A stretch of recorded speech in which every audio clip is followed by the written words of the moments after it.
Welcome back, guys. This is my platinum walkthrough for Biomutant. We're getting all the trophies in just over 5 hours, so it doesn't take us long at all. I'll be walking you through everything, explaining each of the trophies and everything we need to do to get one. There's quite a bit of misinformation out there on this, believe it or not, but I try to clear it all up as we go along. I won't just lob everything at you just to begin. I try to explain it as we go along when the requirements or that information becomes useful. I've got a checklist for this, which you'll find linked in the description. If you go through that, it'll basically just give you an overview of each of the main things we're doing along the way as we play the game. There's no difficulty trophy, so we can play on the easiest difficulty, so I do advise playing on easy, just makes it a bit easier. I miss a lot of stuff, so if you're playing on harder difficulties, because I'm not collecting everything, it may make the game a bit more difficult. There are a few missable trophies, but they're mainly related to boss fights. So all the missable trophies, they're all on the main, there's 4 main bosses pretty much in the game, and there's a missable trophy on each of them. But other than them, you can get all the trophies before the end of the game, as long as you make a sort of save before you defeat the last one. But I'll point out as we go along. So yeah, if you do want to do some extra exploring than what I do, because like I say, we are getting through this fast, just every 5 hours, you can explore optionally if you want to. There's a lot of loot in this game. It's a very sort of loot driven game, sort of like Borderlands or something like Diablo. It's a similar sort of game. I mean, this is like a 3D RPG type open world game. But yeah, it's a lot of loot and it's all random, by the way. I think it's all worked out when you actually begin the game for the first time. When you start a new game, all the loot in that world is sort of fixed then. It can change depending on your luck and whatnot. Yeah, but for the most part, it's all sort of fixed in when you start a new game. So to begin, guys, you want to choose your breed, FIP. Yeah, choose FIP as the breed. And for mutate character, you're going to put 100 into intellect. Yeah, 100 into intellect. And then for choose resistance, you're going to put 25% into radioactivity. And for your class, you want to choose Psy-Freak. Very important, guys. So breed is FIP. Character mutation, you want intellect 100. Resistance, you want radioactivity 25%. And then for your class, you want Psy-Freak. So once you get here, there's sort of like a dialogue option in the game. You can normally choose between light and dark. You always want to be choosing light if you want to keep up with my guides.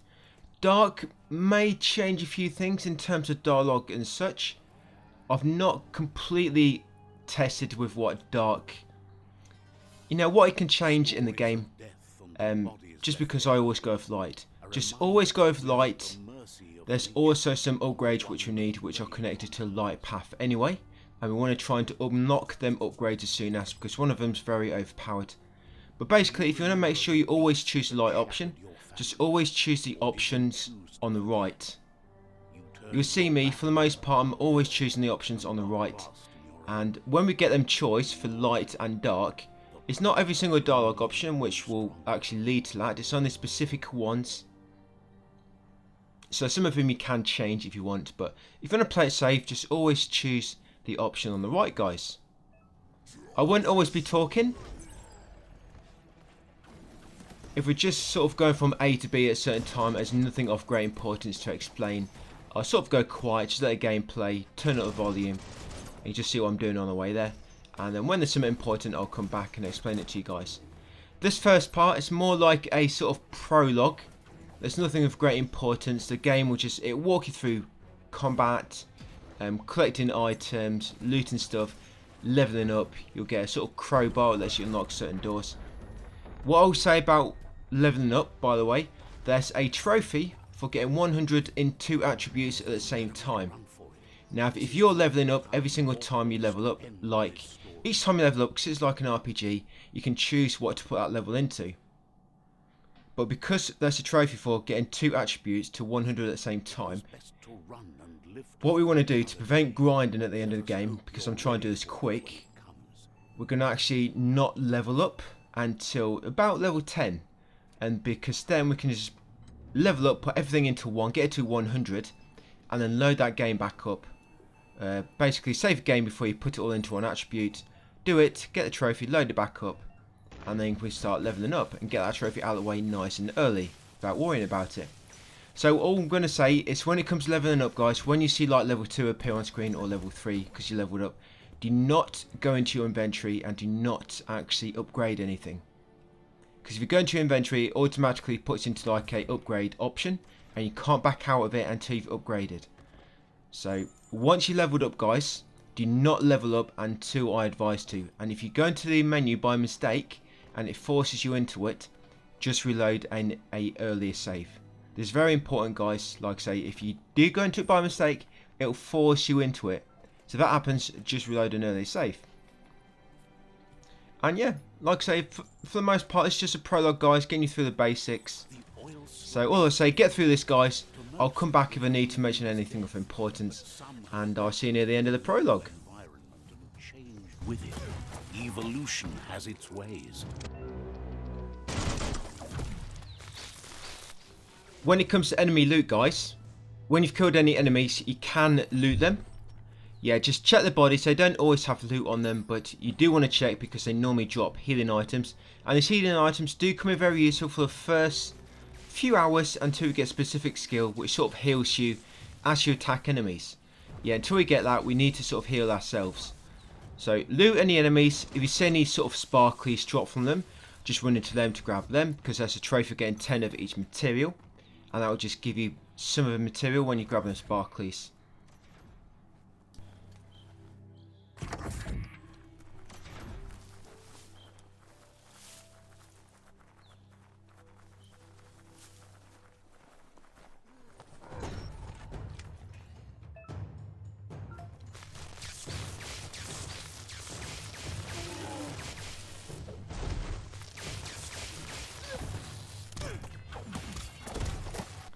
After this battle, yeah, you see there, we just leveled up to level 2. Yeah, now do not go into your inventory. You can open the menus where you get like, you can go up to the map, right to the save screen, down to your gear, and left to your your character sort of upgrade menus. Do not go into the upgrade menus. That's one where, like I said, if you go into it, it'll force you into a upgrade path, and you can't back out until you've upgraded anything. So if you do go into it by mistake, like I say, just reload an early save. And the reason we do this, like I said, we do want to do it all at once, but because we've gone for intellect, our build, we're always going to put some into intellect. Because intellect will increase your magic damage, it will increase your sort of stamina bar, as it's called, and your regen as well. So that's why we want to be putting everything into intellect. These enemies here, they drop bio blob or bio points, you can call them. We need these later, so do not use any of them until I advise. Basically, every single thing we get, unless I say otherwise, you need to save it until I advise. I mean, healing items, use them yourself when you need to. But yeah, these bio blobs or bio points, we're going to use them later. If you look through the guides, you'll see like almost every guide will advise you to get the suits which increase your resistance, but I don't bother doing it because it obviously consumes time and you don't need to. You can actually increase your resistance by using them bio points, which we'll be doing later, guys, and you actually need them to buy a few skills which you need for a trophy, but I'm putting that all out to you. Yeah, so this is one of the puzzles you get in the game, and they're fairly simple to do. If you do fail one, it'll just kick you out and then just interact with it again. Fairly easy to do, guys. So do that and continue, guys, with the prologue.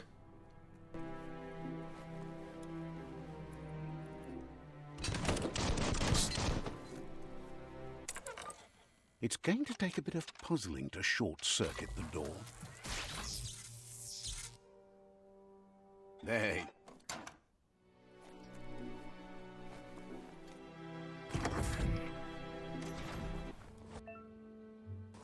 The wheeled one is outnumbered. You'd better help him out.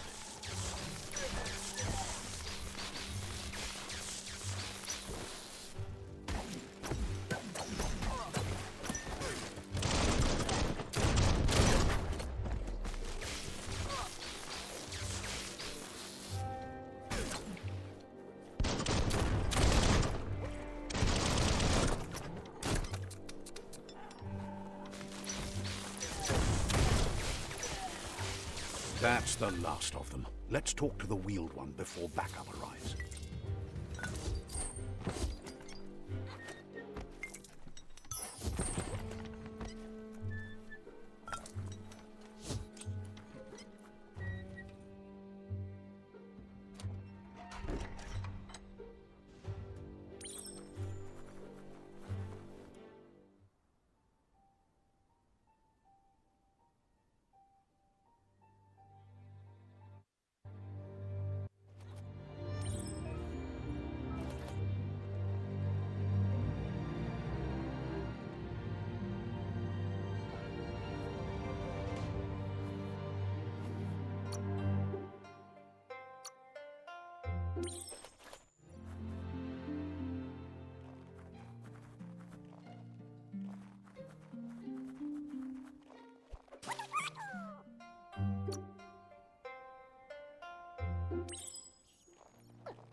His friend Gizmo is working on a Mekton and needs help defeating the Jumbo Puff at the end of the West Route. Wiz is still repairing his Octopod to confront the Merc Puff that dwells deep down under the surface at the end of the Northwest Route. Nocco has tamed the Midget and is preparing to take on the Hoof Puff at the end of the East Route. Finally, Goop is almost done with the Goo Glide, a machine able to ride the waves of the surf all the way out to the Porky Puff at the end of the route to the southeast.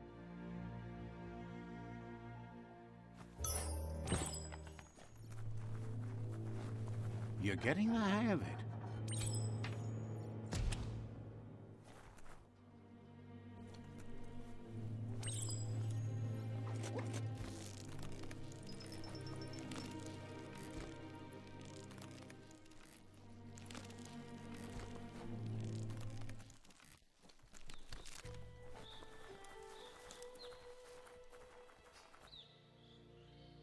Know that the Tree of Life is dying.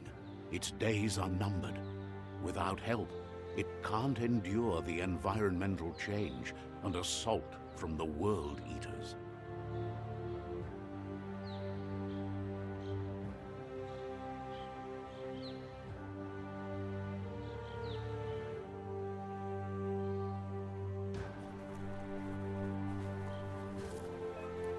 You've got your first trophy here, guys. The adventure begins.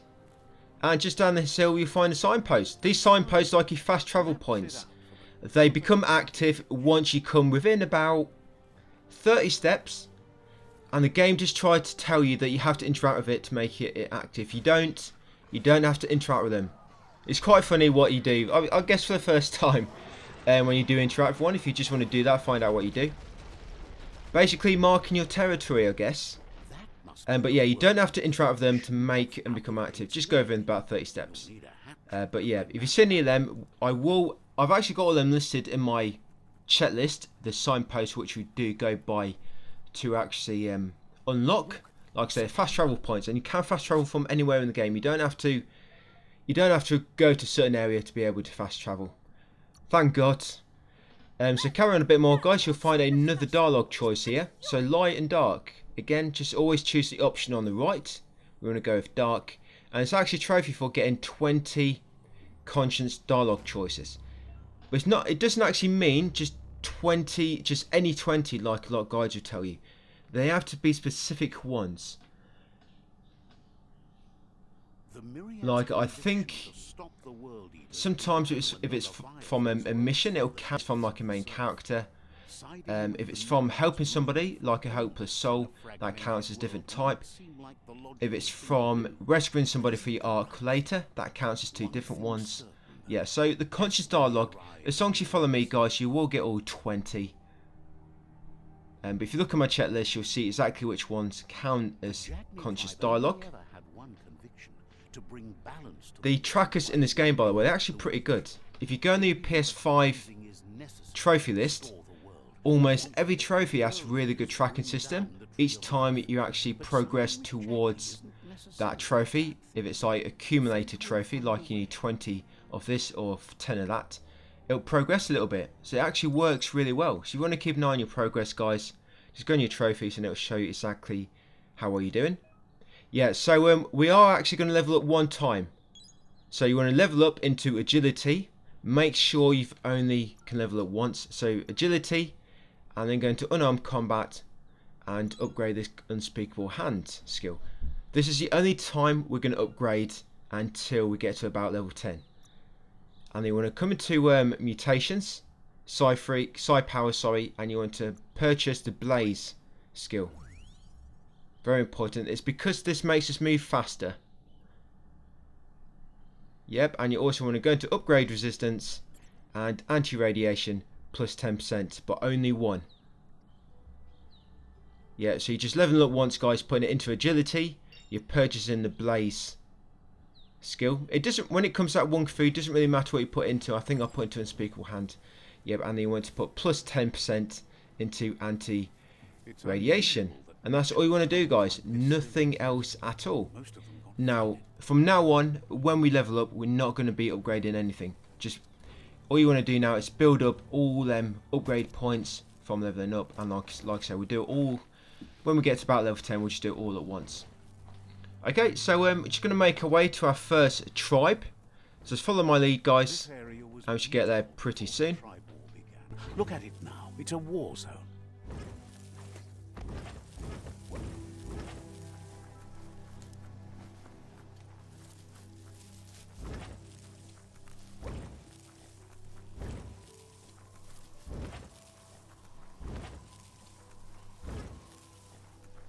That's the Myriad Tribe's fortress. Will they be friends or foe? You should head up there. That way you'll know.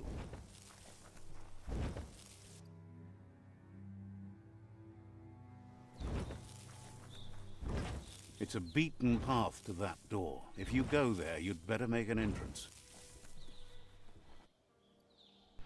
Yeah, tell these you want to see their Saifu, and they'll take you to the chief. And there's going to be a critical choice here, very important. You want to tell these guys that you want to join them.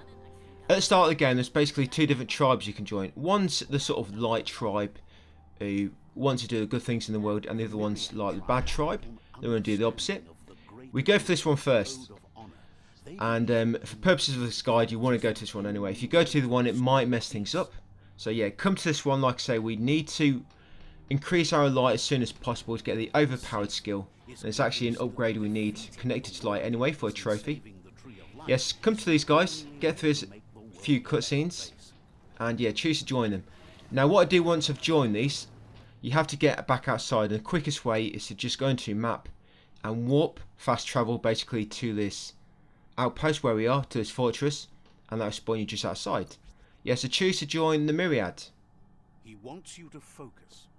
These are the new Yep, so after this, warp outside, guys, by just warp into this fortress, and then make our way to the next main quest.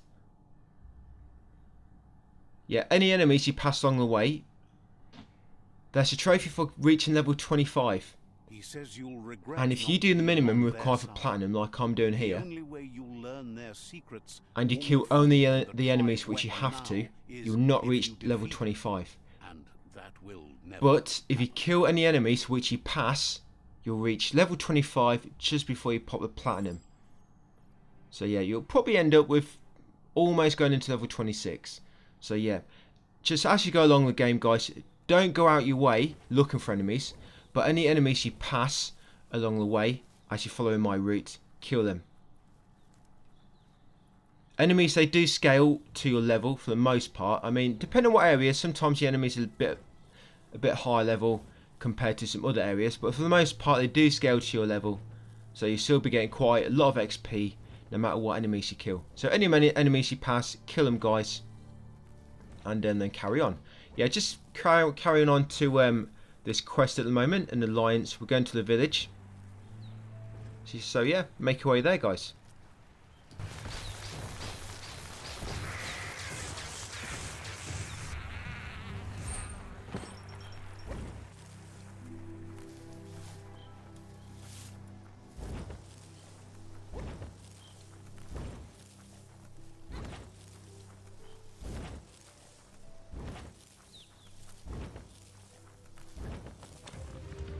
Better beware, that's a mump up ahead.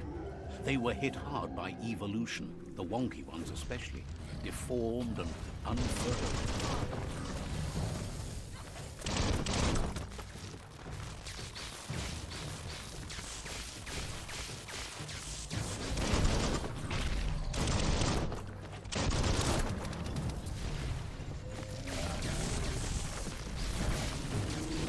So I just leveled up there, and you likely did as well. I just say again, do not level up, guys. I mean, you're level 3 now.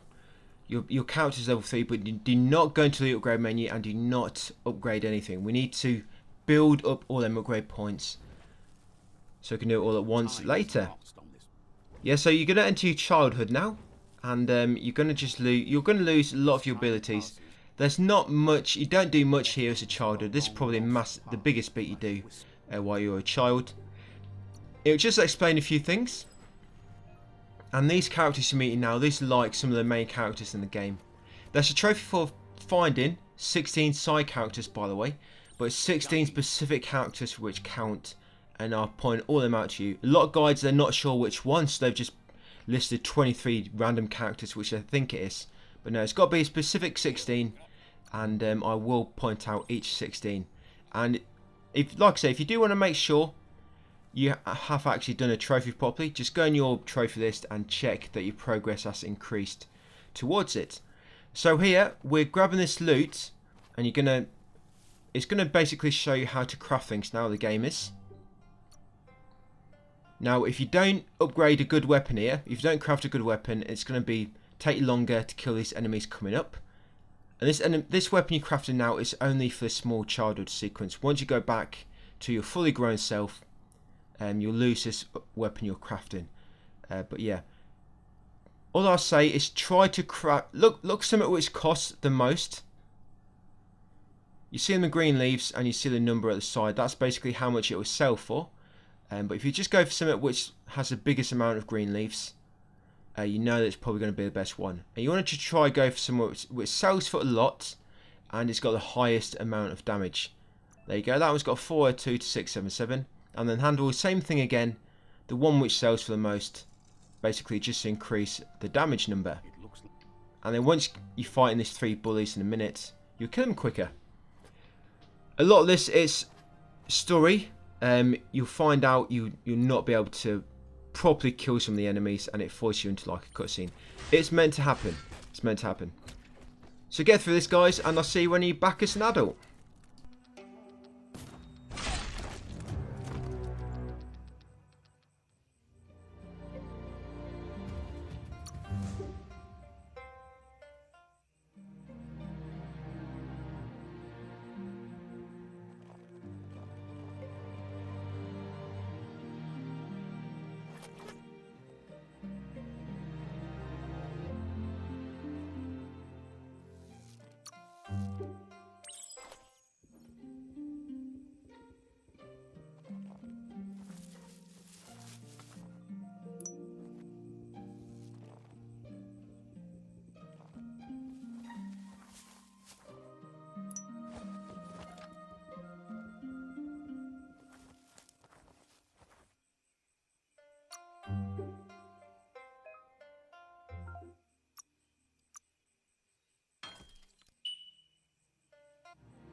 catchy.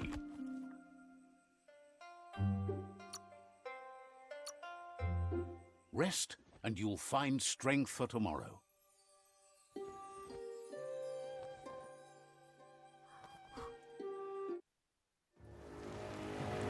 Your Muma urges you to blaze a trail. A burnt kidling will learn to dread fire.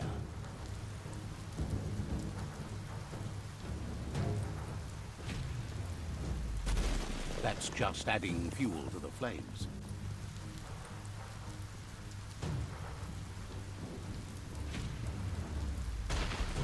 Give it a last burst and you'll make it.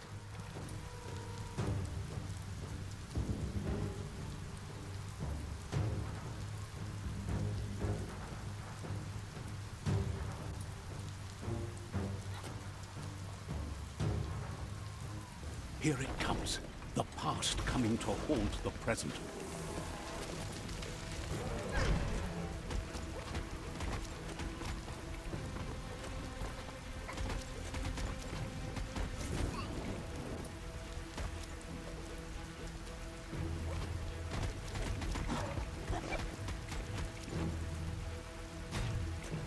You must go. Your Muma said, where she goes, you go.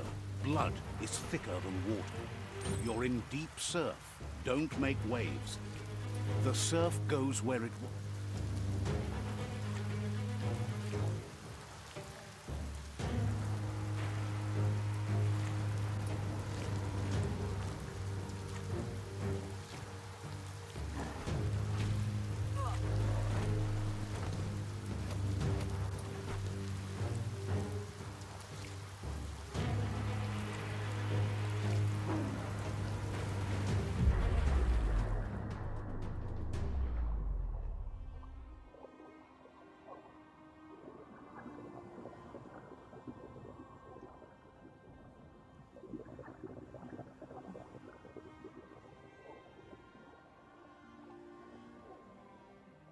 Death is not to be feared by one who has lived life with a pure heart. A part of her will live on in you. The creature is hungry for more. Nothing is going to stand in its way now.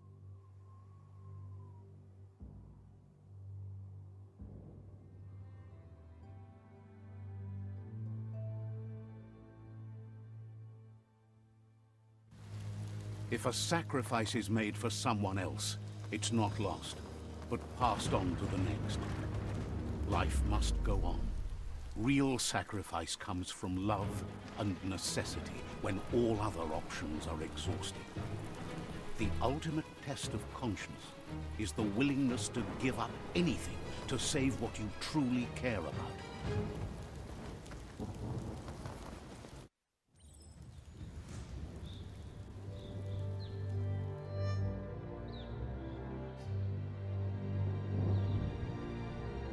As the moment fades and is lost, the only thing that remains is loneliness.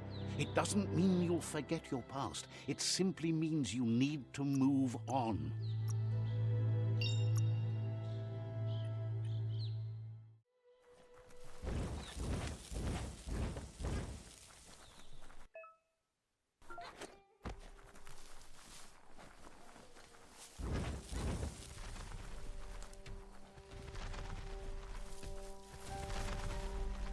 They couldn't keep it down. Fluff hulks on the loose.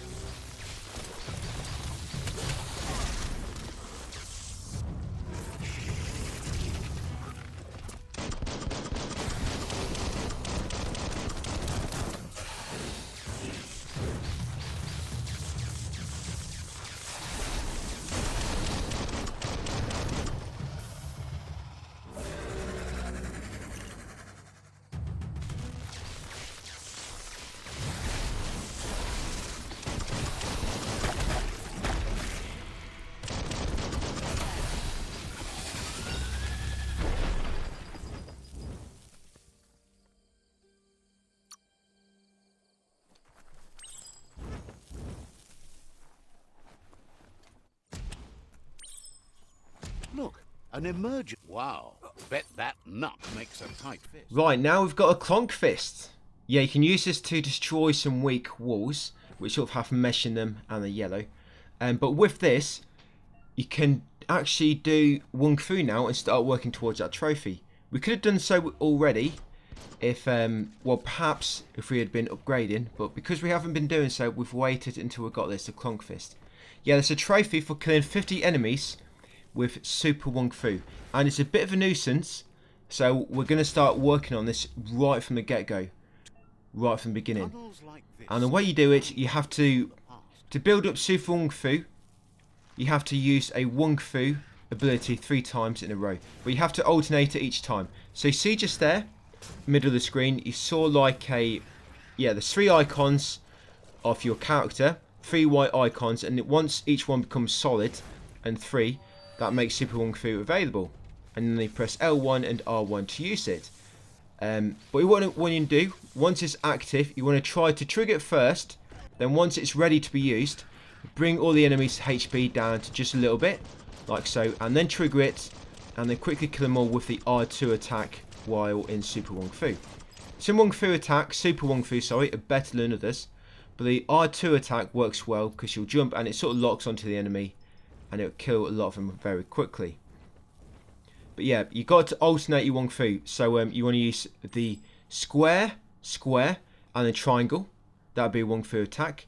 Then you've got R2, R2, triangle I think it is, for another R2 attack. And then you've got square, triangle again. Now here guys, there's a toilet. This is one of the old world gadgets. This is 1 of 15. Interact with that toilet, very important. You don't have to complete the puzzle, just interact with it. And if you go into your trophy list right now and look at the old world gadgets trophy, you should have progressed that 1 out of 15. It's probably going to be like 7% it's gone up, 6 or 7. But yeah, that's old world gadget 1 out of 15. Here's another one. Old world gadget 2 of 15. That's a Fry Sparker. Make sure you interact with that. Here is Superb Loot. The only loot I really collect in the game, guys, is from Superb Loot, which is always in the same place. And the loot will be random, but because it's Superb, class is Superb, it will be better than most. There's the signpost. We're running past that, just make sure we make it active. And then here, guys, got another old world gadget. This is number 3 of 15. This is one of the clothes soakers. So just interact with that to start the puzzle and then cancel it, and that'll make it count. Alright, then make our way down here, Peekaboo Park. And there's going to be a few enemies, and we're going to get a Helpless Soul. We're going to kill the enemies, rescue the Helpless Soul, choose the light option. That will increase our light and also give us a conscious dialogue. So again, guys, I always start with the R2 triangle attack because it doesn't do as much damage. And if you're not careful, you can actually kill the enemies when you're building up your Super Wung Fu gauge. So like I say, remember you have to attack 3 enemies with a normal Wung Fu attack, and then once you've built up 3 of them little solid characters, basically built up your Super Wung Fu, then you want to quickly bring the health down. The Super Wung Fu, it will not be ready to be used like permanently and to trigger it. It'll be ready for about 30 seconds, and if you don't use it in time, you'll actually lose one of your meter to use it. So you want to make sure once you have built up the 3 of the meters, you do not wait too long until you trigger it, like I say, because it will wear off. And there you go, yeah, rescue the Helpless Soul. And then jump down here, guys. This is one of the altars that we need. We have to get 30 of these for a trophy. There's more than 30 in the game. But yeah, I'm going to take you through 30, which will pass along the way. I actually take you through 36, I think. So do get a few extra. So if you do miss 1 or 2, don't worry about it. Like I say, I'm going to get 5 or 6 extra. Yeah, now we're making our way to Goop. Basically, what we're doing first is we're making our way to the Glitter Moth quest, because that's one of the RNG trophies, and we want to start working on that as soon as possible. There's the Bioblob container. Make sure you loot that for another bio point. They're all going to come in very useful later on. I think out of all the ones we're collecting, I think I collected altogether probably about 40, and we only have about 5 to spare at the end, so you do need all them. Yeah, this is Goop. Got the options on the right as normal, the light option. And we're going to begin his quest to get the Goog light. Yeah, if you want to look a bit more into Super Wong Fu, guys, you can save your game, go into the upgrade menus, and then you can read up about it a bit more about the skills and how to activate it if you can't quite see what I'm doing properly. And then once you read it all, load your game back up to get them upgrade points back, and then continue. Yeah, because on the upgrade menu, there's a Wong Fu menu there, and it tells you the button combination to activate a Wong Fu ability. And obviously, once you've activated 3 Wong Fu abilities, you'll be able to use Super Wong Fu. Just remember, you have to alternate it. If you use the same one 3 times in a row, it will not work. You have to alternate it, so you have to use like I'm doing R2 R2 triangle, and then square square triangle, and then R2 R2 triangle. But you have to make sure you hit an enemy with each of the Wong Fu attacks, the final one, otherwise it will not work. So that goo, which we just drained, if you fall in there, you basically get stuck to it, and if you don't get out quick enough, you'll die. So you have to make sure you stay out. We're in Subnautica Station at the moment. So just follow my lead through it, guys, and then make your way back to Goop in a second to finish this quest once you've progressed it.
This Goo Glide Wreck Box, there's a trophy for taking your Goo Glide into the 3 different types of water.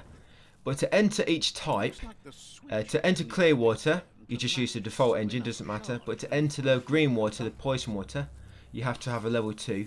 And to enter the dirty water, the brown one, you have to be level 3. And to get a new level engine, it's basically from the Goo Glide Wreck Boxes, which we just looted. There's 9 of them in the game, and you might be lucky and get a level 3 engine in your first one, but you might be unlucky and you might not get it until your 8th or 9th Goo Glide Wreck Box. And so because of that, because it's a bit random, I'm going to show you where every single wreck box is in the game. You might not need to get every one. Like I said, there's not a trophy for looting every wreck box, but it's a trophy for getting... There's a trophy, and you need the level 3 engine to do so. So you do have to loot a minimum of 2 or 3 wreck boxes. But I'm just going to show you every one, just for those of you that are really unlucky and you do not get level 3 engine until, like I say, Goo Glide wreck box number 8 or 9. So here, guys, it's going to be another altar. Yeah, this is altar number 2 or 3. If you see me get any of these, if I ever go quiet at any time and you see me get any of them, just make sure you do loot them as well. But we're basically heading into a tunnel now. Gumquat Hollow.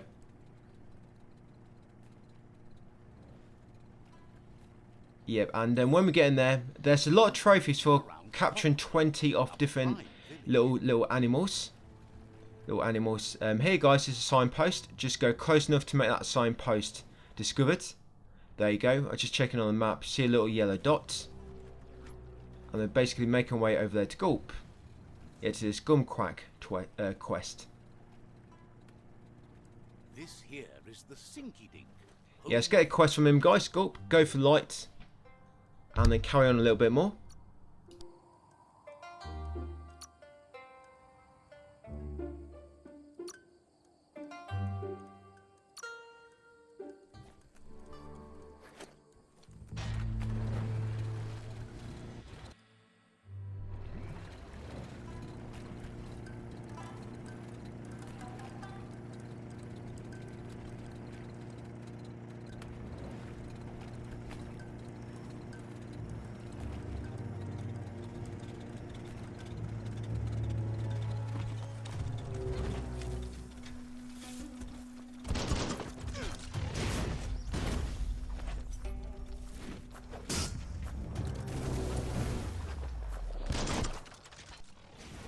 What I'm doing here, I'm just I want to get this altar. I want to discover Dump Outpost, which is a signpost, but it's actually for this outpost just behind us there. Yeah, so we actually want to discover that signpost so we can fast travel here later, and then we're going to head into the Gumquat Hollow, carry on this quest. And what we'll say, now I've got a Google light, and there are a few other ways to make the Mirage start spawning, but this path we're taking, there's green leaves here as well, by the way, 250. That's a trophy for getting over 1,000 of them. We'll probably be collecting about 3,000 or so. But there's your first 250. All you do is you jump through them hoops. I'll put them out to you. Yeah, the Mirage, he starts appearing before, but it'll just disappear. He starts appearing without disappearing. Yeah, I'm trying to rhyme there.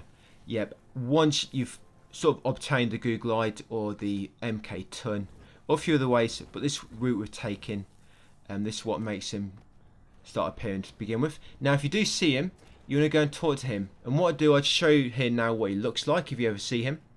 Yes, this is what he looks like. You see that guy in the distance? This guy here? If you ever see him anywhere, run over to him, talk to him, and do a little battle. It doesn't matter if you die or win. It really doesn't matter. And then you want to choose an upgrade from him. The upgrades you can choose, you want to try to choose the damage boost and the healing item first. You have to find him 4 times for a trophy. And try to do the Poo Poo Pang last, because that can affect when you try to do the Super Wong Fu trophy. Because with the Poo Poo Pang, your little automaton will be attacking enemies as well. And if you bring enemies' health down to the Super Wong Fu, that can actually be killing them. And it can just mess that up. Yeah, so if you see him, guys, go straight for him. Stop whatever you're doing and go for him. He's a bit random. There's a way to spawn him, but I'll leave that until the end of the game. And hopefully you've actually got that trophy ready by the end. I think I've still got 2 left to do by the end of the game. I was quite unlucky. But yeah, whenever you see him, just look for him. Like I say, he always disappears unless you've made certain progress in the main story, which we've done anyway, so he will not disappear. But he will only disappear if certain conditions arise, like if there's an enemy nearby. Sometimes he'll just turn around and walk away. That's if there's an enemy nearby, or if so much time has passed. Because like I say, the way he works, I'll explain in the checklist. If you want to read on it a bit more, I'll explain it in the checklist. But I'll point it out a bit later on when it becomes important. When we have to farm him a bit later on, if you have to.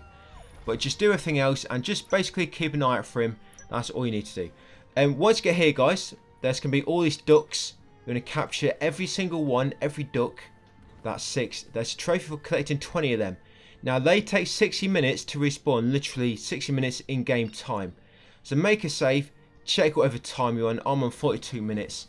So at 1 hour 42 in-game time, they're going to respawn. And then loot this weapon from there. These ultimate weapons, they're the only weapons in the game which are fixed. And here's another Google Glide rec box. Yeah, them ultimate weapons are the only weapons in the game which are fixed. They're always the same weapons. So we will be collecting them. There's the superb loot there. Always get the superb loot like I do, guys, and the Bioblob containers as I just did. And always any ultimate weapons. Yeah, there's a trophy later which we need to do a small bit of crafting. And that's where some of them items are going to come useful from the superb loots. It's a little bit random. You'll get different items from the superb loots. But later on, it'll just build up you a little inventory to get some trophies later. Yeah, them ultimate weapons. There's a trophy for purchasing all the upgrades in specific Wung-Fu abilities, like whether it's in close combat or ranged combat.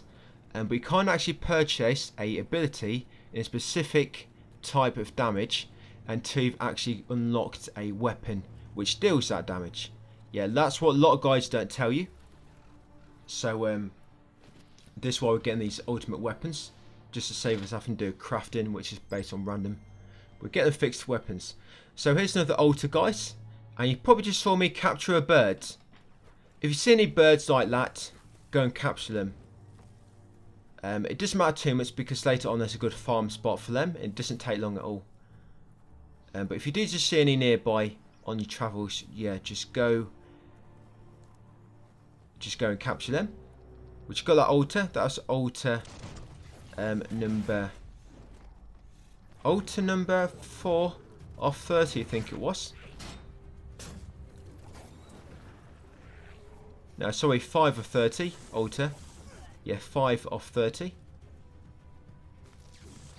Yeah, so some more enemies. All we're doing now, we're making our way to a bandit camp.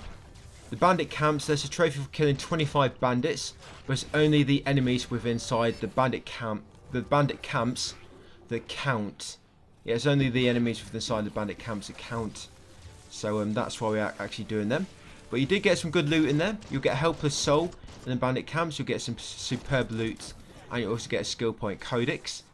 They give you an extra upgrade point, which you want for later. I'm still doing my Super Wung-Fu. If you want to check your Super Wung-Fu progress, just go into your trophy list, guys, and you can check your progress on them. Yep, and then just follow my lead, guys, a bit more.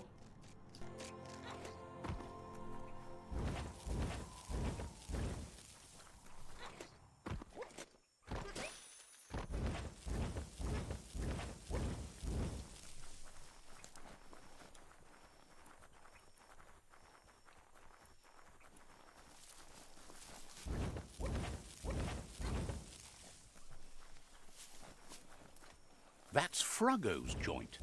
Tread carefully.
The lights. Better.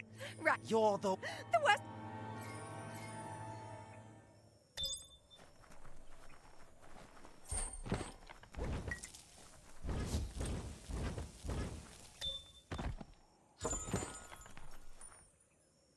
Look around.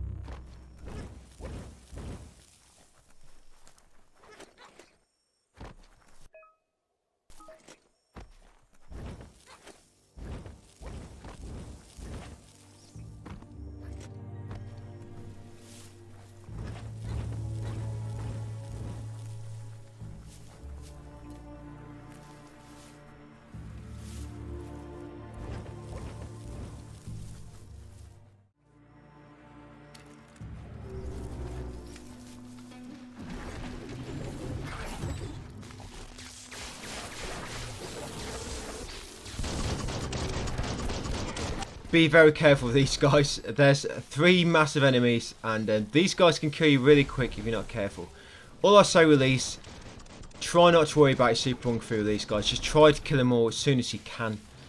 You can actually do this going forward. Any sort of big enemies which you're having a lot of trouble with, don't worry about super run through on them. Just try and get rid of them as soon as possible. Probably like most of big enemies, because your attacks don't stun them as easy as the weaker guys. And obviously you've got much more health. But yeah, kill these, grab the green leaf, grab the altar. And we're going to go and discover another signpost. Sometimes you'll see me just run to a just random signpost and then turn around and run in the opposite direction. You want to be doing so as well. Yeah, and anything I'm collecting, you also want to be doing so. But I will be pointing out all the important collectibles, which you don't pass that often. But pretty much anything I'm collecting needs to be collected.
That's a resource.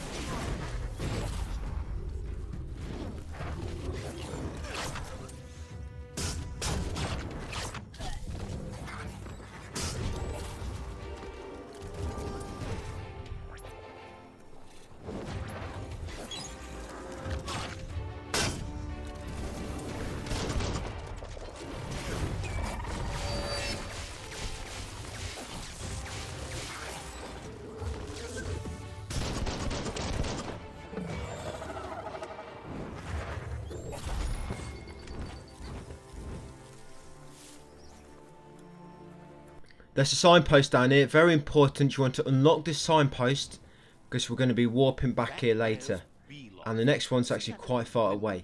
Yeah, so make sure you unlock that signpost, guys. B Loft, aka Outfitter Craft Camp, and then we're going to head inside a resistance zone.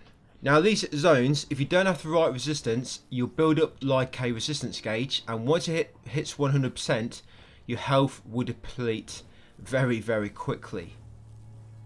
In this one, all we want to do is get a goo glide rec box, and because we're already at 35% with radiation, you should have enough to get in there and then quickly get out. We can save it just beforehand, So if you do mess up and die, you can just reload it and try again. Because if the game autosaves inside the zone, you can get into trouble. Yeah, so you want to make sure you're over here and you want to enter from where I am, just because it's the shortest path to what we need and to get back out again. Yeah, so see that bridge on the right? That could be a sort of like landmark, and I'll show you on the map in a second. Yeah, so jump through here. Yeah, you want to basically come in from the northeast. Yeah, coming in from this area. You found a manufactory. And quickly coming in, you see it building up. You have to quickly kill the enemies inside so you can open the door. There's not many. But if you want to recover your radiation, just quickly leave the way you came in and wait for it to go back to 0%. And what you could do if you wanted, you could kill the enemies, go out, recover back to 0, and then come back in. Like you're probably going to see me doing. You see that door behind us? That's one we want to go in.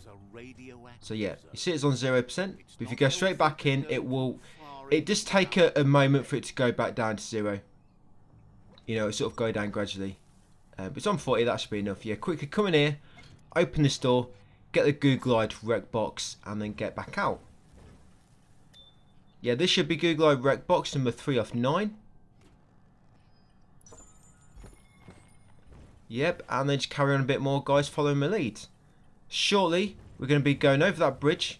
We're going to be getting green leaves times 250. Going to be getting another environmental biome, which will be 3 of 7. Yeah, some green leaves down here just before the bridge. Yeah, make your way across. You'll find a signpost, Plumpsy Dumps. You'll find another signpost, Rocker Block Outpost. And in a second, guys, going to get another trophy called In the Green. This is for possessing more than 1,000 green leaf. You have to have over 1,000. If you've got 1,000, it doesn't pop it. You need either 1,001 or more.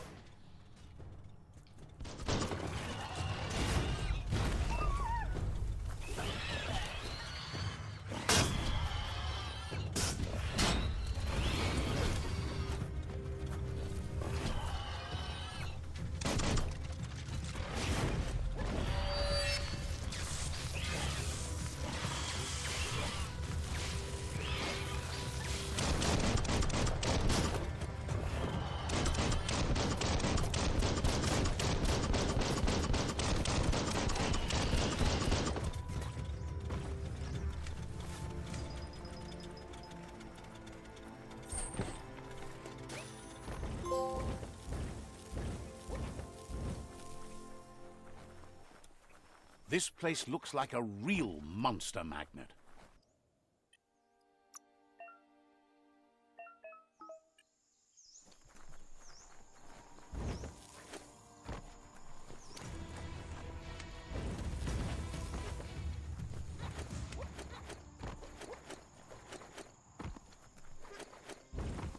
It's Plumsy Dums, the sweetest little village.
This region is known as the Canupstonies. You can't find a harder place in the world.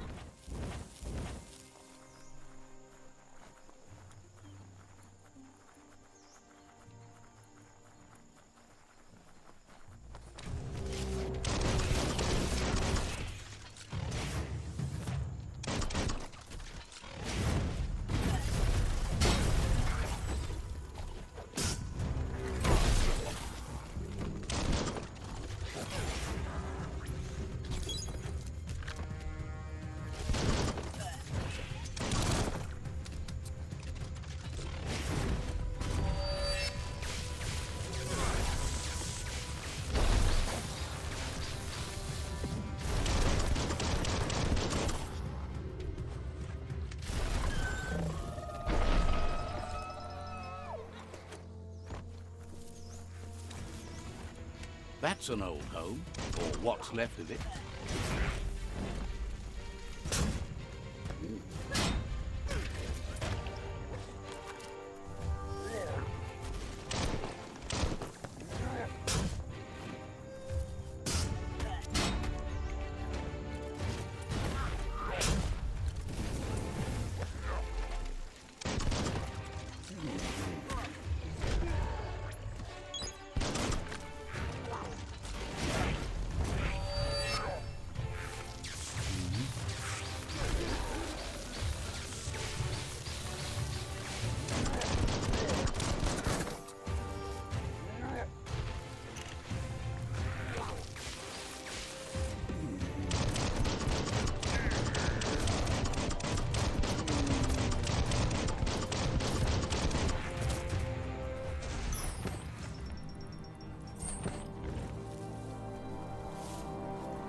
In this shack, guys, we've got another old world gadget. This should be old world gadget number 4 or 15. This is the Twing Twang.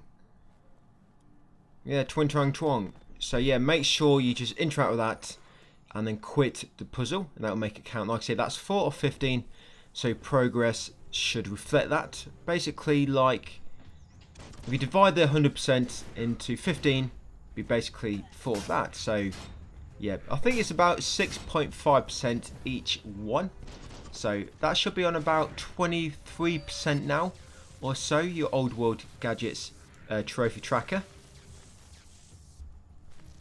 And we're going to carry on, guys. Going to get a few more signposts. Getting altar, yeah, a lot of signposts to get in this next bit. We're basically going to get a signpost cromlet, the signpost quirk corp outpost. We're going to get an altar 7 or 30. Probably going to hit about level 8. We're going to get another signpost Netra Fortress and another signpost Granito outpost.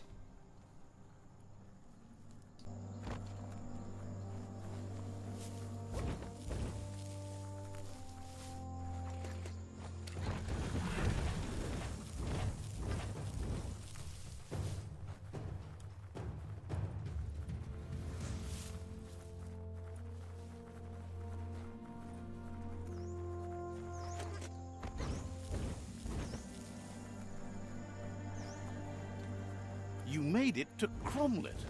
Pretty sure they have a thingamajig broker here.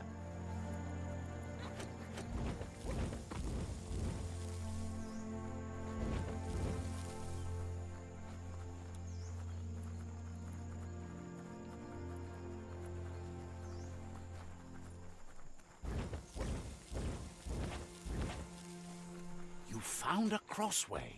Now, which way to go?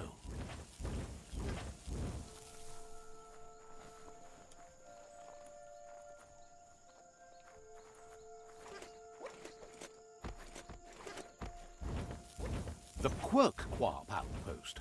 The Netra tribe first beat this into shape.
Yeah, it's very unlucky here. You see the Mirage just ahead? You see him? Because there's an enemy close by, he's going to disappear. Unfortunately. Yeah, there he is. You see him walking away. Yeah, that's what happens versus an enemy close by. So, yeah, I just missed my first appearance because of that. Because there's an enemy. Yeah, this little village we're going into now, Thoroughfare. You're going to find another old world gadget in here. And a bit of superb loot. Yeah, this will be the Spiral Groover. Old world gadget. And this will be number 5 of 15. This one. This is the only one which you have to find an item first before you can interact with it. Basically, you walk close to the old world gadget and a small quest will pop up to find a record. And the record is always in the same drawer. It's always been in the same place for me, so I assume that's its fixed location. You go so close to the gadget, a small quest will pop up, then you go and interact with the drawer, get the record, and then go back and interact with the old world gadget, and then the puzzle menu will open up. And then it'll register, and then you can just quit out and continue collecting the loot, guys. Yeah, just in here. So up these steps, there it is. That will trigger. Find the Spiral Groovers. Come in here, grab the record from the drawer, go back up. There you go. Interact with it, and that's it. 5 of 15, guys. Old world gadget. Yep, and then just carry on a bit more until we meet Minto. One of the side characters, which is needed for side character trophy, and we need him anyway. He'll be side character number 2 of 16, but I'll come back once we find him. Just follow my lead after doing this, kill the enemies, grab the loot, I do, and also grab the altar, and I'll see you at Mito.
This place is called Brightlight. Mita lives close by.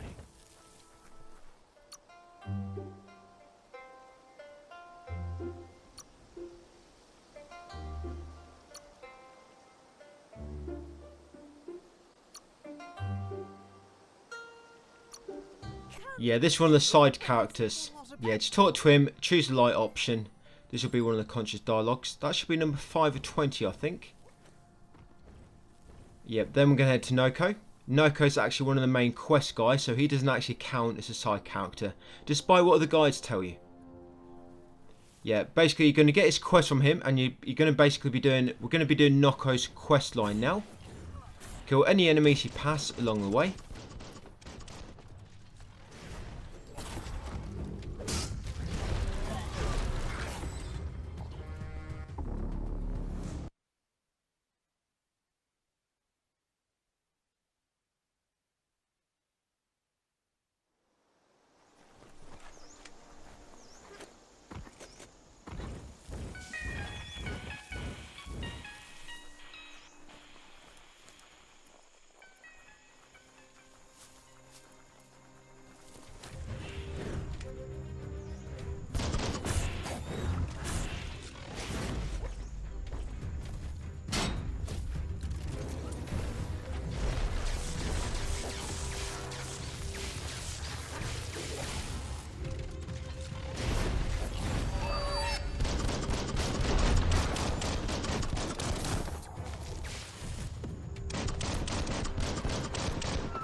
The Gnote Pen. Noko never leaves this place. She's...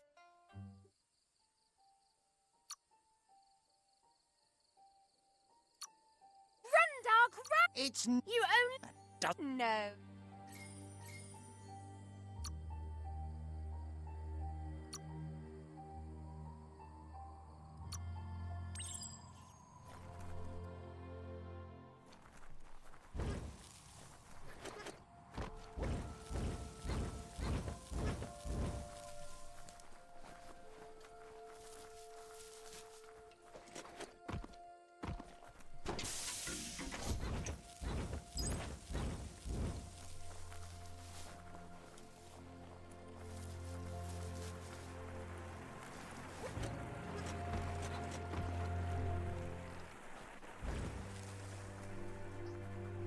Found the Majut meadow. Watch out for the Majut.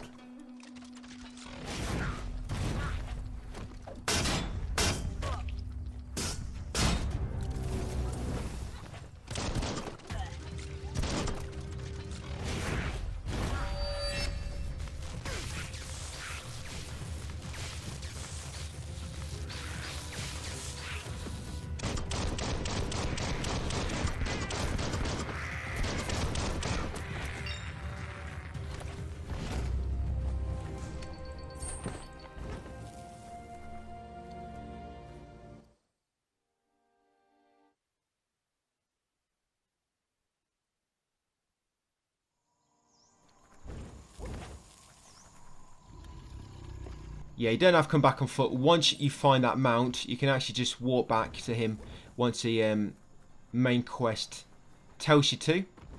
Yeah, then talk to him and that will progress it. And let's carry on with the next one. Bonbon Gummy.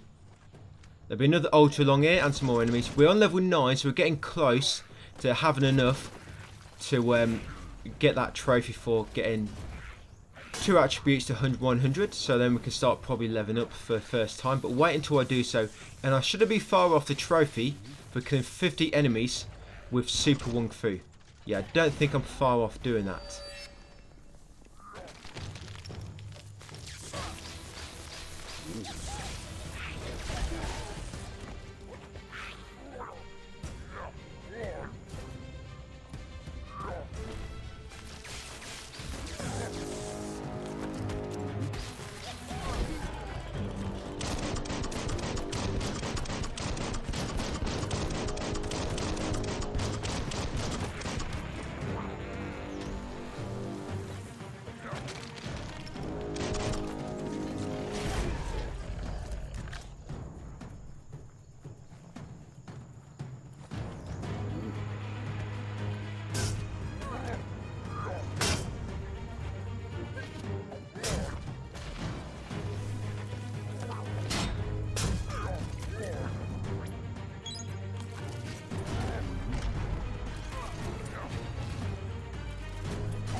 A crossway.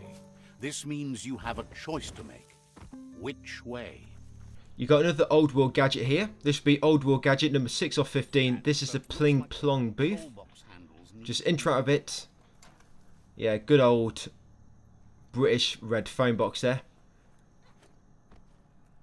Yeah, just intro out of it, guys. Make sure it registers and then quit out the puzzle. Yeah, so just grabbing a bit of superb loot now. And at the top of one of these buildings, you've got a bit more superb loot. But you've got a old world body shaper. You don't need these body shapers for trophies, by the way. I just get them for a little bit more attributes. This one gives you more strength. So I don't get all of these. I get this one. I do get all the agility ones because they're actually quite useful for them. Because we get a really good gun later. But you need agility plus 50 to equip it. And so that's why we get all the agility ones. But this is a reason we only get one strength one. And this is it. I think I'll get one vitality one as well. But yeah, we get all the agilities. Like I said, they are optional, but we do want all the agilities, especially in order to equip a very powerful weapon. Yeah, you got Bible Blob container there, and then just carry on with the main quest, guys. Loot and what I do, and then you walk back to Nako afterwards.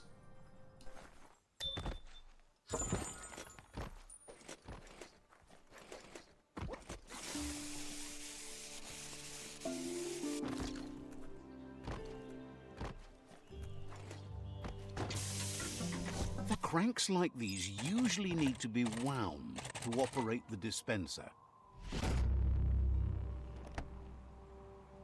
What you see is what you get, once it's out of the blind box, that is.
That old home might not be stripped clean yet.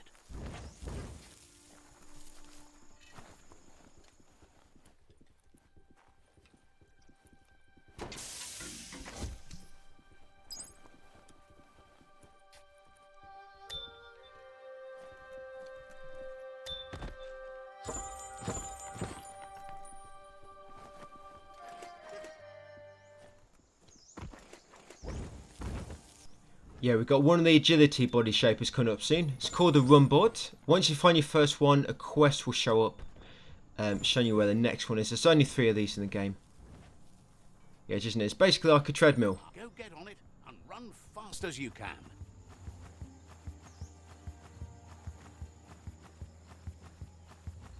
You run like the wind.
Yeah, I know it can be hard to tell sometimes where I'm going, so I'm not really showing the map as much. But if you just look at the compass in the bottom left, you can sort of see what direction I'm heading in from where we were last.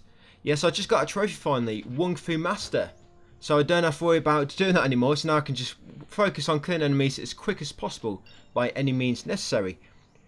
Now, once you got that, and you're level 9, and you've also got that run board, which you've got recently, you want to make a save, and you want to come into your level up menu, and you want to put everything into agility. You should get that trophy max gains. That's for getting 2 attributes to level 100. We've got agility and intellect 100. That should have popped max gains.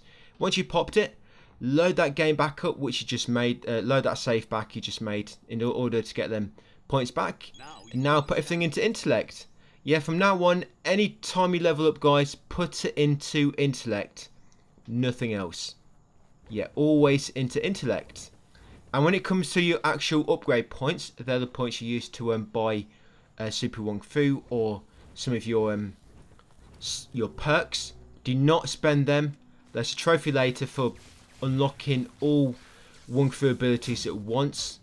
You need 16 points to do so on the close combat and on the range. So we actually need to build them up. I will be buying a few perks as we go, but not too many. We basically want to wait until we get to level 15, because then you'll get a perk which basically heals you when you damage enemies. But yeah, do not spend any points on perks. You can level up and spend your leveling up point on intellect, but yeah, do not spend any upgrade points on anything at all, I advise. Another green leaf there, and here is Juju.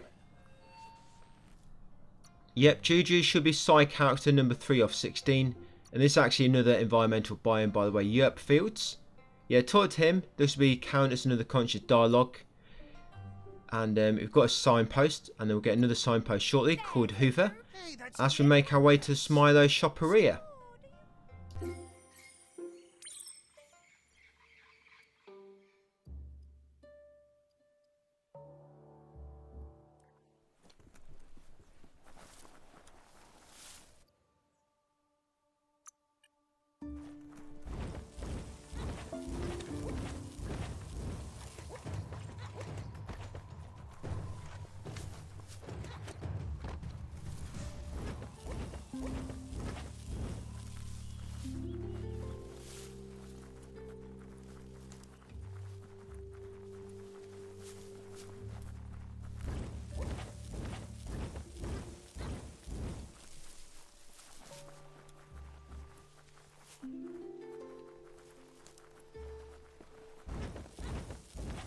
Why, you made it to Hoover.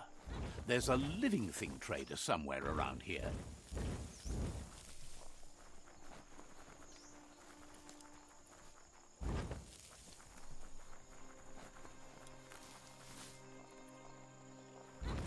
The Smilo Shopperia.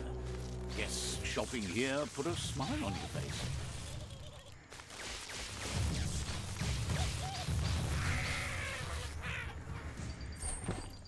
The main quest will actually bring you to this building anyway, the Smiler shop here. But it's actually an old world gadget here. This will be old world gadget number 7 of 15. And this is the iBox. Yeah, basically like a TV. Yeah, with an antenna you have to tune in. Yep, that's it, the iBox. Just interact with it, guys, to make it count. And you can quit. Yep, and then carry on with the main quest. We're going to do, after doing this quest and progressing it to the step where we have to go back to Noko, we're actually going to go and do another bandit camp. We'll loot the bandit camp for the Codex, Superb Loot, and the Helpless Soul. And then walk back to Noko and hand in the main quest. Good. That's enough.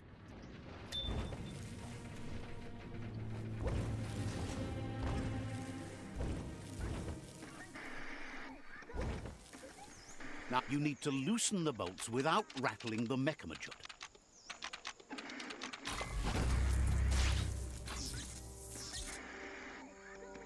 That's it. The sit.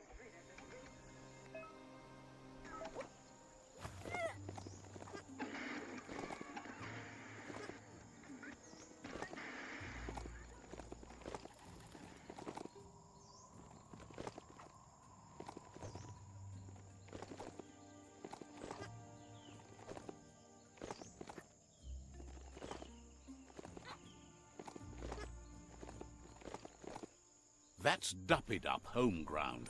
They like a fight.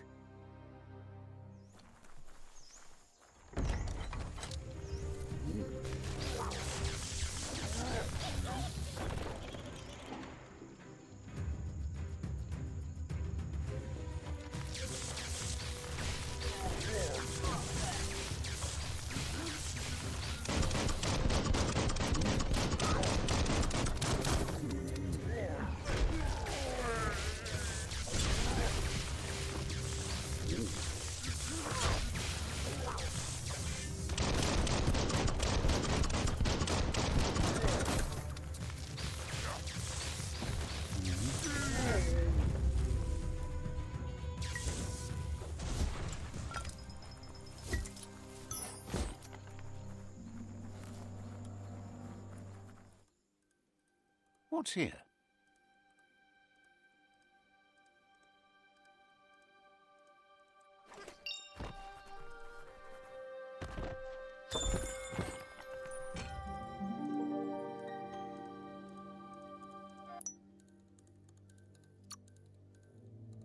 That's Serious? you.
This quest we're on now, Glittermoth Grotto. This one's very, very important.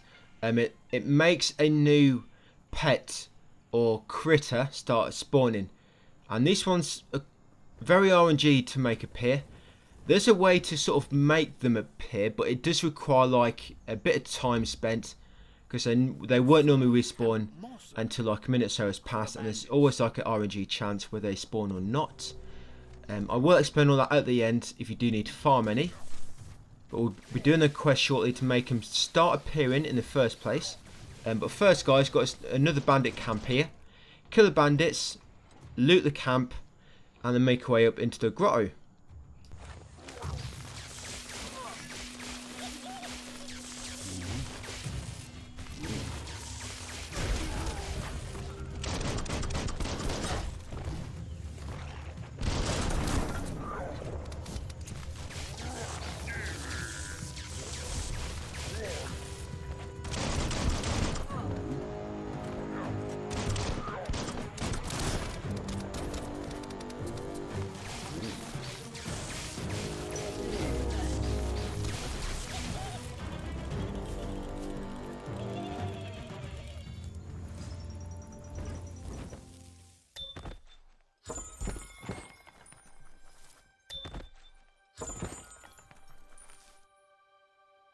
poke around, see what you find.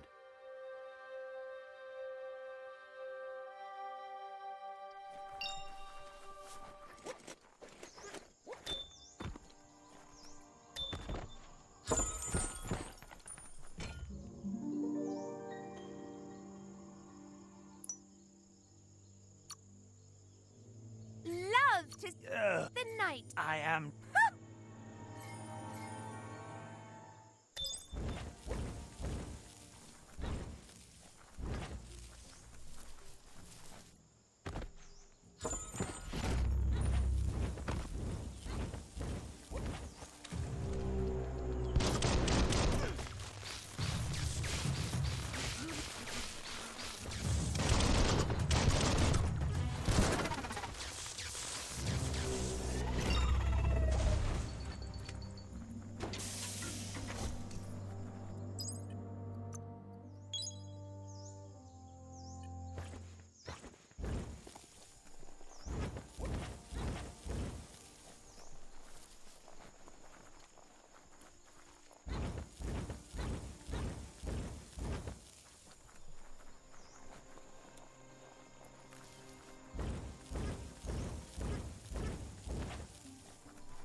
So once you get here, this is very, very important. The quest will update to capture 5 of these. Now these butterflies, you want to get the ult in the middle and loot only 4 of the butterflies. Make a save here before you capture any, just in case you make a mistake. Yep, because you can capture more than 1 at a time if they're close together. Yeah, so capture only 4. Very, very important. And on PS4, by the way, I'm not sure if this works. It works on PS5, but when I tried this on PS4, it didn't seem to work. The butterflies don't actually respawn. Yeah, so capture only 4.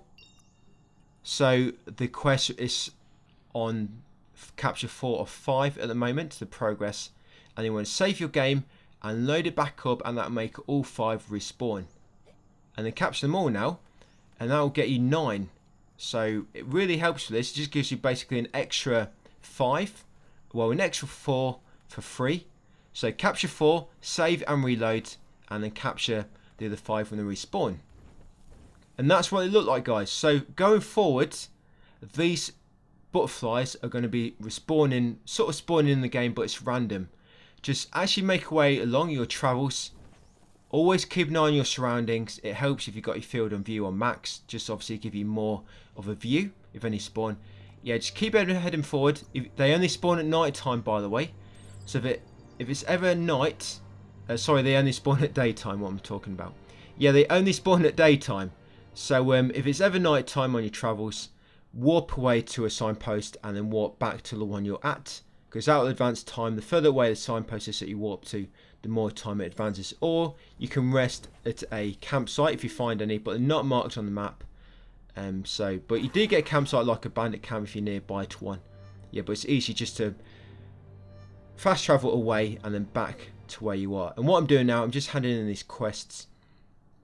Yeah, so keep an eye out for any moths, guys. They just spawn. They'll spawn randomly. They'll just spawn randomly. Just keep an eye out for any on your travels. And if you see any, capture them. And you capture 24 trophy, and they're probably the most trickiest critter to find. The scripts are similar, but the scripts spawn more often. There's more of them. There's actually like 3 different types, but they all count. So there's actually more chance of getting them. But yeah, with that explained out of the way, guys, glitter moths, just carry on with this quest. Yeah, in a second, we're going to jump down a manhole. And there's a trophy for actually jumping down 3 manholes. There's only specific manholes that count. This is one of them. We actually have to do this anyway for a trophy. Shopperias like that used to have tons of things. Yeah, we have to actually do this main quest. Not main quest, but a sort of side quest that we're doing now. You have to do this because it leads to a trophy. Yeah, this manhole here. Drop down, it will count. You have to come down anyway, like I say. Yeah, to carry on with this. And then get back to Gulp, guys. Like I say, when you get back outside the tunnel, just look around for a moment for any glitter moths. If you ever see me standing still for a few seconds and looking around, it's because I'm seeing if any moths have spawned.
Flex those smart muscles and open the hatch.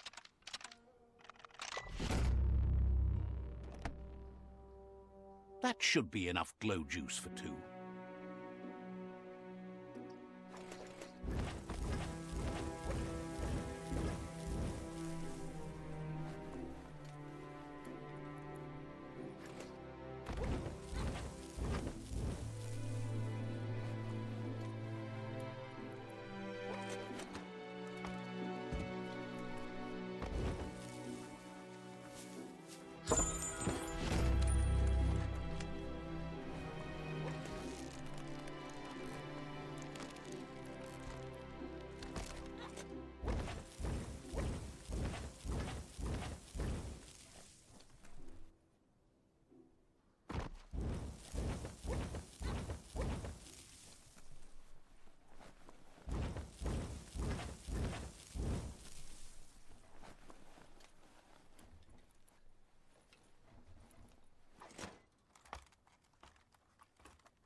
Yeah, once you finish Gulp's main quest, you'll get a quest to drink with him. And you want to choose to do that because it'll lead you to a trophy, guys, called Under the Table. And by this point, about an hour should have passed since you got your last. If you remember your last 6 ducks, remember we actually got them. I was on 42 minutes when I got them. Yeah, there we go, Under the Table. Yeah, so by this point, you probably want to warp to Dump Outpost and go back into Quack Hollow. Yeah, so I'm going to warp to Dump Outpost. Yeah, it should be about an hour. I think I get there just before an hour. Yeah, see, it's night time now. So, yeah, no moths are going to spawn. So what I'm doing, I'm just warping away a few times and then warping back until it's daytime. Just by that chance that I see a moth between here And the cave.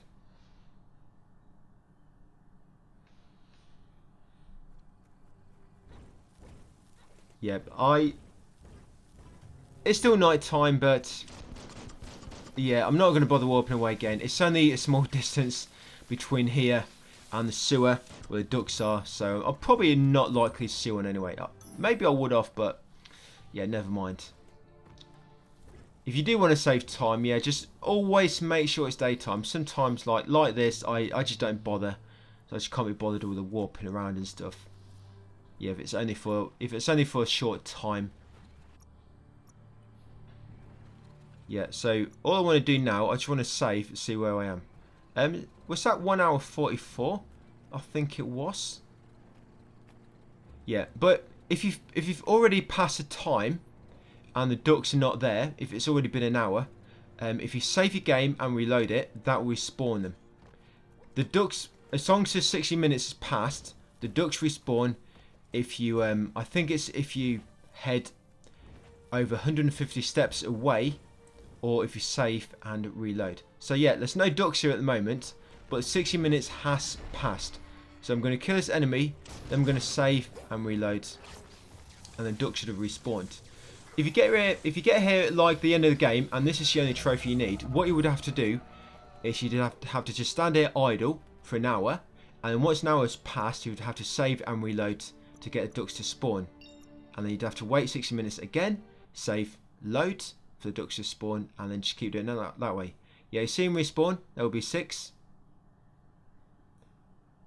Yeah, there we go. So grab the ducks, guys, and then get back outside, and they're going to warp to Brickdown.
You found the whereabouts, the deepest, darkest forest in the land, sometimes hard to see for all the trees.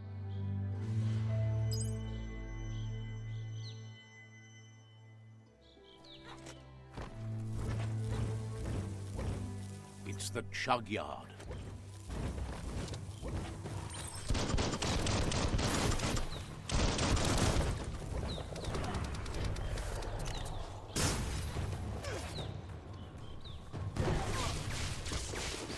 Bomper Bonkers busy ram-banging the door. This is your chance.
Yes, you can do anything. The sky's the limit. Now, let's take this back to Earth. Wow, you really took that all the way down to the end, in flames.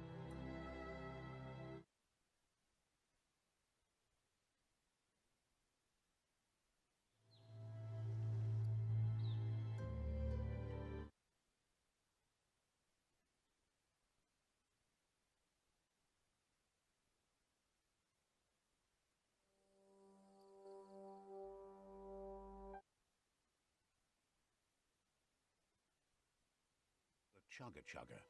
Now it's just off track.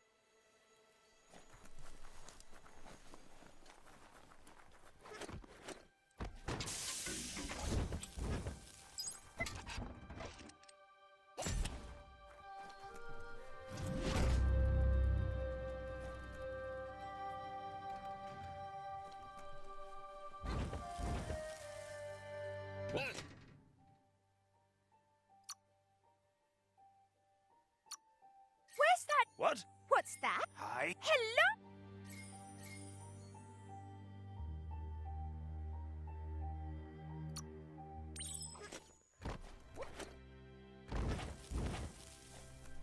You need to line up the switches so they match.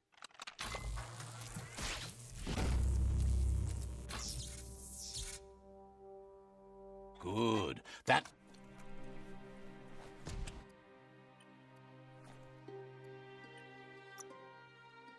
New smarts for you.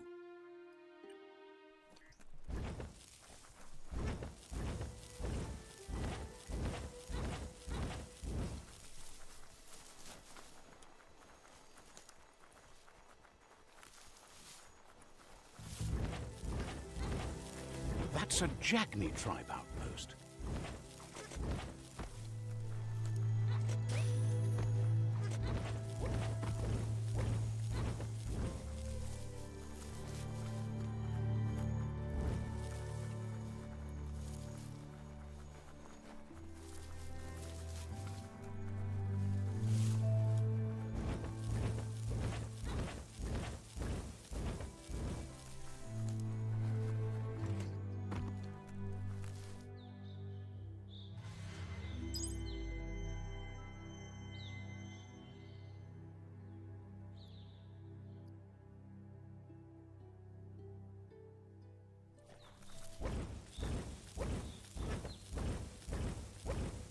A shopperia. Maybe there's something still inside.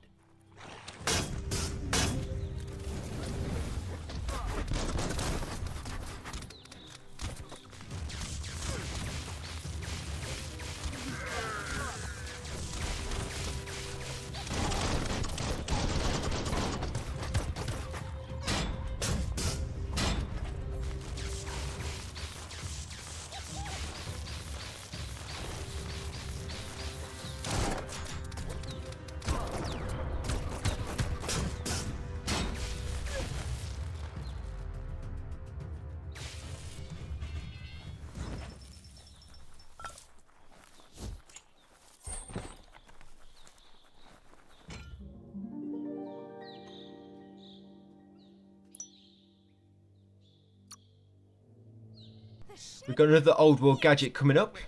This will be old world gadget number 8 of 15, guys, and this will be a bleep cupboard. Basically like an arcade cabinet. Yes, interact with it and then cancel out. There you go, and that should make it register. And I'm going to get a bandit camp down here. After doing this camp, you should be on about 16 out of 25 bandits. And so progress tracker should reflect something similar. It doesn't matter if you're not exactly there, because we do actually do an extra bandit count. We've probably killed about an extra 5 bandits. So although you need 25, you'll probably end up killing about 30. So we do get a few extra, so don't worry about too much if you're not on exactly that.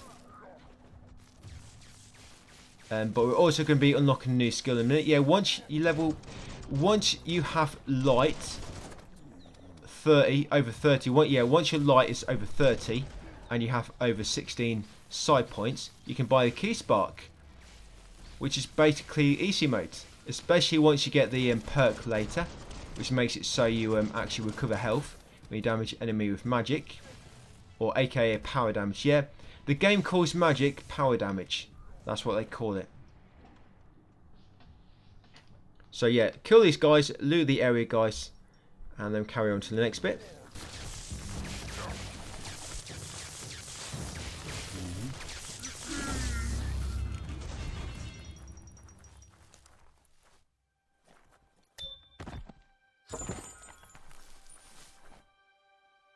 Hope you find something. Anything.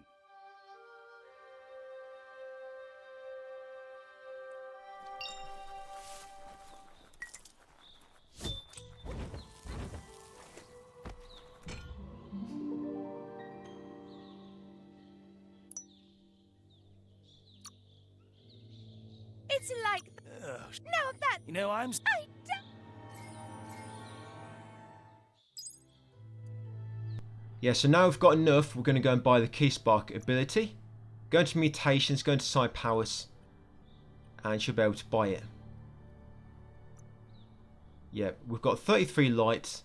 Yeah, then there you go. That costs 16 side points. Yeah, so buy that. Yeah, so now when you go into battle, you're going to trigger this, whatever you've binded it to.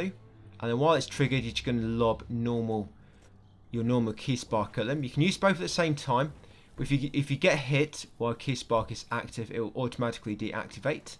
So make sure you bear that in mind. If you're using it and you get hit, it will deactivate. So just enable it again if that happens. And then we're going to go and meet Click. Meet and Click will be side character number 4 of 16. And there are some altars nearby, so make sure you get them. You're going to talk to Click, take a side quest, get some altars, get some green leaves, and then carry on with that. Go to Zap Station. Once you get to Zap Station, complete a little quest there, get another altar, and then go back to Click guys and report the quest in.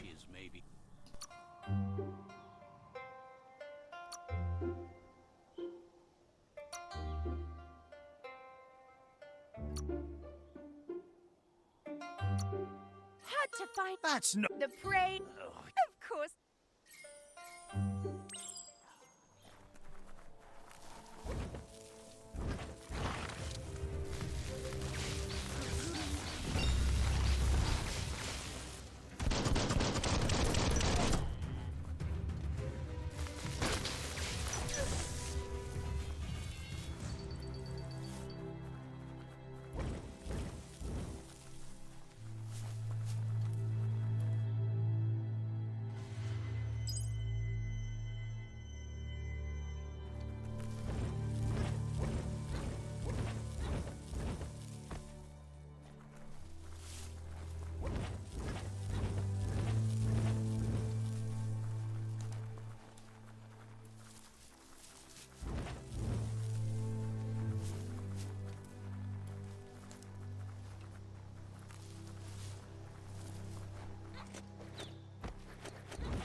That's a Toxanol Zap Station.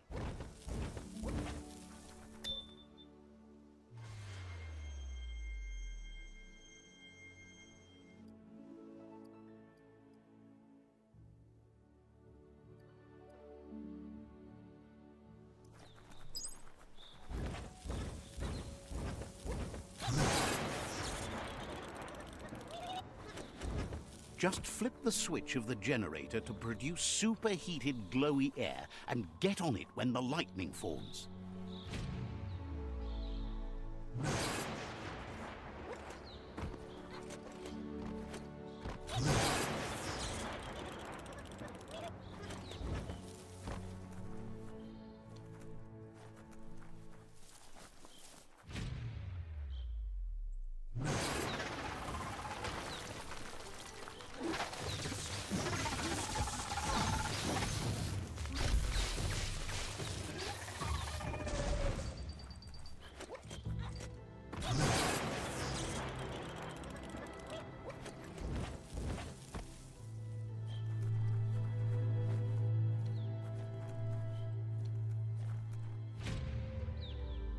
You did good, but the lightning did all the work. Head back to Click to amp up the Clonk Fist.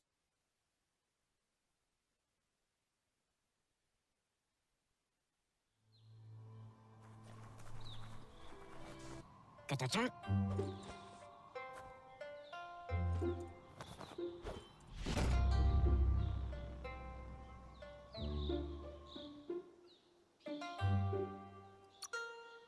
you can see. Am not.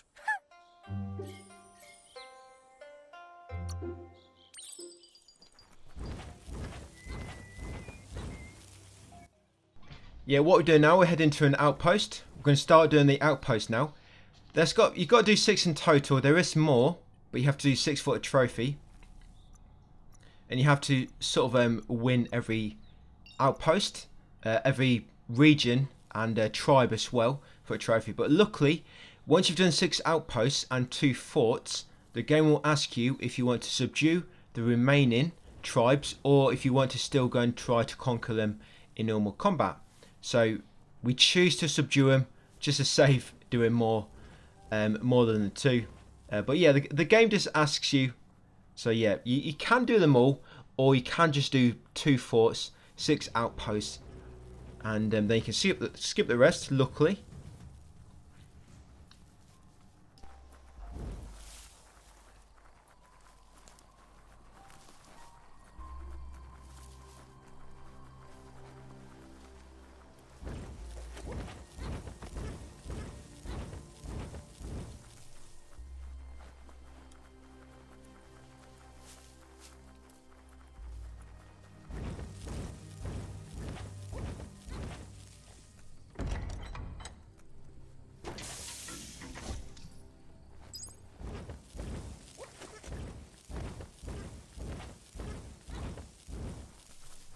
Mercadorpus Outpost, a Jagni tribe stronghold. Here's the...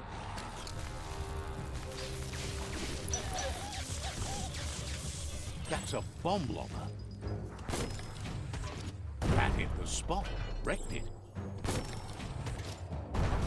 That twirly... Spin the twirly wheel and open that drain.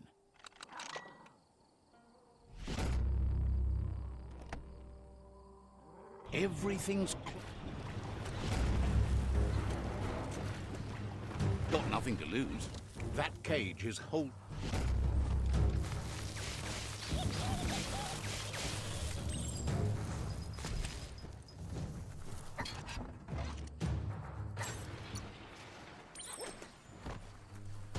We're going to get an ultimate weapon here. This is the Extermino Frograpster or something.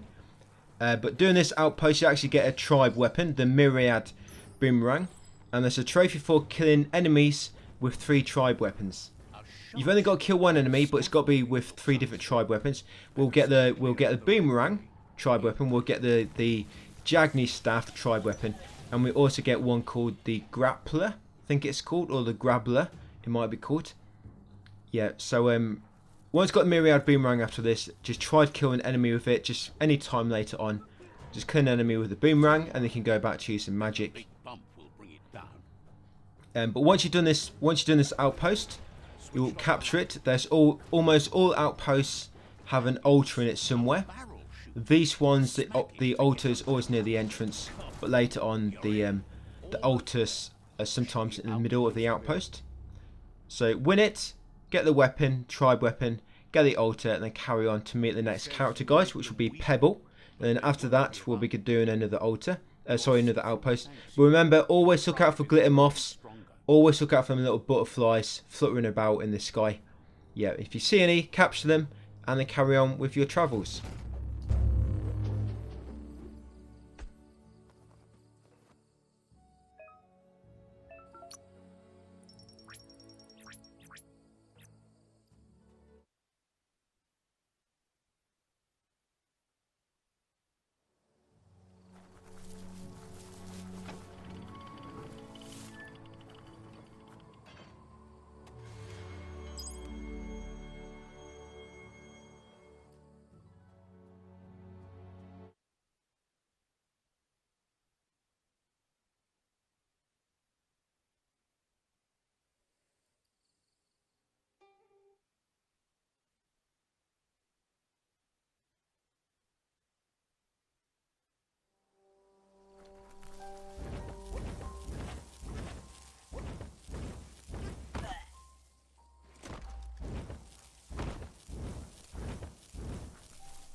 It's a rare sight. The meat eater again. Nothing seems to satiate his hunger.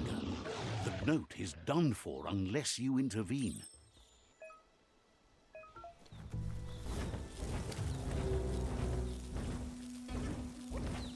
The circle of life.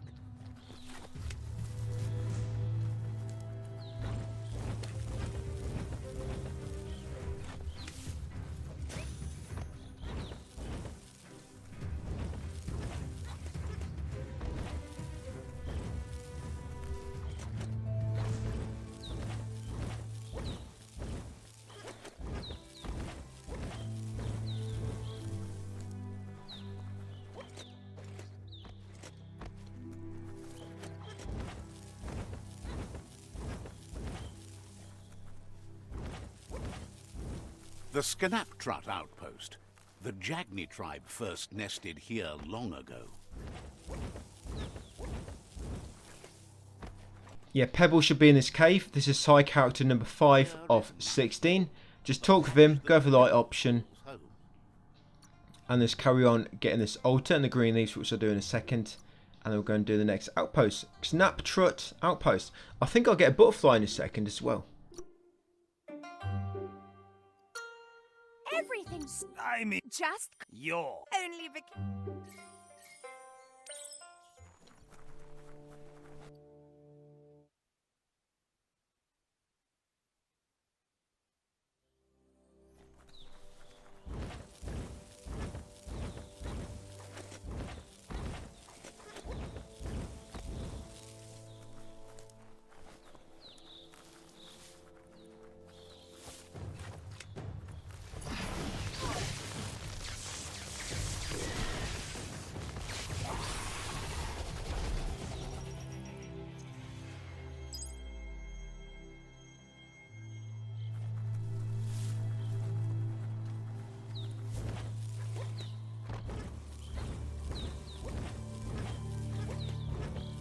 I've got glitter moth here. Yeah, there you go. It just appeared. See that? So that's a glitter moth. Yeah, that's how they appear. They just randomly appear in front of you. I think, I mean, I'm not sure for certain, but I think they'll explore sort of in your field of view. Just sometimes you move on too fast and they actually appear before you get a chance to look at it. But yeah, I'm not sure they actually spawn behind you. I think they might always spawn in your camera.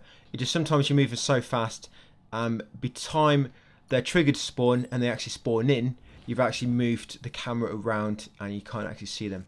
But yeah, if you're moving like I am, just dash in. If you deplete all your key and then walk a bit for it to recover, as you're walking and it's recovering before you can use blaze again and dash forward, you can actually look around then, just rotate camera, see if any have spawned, and before you're ready to dash again.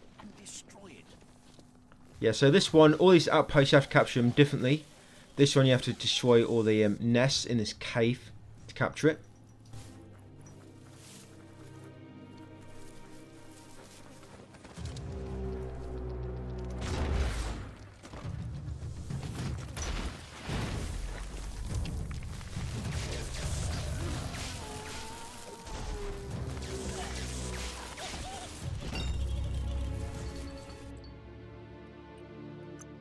Even more facts in that big brain.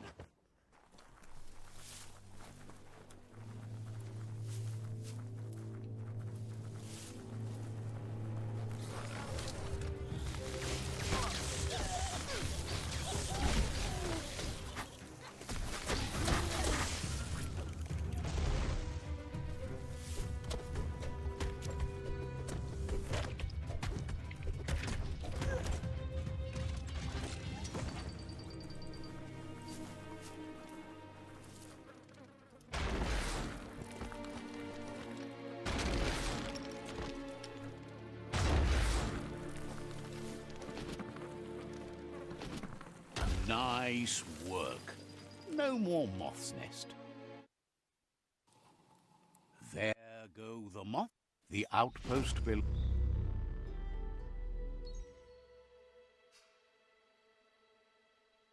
He says you For taking over the second outpost, you'll get a tribe. You'll get a tribe outfit or tribe gear, myriad tribe gear. Now this one, it does actually give you some resistance. It gives you heat, 12% resistance. It gives you radiation 30%, biohazard 68, and hypoxia 30%. Yeah, no guides tell you this, but this suit is fixed. If you go this route, you'll always get a suit, and it's always got the same resistance. Yeah, so you get 68% biohazard almost by default by going for platinum, and almost all guys will tell you to go for the biohazard 100% suit, which you get 68 by default anyway, and it only takes 3 bio points to put that up to 98%. So yeah, not really much point in actually getting that suit, or any suit for that matter. The only resistances you only really need for platinum is biohazard and heat. Yeah, they're the only really ones you need for platinum to make it easier. The rest, you will go into them zones a little bit, but it's not too much. You only really need a little bit, because you only run into them and then get back out pretty quick. Yeah, but heat zone and biohazard, you'll spend quite a lot of time in them, so you do want 100%. And hypoxia, you do spend a lot of time in that, but you actually get a basically like a robot, and it basically makes you immune to hypoxia anyway, so it don't really matter in that region.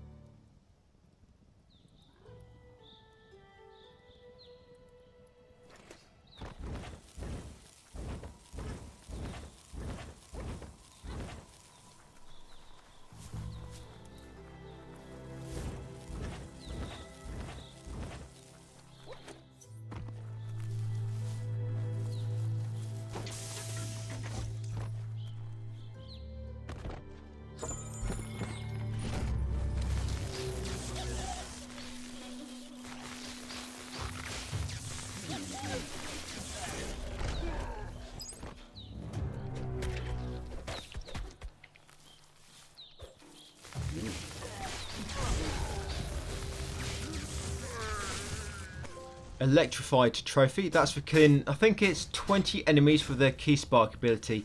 You'll get that naturally if you're using that ability a lot, which we are, so don't worry about that if you don't have it yet. You'll get it at some point if you just keep constantly using it.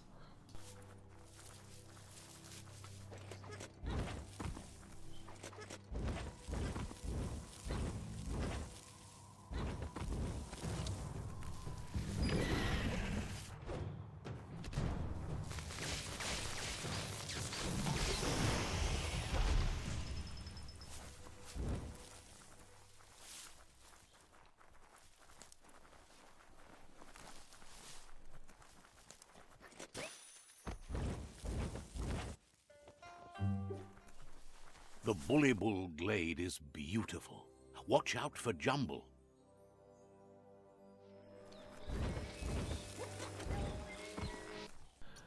This guy here is Jumbo. He counts as another side character, number 6 of 16. He'll actually give you a side quest called End of the Rainbow, which you need to complete for a trophy. Yep, and once you spoke with him, we're going to put some resistance on us. Yeah, we're going to go into, we'll do it in a minute. We're going to go into the level up screen. We're going to go into mutations. We're going to go into resistance.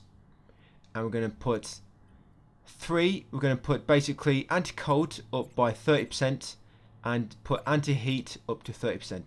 Basically upgrade anti-cold and anti-heat until it changes from a cost of 1 bio point to 3 bio points.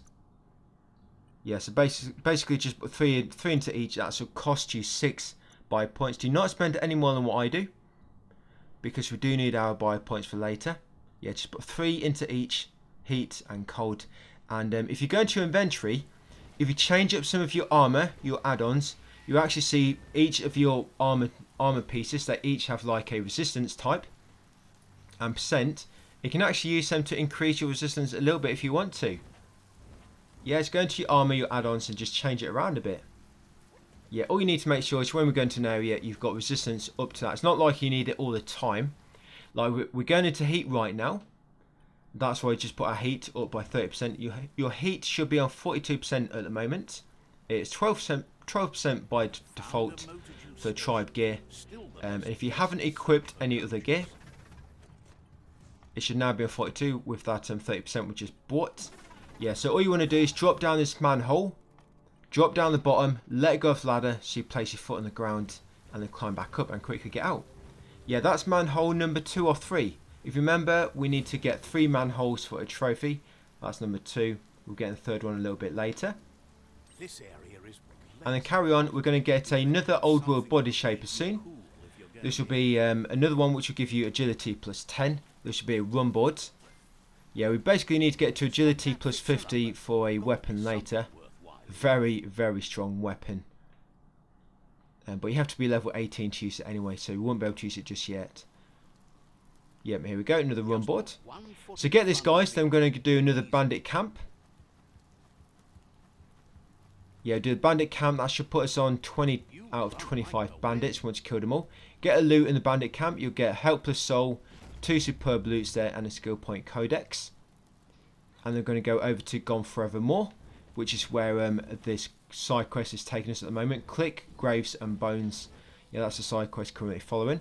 Once you get there, you'll get green leaves again, superb loot, and you have to sort of open up the crypt and you get the old bonus side. Carry on that, guys, and we're going to get into the signpost of Bo's Teak.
Maybe this was worth your while.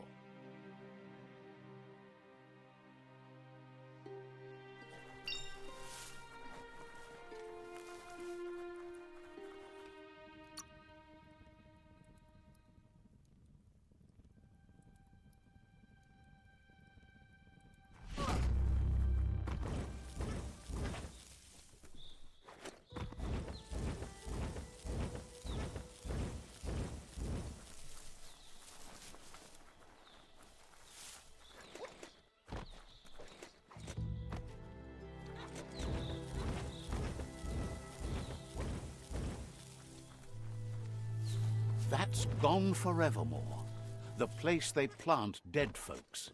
Hope you don't wind up there soon.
Here you got Bo's Teak hanging in that little blimp. Has an upgrade bench too.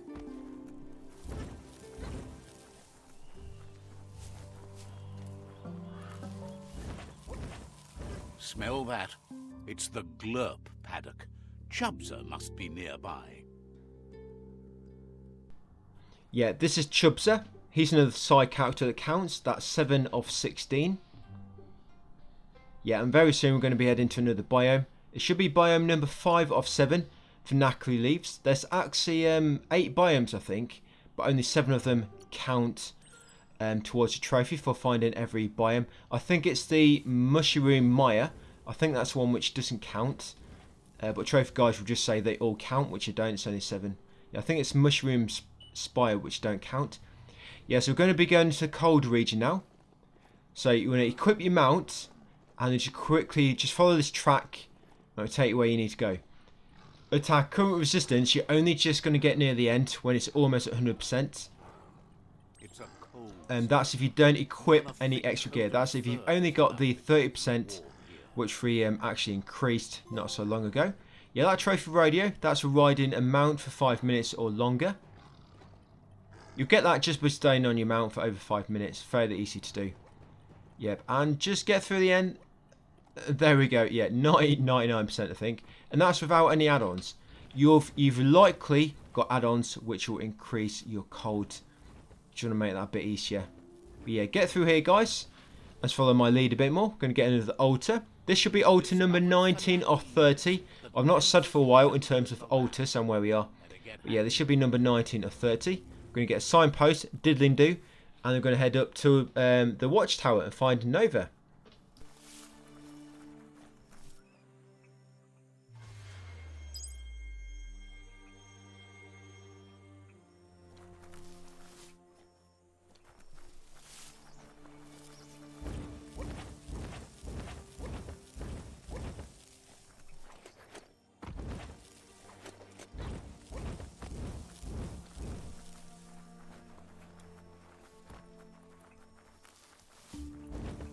Here is the village called Diddlingdoo by those lucky enough to live there.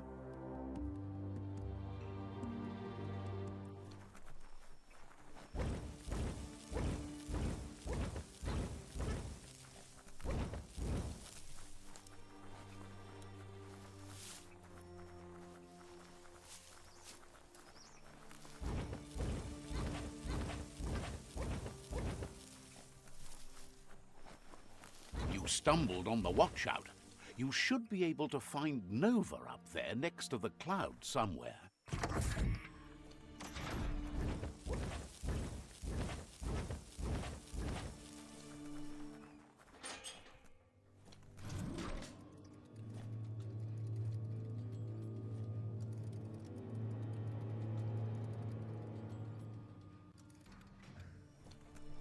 Yeah, Nova should be side character number 8 of 16.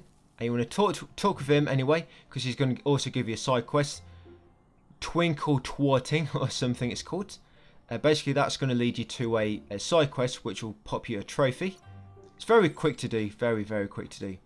Yeah, so just progress this side quest, and eventually we'll get a trophy. But along the way, you're going to find a altar. We're going to find another signpost. Yeah, you'll see this meteor come crashing down, and it'll change it to nighttime. But you want to make it daytime, of course, for butterflies. So once meteors come down, just warp away a few times, come back until it's daytime. Yep, and then, like I say, make way to the crash site, guys. Get the altar and signpost on the way.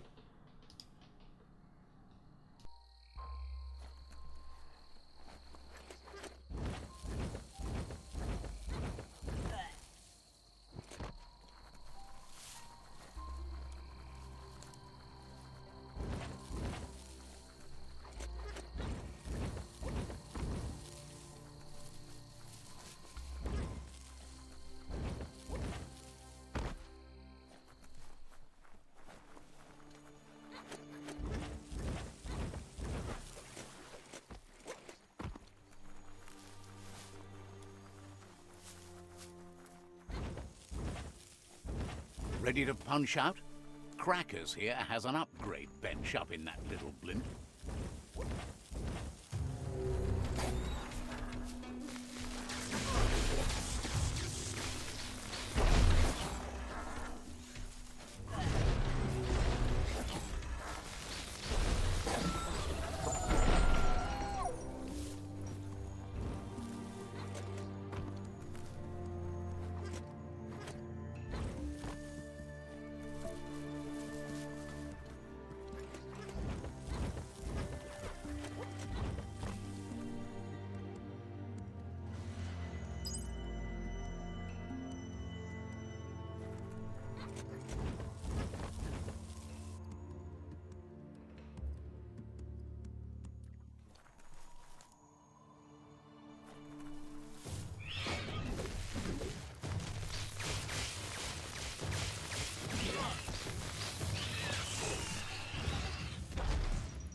complete the puzzle on the meteor, because apparently that's a thing, and that should allow you to get the twinkle twinkle, or the twinkle stone. There you go. Yeah, you get a trophy, twinkle twinkle. Yep, and that's all you need to do, guys. You do not have to report that in unless you want to. Yes, now once you're level 15, you can go and purchase Brain Drain. As you can see, attacks that inflict power damage regenerate your health by 20%. Power damage is magic. Yeah, that's just what a game calls magic. Calls it power damage. Yep, so once you're level 15, you want to go and unlock that. Almost didn't make it across there. But yeah, get across here, guys. Going to get the final old world body shape in a minute. This will give you agility plus 10. The quest for the agility body shaper should probably take you here, because there's only one remaining, so it should lead you here anyway. Yeah, you get the superb loot, get the body shaper, then we're going to go and discover Molly Hole Outpost, guys. And then once you've found Molly Hole Outpost, make sure you have actually unlocked the signpost. Then you're going to walk back to Click and hand in this Carving Bone quest, or Graves and Bones, I think it's called.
Yeah, completing Click's quest, he gives you the skeleton key, and you need it to come into this vault.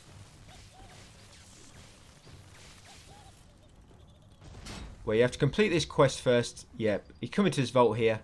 There's this superb loot. And the reason we came into here, guys, into this bang shelter, is because you'll get an ultimate weapon. But this one is a shotgun, which we want.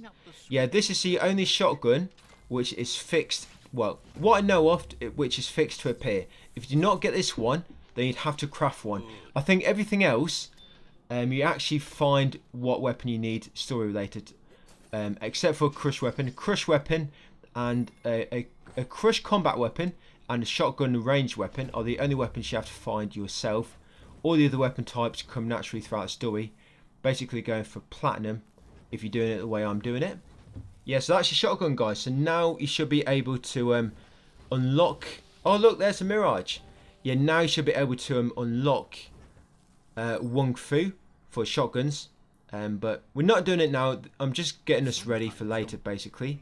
When we're going to purchase all the Wung Fu abilities and pop those respective trophies. But yeah, this is my first Mirage. Can't believe it. It's taken almost 2.5 hours. A lot of times I've been platinum this on earlier practicing on other accounts, and I've got almost all 4 Mirages in like the first few hours. But it's always the way when I'm actually recording it, I have really bad luck. But I guess I wasn't too bad at glitter moths. We get right near the end, and I only need 1 glitter moth. I've got all the other pets, so it didn't work out too bad. It's just the Mirages. Which I had to actually wait, sort of farm for 10 minutes to make the final 2 appear. But they're quite easy to do. Anyway. Yeah. So once got that ranged weapon, guys, the shotgun. We're going to warp to Jumbo now. Now we're going to sort of head east. Is it east, I think, from Jumbo? Jumbo, well, you see on the My Compass, it's sort of northeast. Yeah, we're going to come into this area. We're going to get a signpost. And we're going to progress the end of the Rainbow side quest a little bit. We're not going to complete it now. We're just going to progress it to the point where we actually see where the rainbow is. And then once you see the rainbow is, we're going to actually go and go to the Uffy Duff outpost, guys. And we're going to capture that one.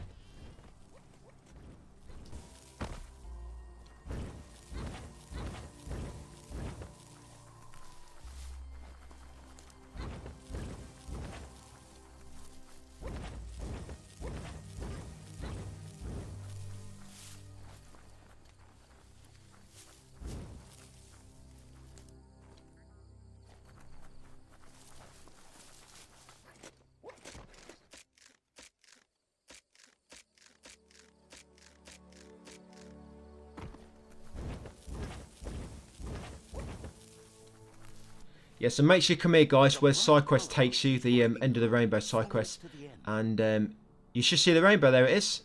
Once you've seen that, you know that that side quest has progressed.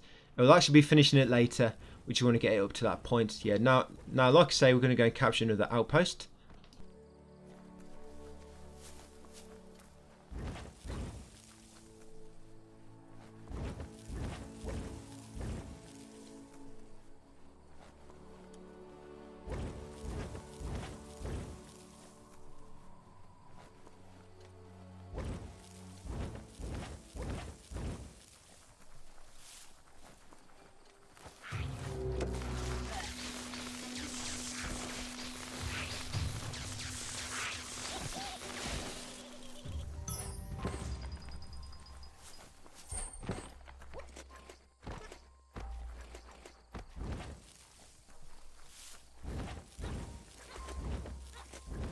Erfidurf outpost.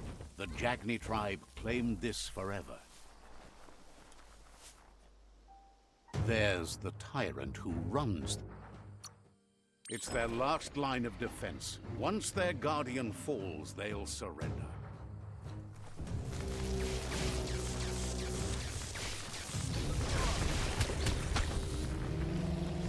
The outpost.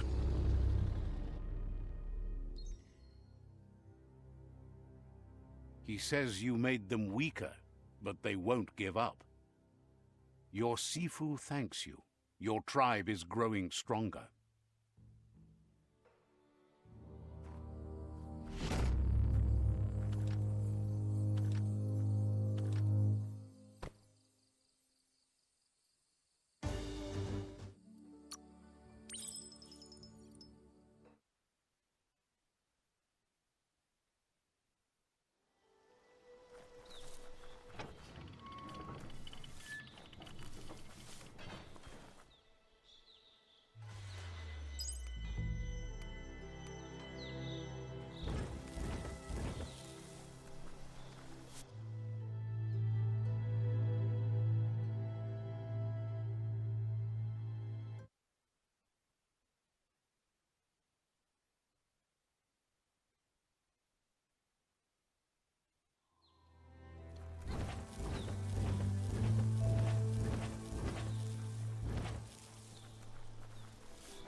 That's the Jagni tribe's fort.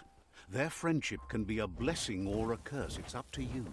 You're either a part of their solution to the tribe war, or part of the problem.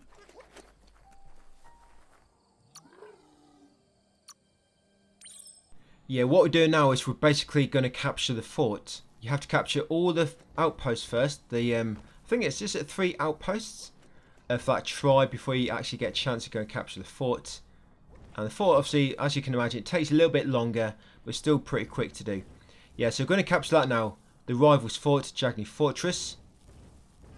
Yeah, capture this, guys, and then once you captured it and you've got the Jagni staff, then warp to Gizmo, the Chug Yard. I'm going to go and talk with him and carry on that quest for Gizmo.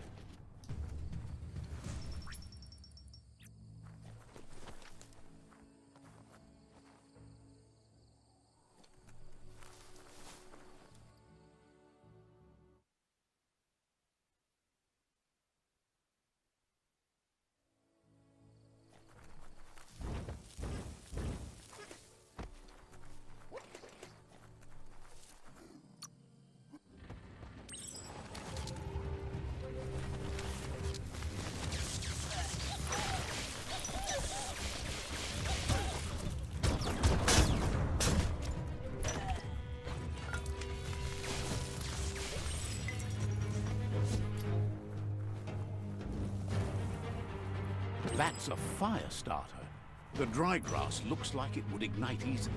You just need to create a spark to light a fire. It burns brighter than the light.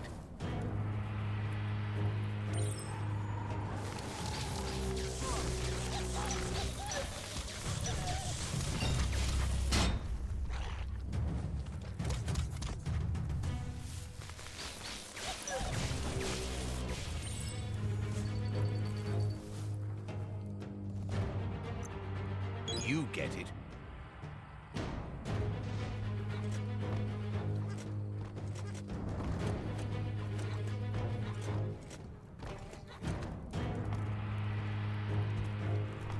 That's a pyro sizzler right there.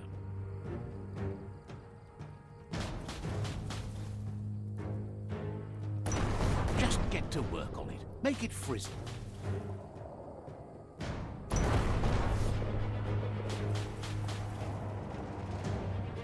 Nice crackle.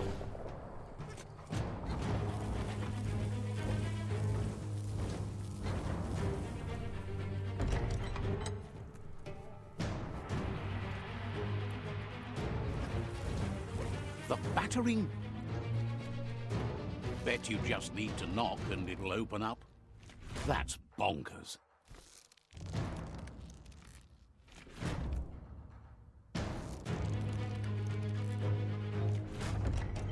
The jag...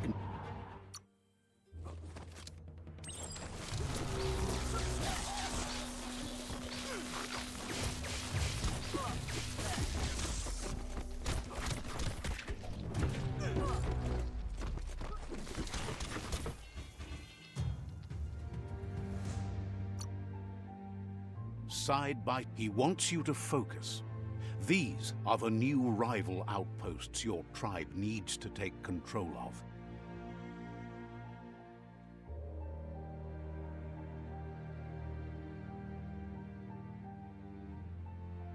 He says you'll regret not being on their side. The only way you'll learn their secrets, Wung Fu and the tribe weapon now, is if you defeat him. And that will never happen.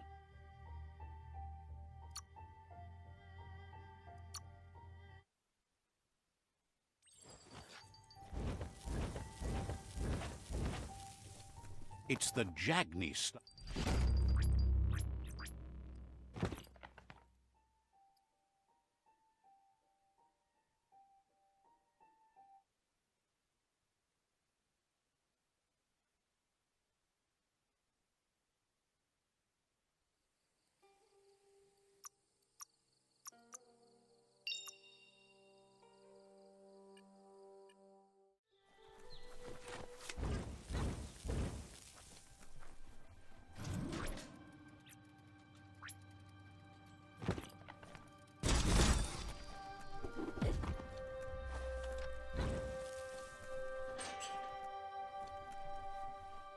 We're about to head into the dead zone. This will be another environmental biome. This will be 6 of 7 altogether so far.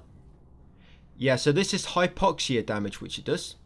And you can't actually increase... This is the only resistance you can't increase by using bioblobs, biopoints. But you do get a suit in this one. All you have to do is get through here, do this first quest in this area. You'll find a MK ton wreck box and a few other goodies. So loot all these, go back to Gizmo, and then you'll get the suit, which will basically make you immune to hypoxia. Yeah, this MK ton wreck box, there's quite a lot of these, but unlike the Goo Glide ones, you don't have to get all of these. You do have to get 3. Yeah, you have to get 3 at least for a trophy, but you don't have to get any more, luckily. So we get this one, and then we get 2 more, and then that's it. So once you've got that one, head back to Gizmo, as the main quest is telling you to. Get any superb loot I'm getting, as you can see. Get back to superb loot, and then once you've done that, we're going to make our way to Mug. On the way to Mug, we're actually going to get another Goo Glide wreck box.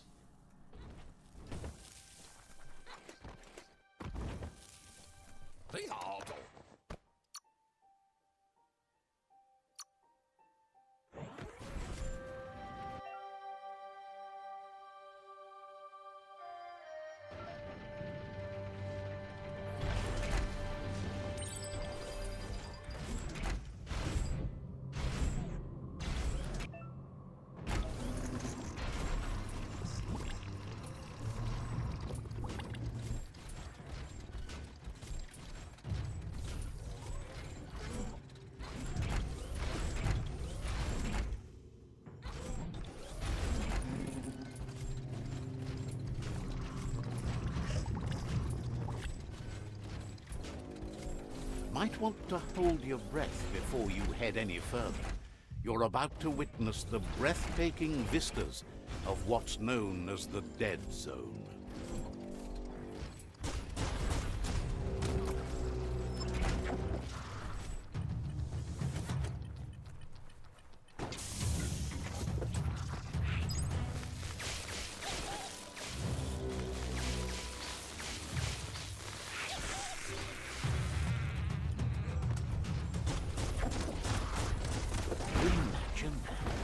You could just go to a place like this to get a proper meal back in the old world.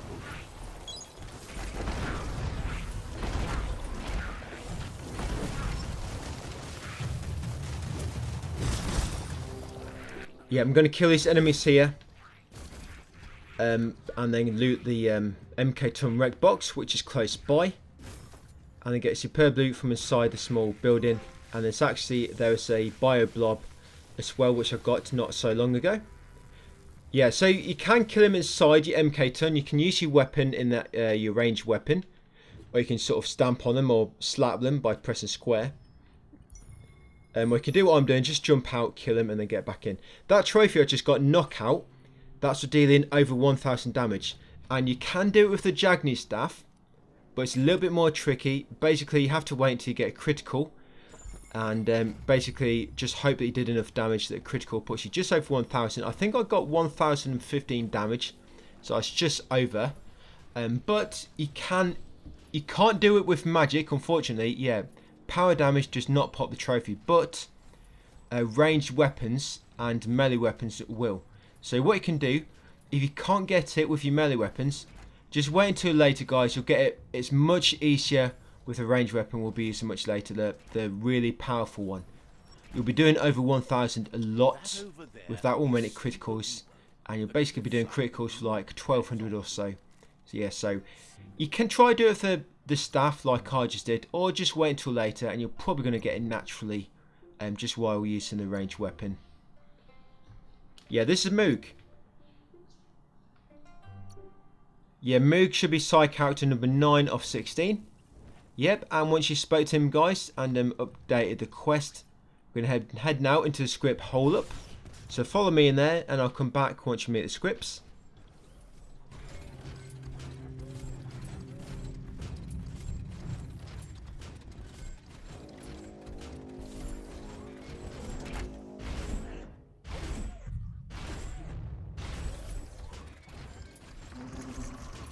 Wait, it's the script hole up. Place is just filled with critters.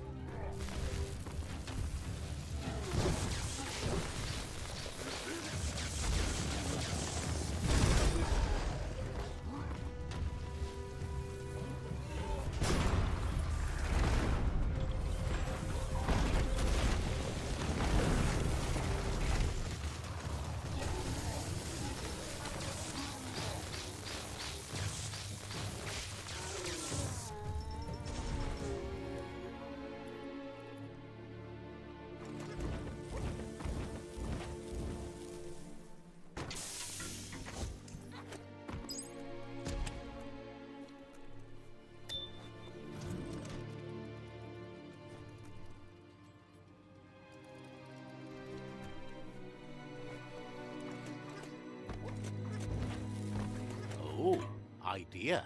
Go knock the lid off that sludge truck. It'll fill the place up and you can get up to that entrance there.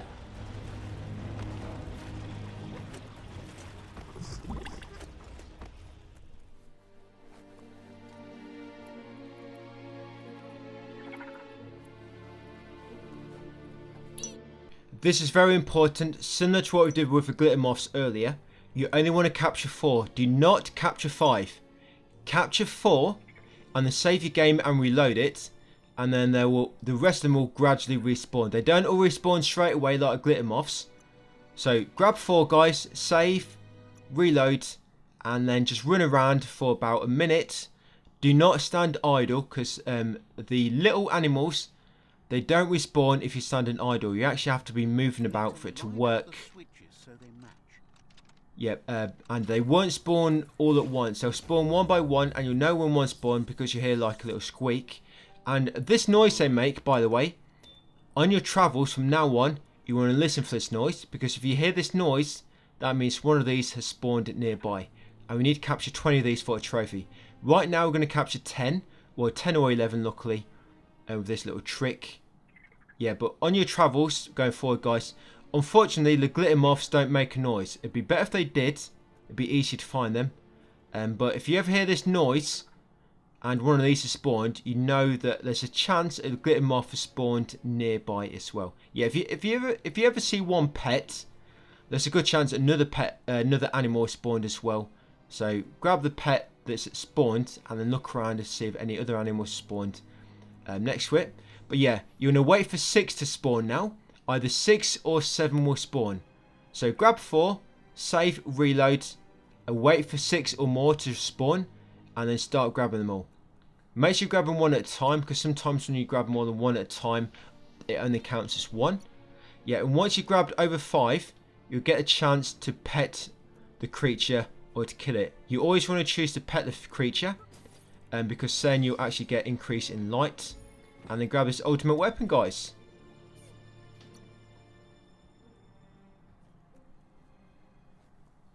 Yeah, just make sure you get them. Yeah, like I say, there would have been 6 would have spawned altogether. And yeah, that's it, guys. So you should have got an easy 10 scripts then. And yeah, like I say, going forward, listen out for that squeak. Because then you know one spawned nearby. They're easy to get them with glitter moths. The glitter moth is a tricky one. Because scripts, there's actually 3 different kinds. You've got that orange one, which makes a squeaky noise. Yeah, got another ultimate weapon here, guys, for you to get. Make sure you pick it up. Yeah, the orange ones are the only ones that make the squeak. The other scripts don't make any noises. Yeah, you got the orange ones, them ones.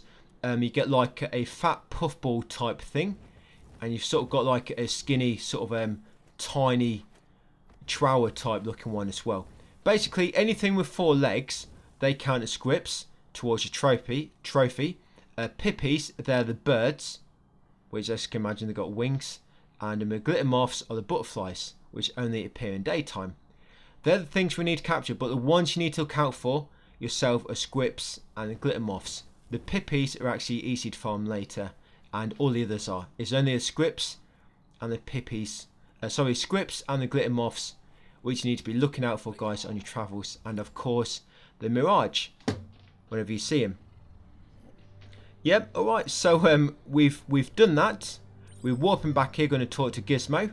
Once you talk with him and update the quest to the Western World Eater, you're going to warp to Moog. And now you're actually going to talk to Moog to start a side quest called the Shaky Trunk Gut. This is very important because this is a side quest which leads to a very powerful ranged weapon which we want for later. Yeah, so get that and then drop down here. Get back in your robot, guys, and now just follow my leads. We're basically going to get out. This region we're in, not all of it is poisonous. You can actually climb out to the ledge at the top, and it's sort of all grassy and it's breathable air up there. You'll not take any resistance damage. Yeah, get out here. Yeah, follow my lead now. We're going to get a lot of altars here. A lot of altars going to meet another side character very shortly.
This place is called Puff Duff Bluff.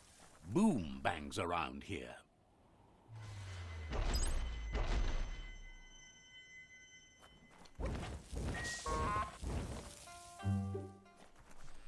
Yeah, we've got another side character here. This is number 10 of 16, and this is Boom.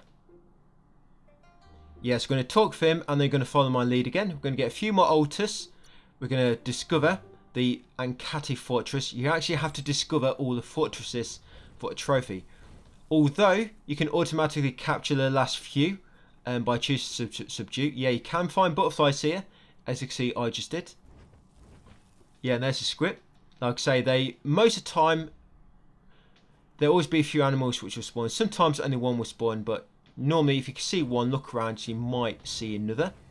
Like there's the script and a glitter moth. Exactly the two which we need. Yeah, you actually have to discover all the fortresses for a trophy. You don't have to go in them, you just have to become close enough so you discover their location. So here we're going to discover the Ankati Fortress. Get a few altars, get the Hubbledorn signpost, and get another MK Ton dock station. Then we're going to be going into Bionucleus 8C, which is a biohazard zone very shortly. I'm going to pop a lot of MISC trophies there.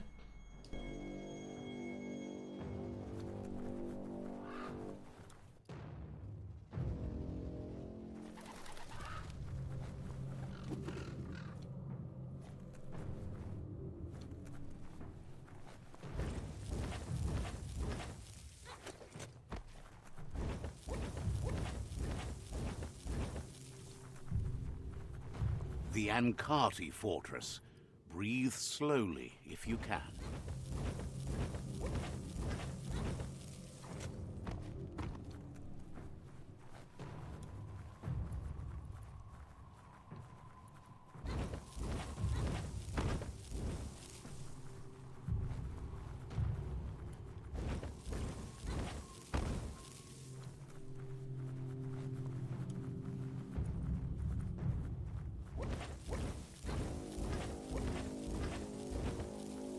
You've located the village of Hubbledon.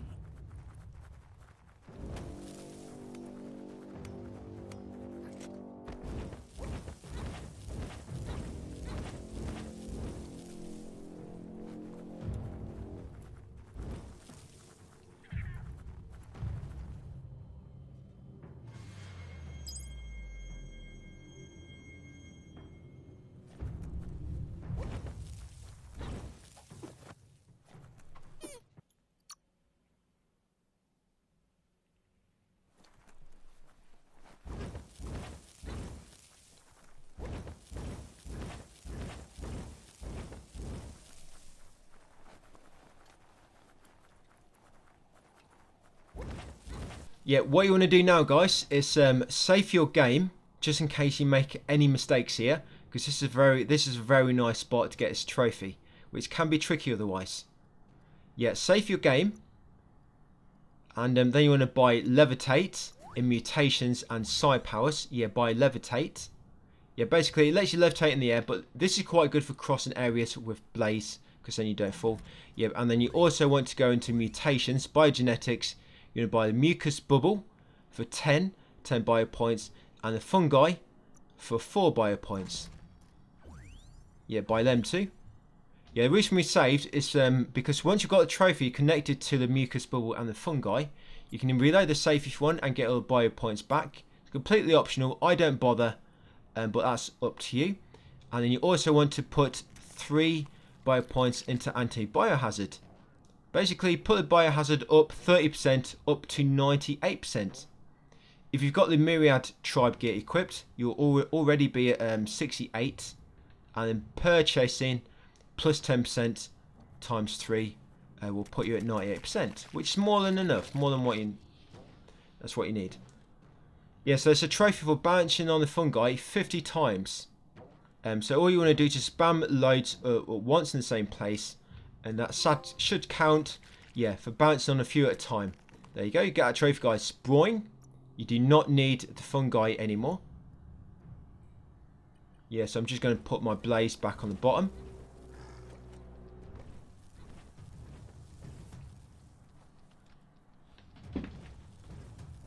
Yeah, then what we're doing now, we're going to head into Bionucleus.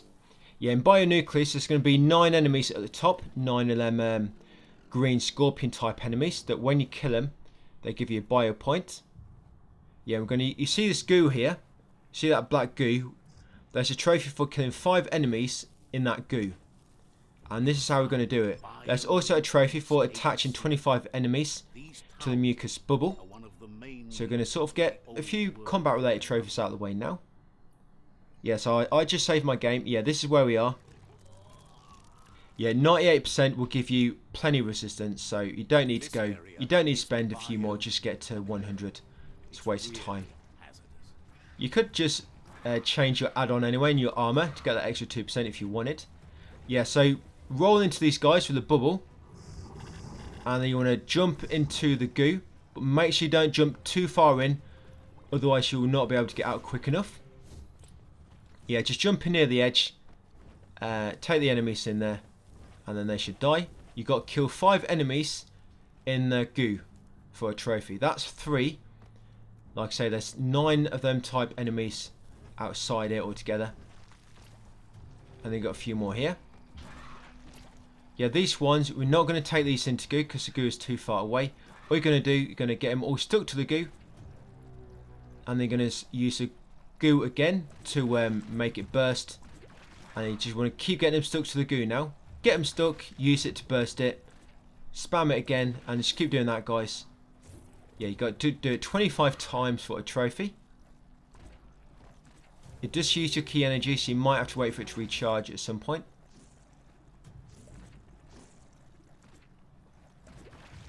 Yeah, as soon as you've got a trophy, you can kill them all.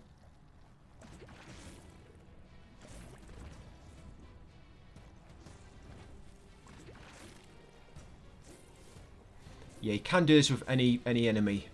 I just do it here, get all the mucus bubble trophies out of the way. Oh, there we go, stick it to them. So once you've got that, just kill them all. There's actually a MK Tom Rec box here in a second as well. Just get rid of these guys first. Yeah, to deal over 1000 damage with the Jackney Staff, you normally have to do it's a Wung Fu attack. Which is, I think it's R2, R2 triangle with a Fox Toss. Yeah, that has a chance of critical for over 1000 with our sort of basic build. Which is all focused into intellect. Yeah, so yeah, get that MK Tom Rec box, guys. You shouldn't need any more. That should be 3 of them we've found. And that should be enough to get a trophy, which we're going to get very shortly. But first, come outside here. There's going to be 3 more of the green enemies. Now we're going to actually lob these into goo. Yeah, so stick them to your mucus bubble. You can actually use blaze while you're in your bubble, by the way, to move a bit faster. Like so. Yeah, then bring them over to this corner. And there's going to be loads of goo beneath you. Yeah, but all you're going to do, guys, is stick them to your goo and make it burst so they fly down below. Yeah, like so. There goes one. Well, no, actually they're all down there now. And once they died in that goo, you can see them down there. That's it. Just wait and tar up. You'll get that trophy, guys. Tar up. If you didn't pop it and you've killed them all, they do not respawn. So if you want another go, you might want to just load that save back and just try it again. But yeah, that trophy can be a little bit annoying to get, but this is a good spot to do it. Get it all out of the way. And then once you've done so, you do not need the mucus bubble or the fungi anymore. So you can make sure you've got assigned Key Spark, Levitate, Blaze, and the other key ability. Yep, you can make sure you've got all them equipped. Levitate is good to cross massive gaps, because when you levitate and use Blaze, you don't actually you don't lose your height. You stay at the same height until your key runs out. Yeah, it's a good thing about levitate. You can blaze in the air and you do not lose any height until you run out of key. Yeah, so down here, just going to kill all these guys.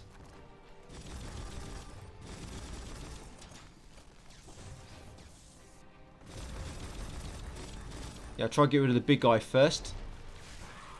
Yeah, he'll actually drop 3 bio points.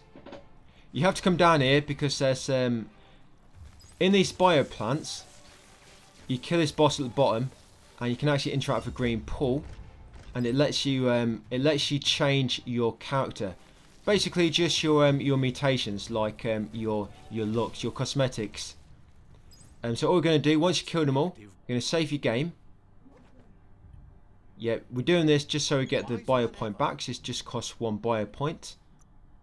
Yeah, save your game and then interact with this bubbling green pool.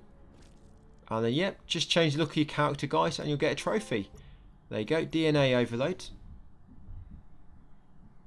And then reload it to get your bio point back. Get superb loot. And then we're going to walk back outside to the nearest signpost. And then carry on to the boss.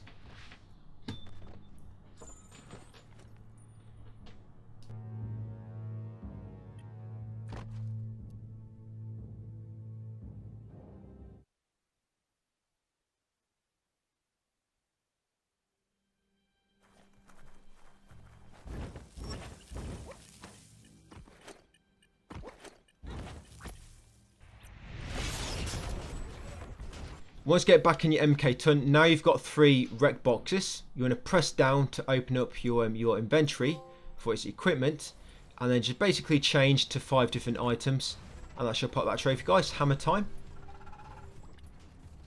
Yeah, just equip 5 different items, all differently, all separately, and yeah, you get a hammer time.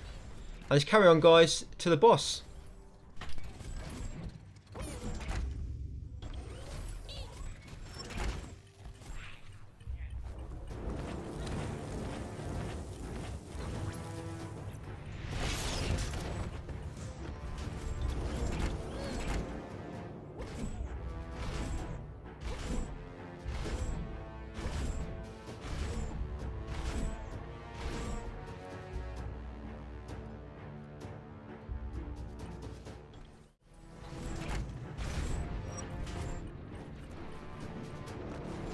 Yeah, this is the first major boss, and there's a missable trophy connected to this guy, so you might want to save your game just before you trigger it, just in case you don't get the trophy for whatever reason.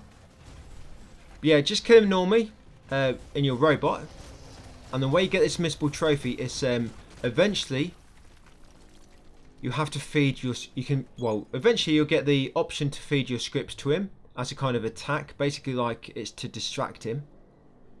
And once you get the option, you want to just spam all 3 at once, and then you want to wait until it happens again, and then fire all 3 at once again. If you just constantly try to fire them, most of the time they don't work. It has to be done at a specific time, and it's normally after he jumps up. It's normally after he jumps up like this, lobs his rocks, and then comes back down. That's normally when you get a chance, and you just want, like I say, you want to spam all 3 at once. And all you have to do, you have to feed him 6 scripts for the trophy.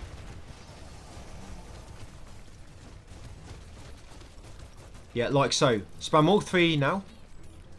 And then next time he jumps up and comes back down, spam 3 again. And that should be enough for trophy, guys. And like I say, if you don't get it before you've beaten him, just reload your save and try it again. You shouldn't get too much trouble doing it.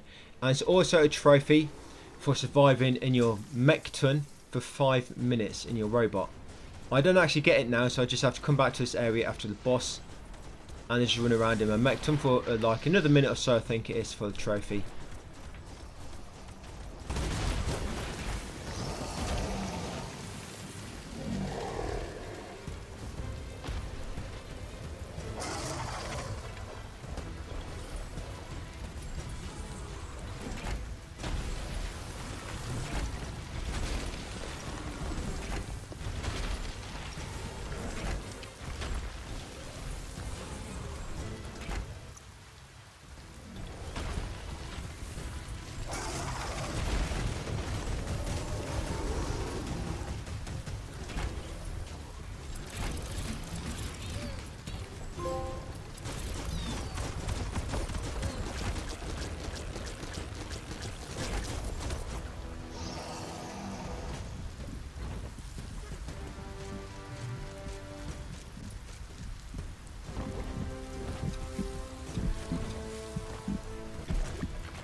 Yeah, once you've killed the boss, this goes for any of the big bosses. Just make sure you talk with the MC nearby afterwards, just to progress that main quest and complete it. Get a bit of extra XP. But afterwards, come up here, guys, because we're going to get another old world gadget. This will be old world gadget number 9 of 15, and this will be the mind monitor. Once you've got this, I'm just going to walk back to the dead zone and just get a trophy for staying within your mechton for 5 minutes. Because you can only equip it in the dead zone area. Yeah, so I'm just going to get this mind monitor to kill these enemies, get the mind monitor and the superb loot in the area. Yeah, walk back there, and then once I've got the trophy, guys, heavy metal, then I'm going to warp to Uffy Duff Outpost and then just head to the north. Need to be linked to get the mind.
This is called Suburbia. A place Yeah, heading into Suburbia now, and we should be on 27 or 30 altars, by the way, in terms of the altar needed for a trophy. Yeah, so in Suburbia, in the bottom of this house, you're going to find a body shaper.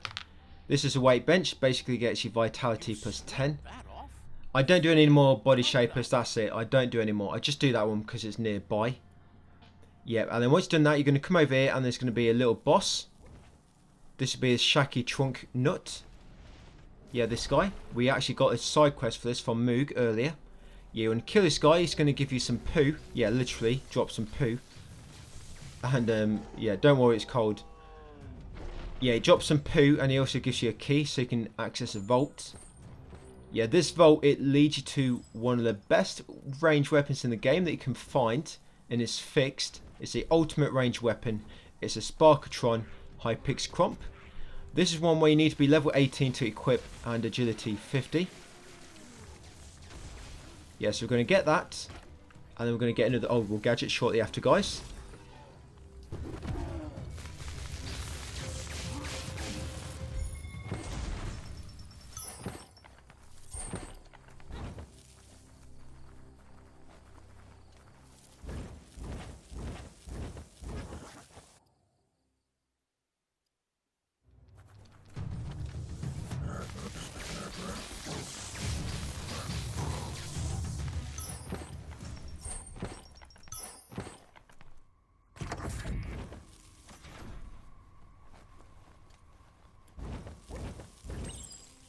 find a key that fits.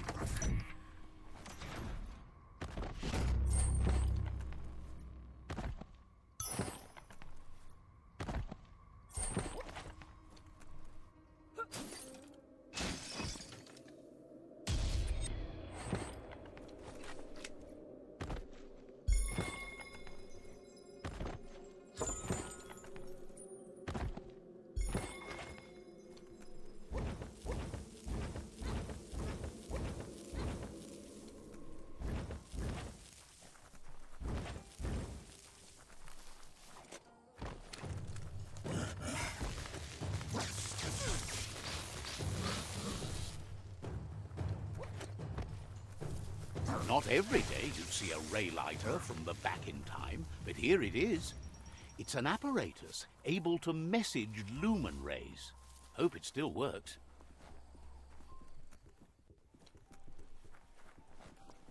Yeah, you got an old world gadget here. This is number 10 of 15, and this will be the ray lighter. Yep, there you go. For some reason, yeah, I know it looks very similar to that one in the prologue, but the one in the prologue don't count for some reason. But this one does. Yeah, so the ray lighter, basically that projector. And I don't know why, some sort of glitch, but a quest doesn't appear for it. Yeah, so get the ray lighter, and then come over here, and this next one is going to be like a globe. And this globe will be called the Terra Globus types. And this will be Old World Gadget number 11 of 15. You can see the rainbow ahead. You're about to complete that quest and get a trophy connected to it very shortly. Yep, here it is. Terra Globus, guys. Just interact with it and then back out. Yeah, you should be on 11 of 15 at the moment. So your progress tracker should reflect approximately a percentage of 11 out of 15. Yeah, end of the rainbow. That's where we're going now. So you can actually follow that now if you want. Yeah, just head over there, pick up the loot, and you get a trophy, guys. End of the rainbow. And then just follow my lead. We're going to make our way to Honky. We're going to get the Outfitter Craft Camp signpost, and then the Honky. And we're going to talk to Honky for a side quest, a good nothing for nothing. Yeah, so loot this crate, get a trophy, guys, and go and see Honky. And it should spring open.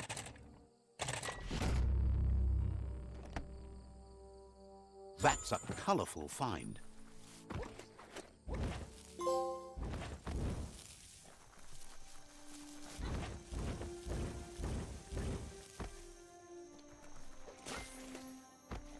The Yerp Fields, where the echo of your actions resounds clearer than any other place you'll find, except for where that's not true.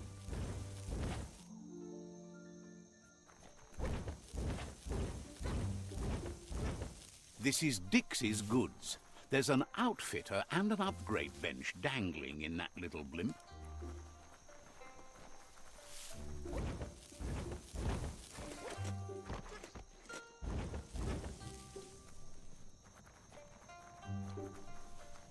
Careful you don't slide down the Sprill slope. Maybe Honky can...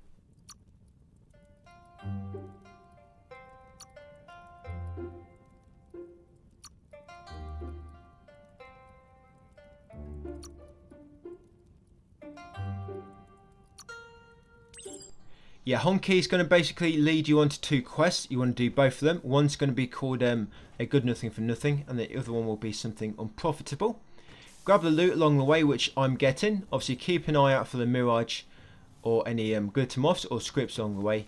It's night time for me at the moment. I should be on daytime. I should have walked away, but never mind. Yeah, level 18.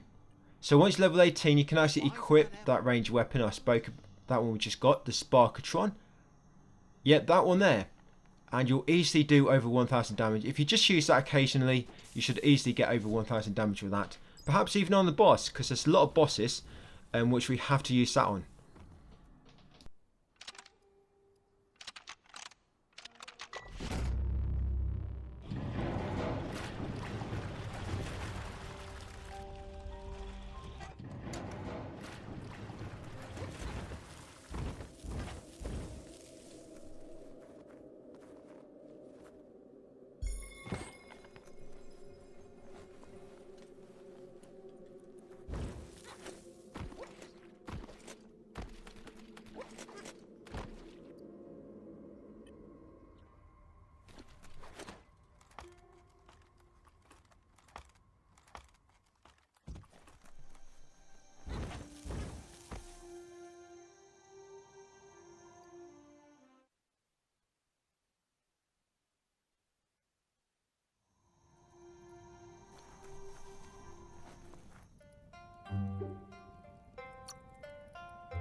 There he is, found him again. And I don't think I find him again now until the end of the game, where I have to farm him twice.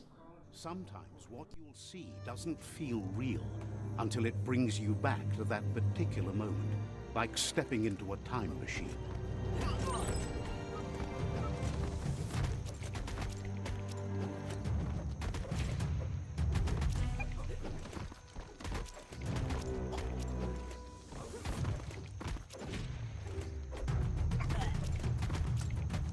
It's hard to shake. However, there's no doubt that what you remember makes your future different.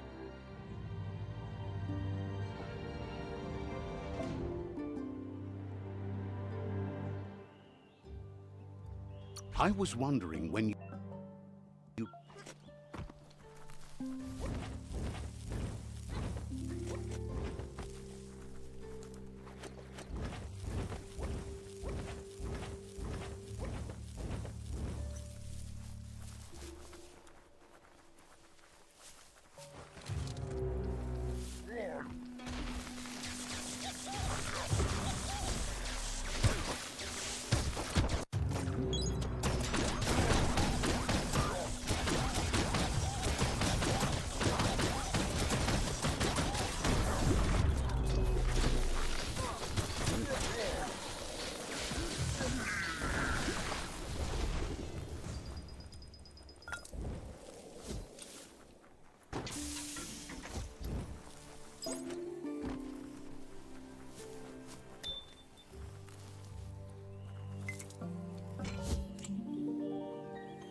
Yeah, once you've progressed something unprofitable, we're not going to go back to Honky just yet. We're just going to head over here to the southeast slightly. If you look at my compass, you're going to find another side character. This will be Trim. He's side character number 11 of 16. We're going to get another signpost soon. Flibidit. We're going to get the last manhole, which will pop the Eye on the Road trophy. That's manhole number 3 of 3. And shortly after, we're going to get a few more gadgets, guys. Yes, this is Trim, like I say, number 11 of 16.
Yeah, this is last manhole. Dropping down here should pop the trophy. Yeah, that's where it is. Most of these manholes, you can see them on the map. And they have like light coming from it. There you go, eye on the road. Yeah, so get this, and you see that house up there, guys. If you head into that, there'll be another old world gadget.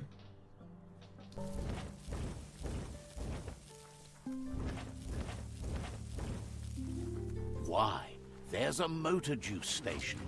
Imagine getting go juice whenever you want.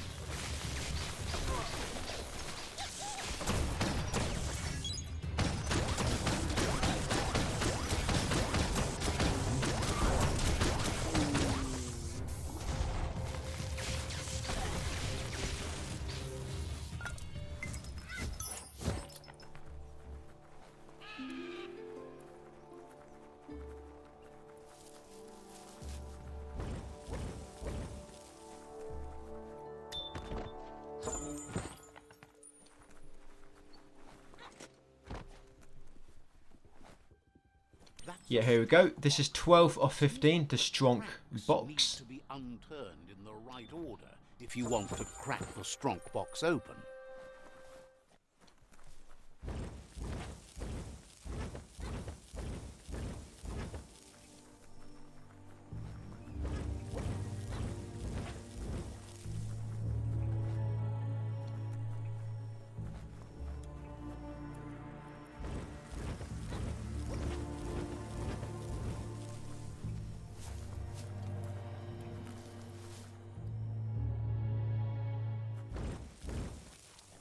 You found a factorium. Wonder what they used to live there.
Yeah, I think I chose dark there by mistake for the soul, but it doesn't really matter too much. Yeah, but here, guys, it's 13 of 15 old world gadget, the string plonk. Yeah, the piano. We only need 2 more to get now of the old world gadgets. So you should be on about, yeah, 87% should be what you're on, guys. 87 out of 100. That should be what you're on. If you're on lower than that, then you've not quite interacted with one somewhere. If you wanna check which one it is, if you go into your side quest, it'll be whichever one the side quest is not available for. It might not be available for the ray lighter anyway. Yeah, but basically it might be the one it's not available for. But you should be on 87. Yeah, so once you've done that, walk back to Honky, complete the quest, and you want to save your game, and then buy something from him. That went well. Yeah, buy anything from him, and that should pop a trophy. For some reason, buying that didn't pop it. I've got to buy something else. Yeah, there's a trophy for buying something from him, but to make him unlock his shop, you have to do his quest line. That's why I have to do a few quests for him. Oh, there we go, that popped it. Bagman. Yeah, so once you got that, guys, we're actually going to get some more ducks now. Just make sure it's been 1 hour since you've last got the ducks from Quark Hollow. Yeah, so I just check my timings. And you can warp to Dump Outpost, go and get some more ducks, 6 more. That should put you at 18 out of 20. And I'm going to warp to B Loft, the Outfitter Craft Camp. That's the one near Manufactorium.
So we've got a lot of goodies we're going to be collecting now.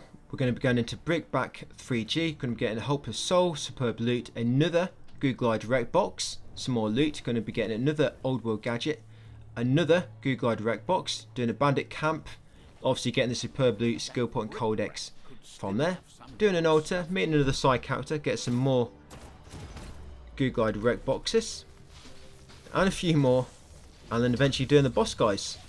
Yes, just follow my lead. I'll come back on the Old World gadget, just point it out. But just follow me along the way.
Yeah, this is Old World gadget number 14 of 15. Yeah, this is a radionic. Yeah, this should put you at 93 out of 100, I think. Yes, just make sure you got that, guys, and then just follow my lead now. Yes, we're going to do another bandit camp. You can loot it. And we're going to meet another side character. This will be 12 of 16. This is Lump. Yeah, lump. And we're not actually going to be doing the boss just yet. Just got to get a few more Googlide ret boxes, just in case you've been unlucky and haven't got any engines yet.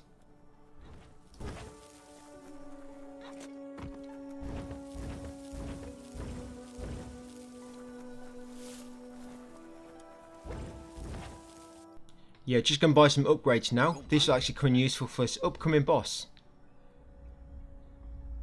So you want to go into your character, into perks. You're going to buy the Psi Spikes for Psi Freak. And you also want to go into General. And you want to buy Look Out.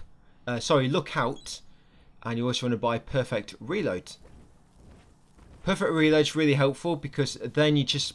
when you've got a few bullets left, you get a prompt to press R1. And if you press it then, you'll reload all your bullets instantly, but you also get an increase to your next magazine. And it's really going to help on this next boss, where you mainly have to use your ranged weapon. And basically in any combat going forward.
Looking for treasure.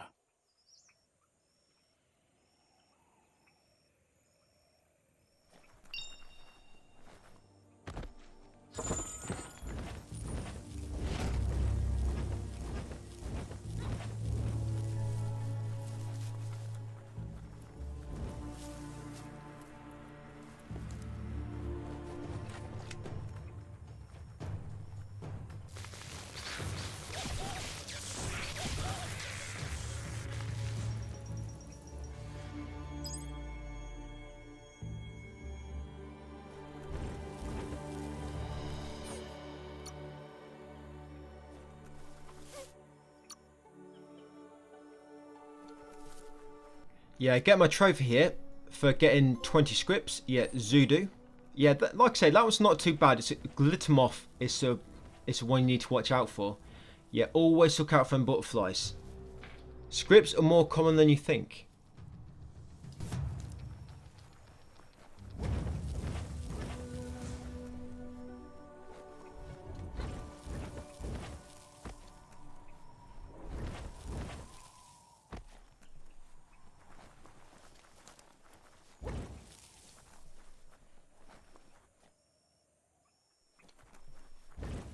The float boat used to see lots of traps.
Yeah, we're heading into a radiation zone now. So what you want to do is save your game, and if you want a bit more resistance, do not use any bio points. You need to save them for later.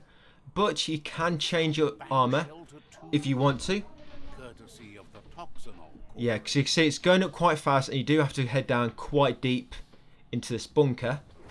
Yeah, and you are going to have to kill these enemies. You do have plenty of time. I mean, by default, if you've got the Myriad Tribe gear equipped, and you're at 35% beforehand, it should put you at about 65% anyway, so you should have plenty of time. But you basically come in here, get out Google Eye Direct Box, guys, and then head back outside, and then just carry on. Loot what I'm looting, and then we'll actually be upgrading ourselves again very soon.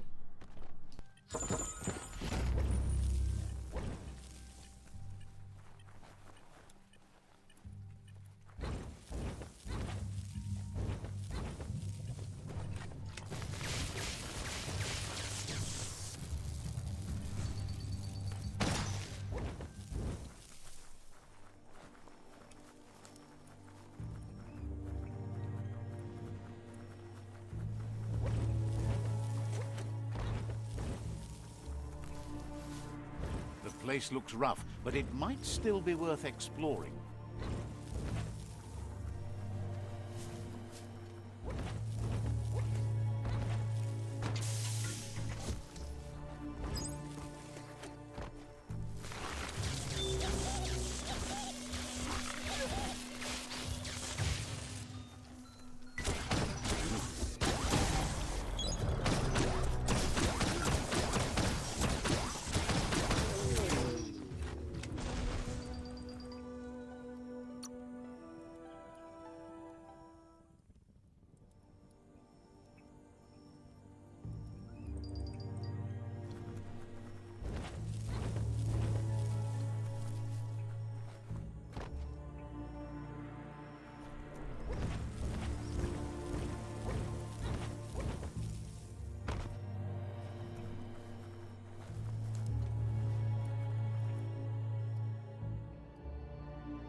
See that broken boat over there?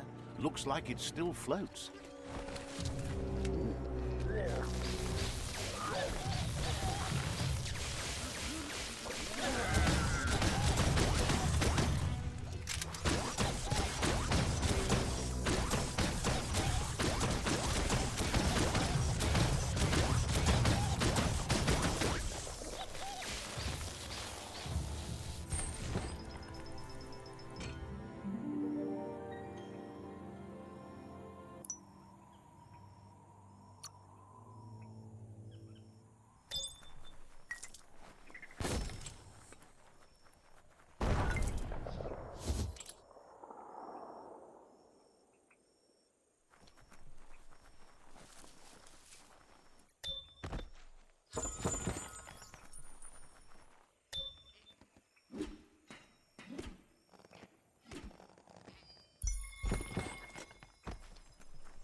It's the porky-puff nibbling bug.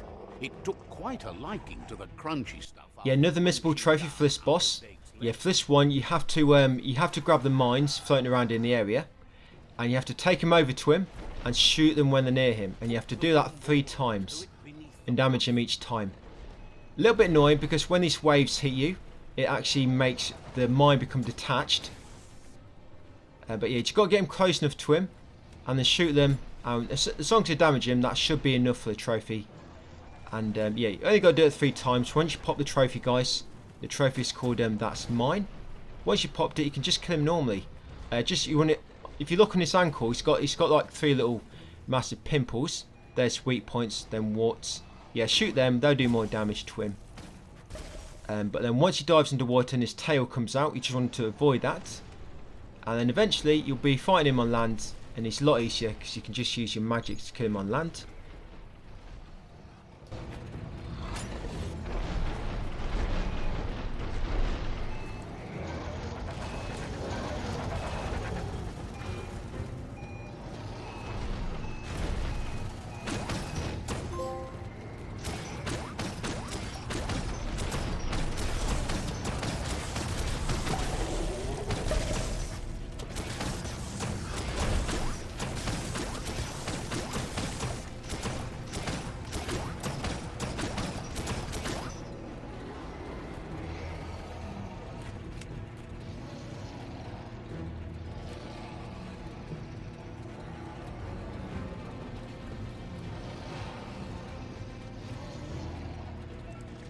Unleash the quacks. Ain't that cute? A two-bit playing with quacks.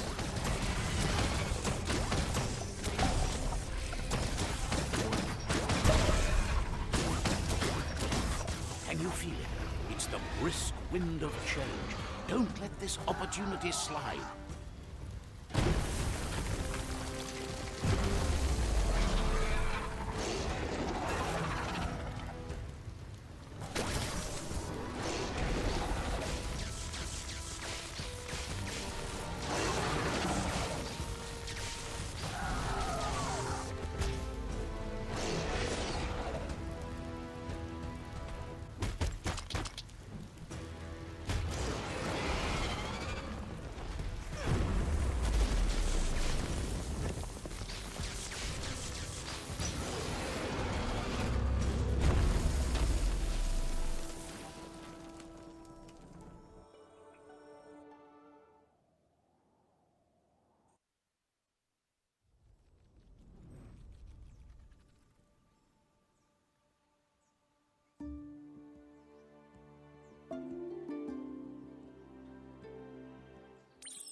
Yep, after you've killed him, yeah, just talk to Goop there, just to progress his quest and get a bit of XP. And then you want to warp to Honky. They're going to make a way over to Out of Date. You follow the quest and master plan, and that'll lead you there. There's actually going to be an altar just as you go up the hill, and this should be your last altar, 30 out of 30, and it should pop the trophy Kneel. Yeah, we are going to get 5 extra altars, like I was saying, so if it don't pop here, don't worry, you should pop it on a few more going forward. Yeah, the reason we have to do this quest with basically after beating each World Eater, you can come back and talk to Out of Date to progress a quest. But we've actually only got to talk to him once because you need to make the Ark available. Because 2 of the conscience dialogues, they're actually connected to the Ark. So that's why you have to do it. So talk for him, guys. Progress a quest. I'm going to warp to Plumsy Dums, back in the southeast.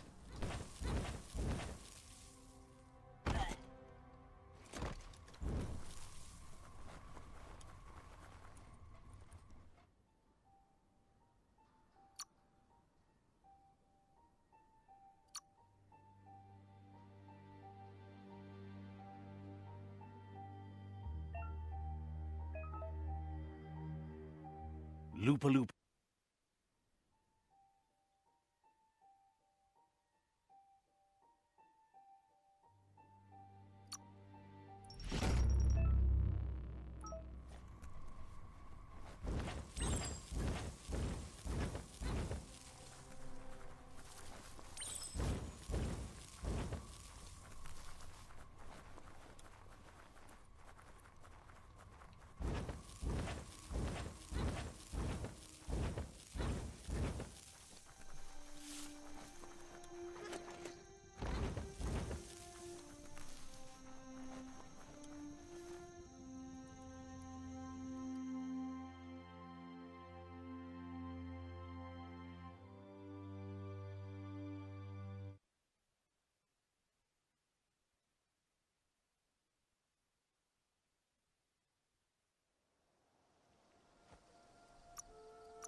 Yeah, once here guys, we're basically getting another Goo Glide rec box. This should be rec box number 8 off 9.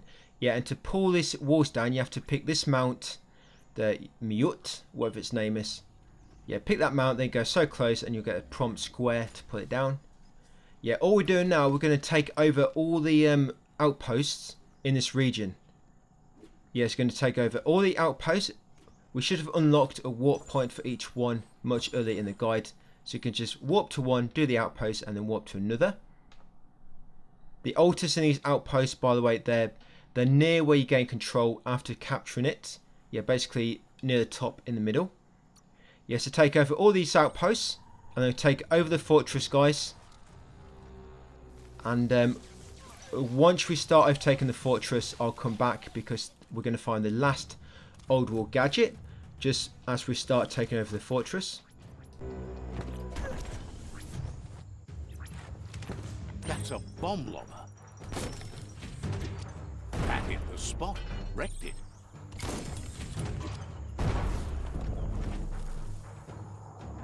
Up, smack it to get a barrel out of it, then hit it toward the gate and blast it. That looks splendid. Shoot it and watch it blow. Not too close, though.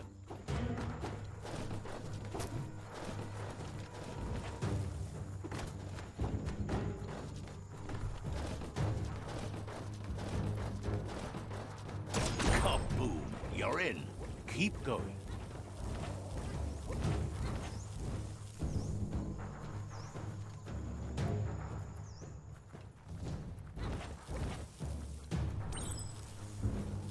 Here's the second line of defense. It's smoldering already. Give it a good smack.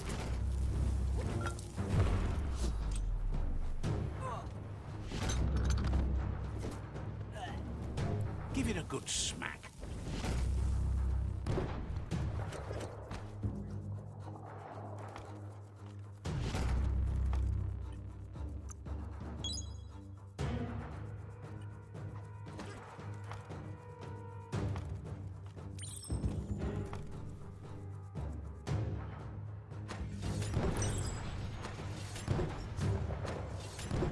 Almost there.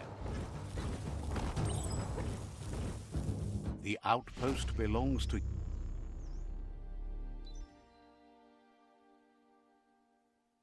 He says you made them weaker, but they won't give up. Your Sifu thanks you. Your tribe is growing stronger.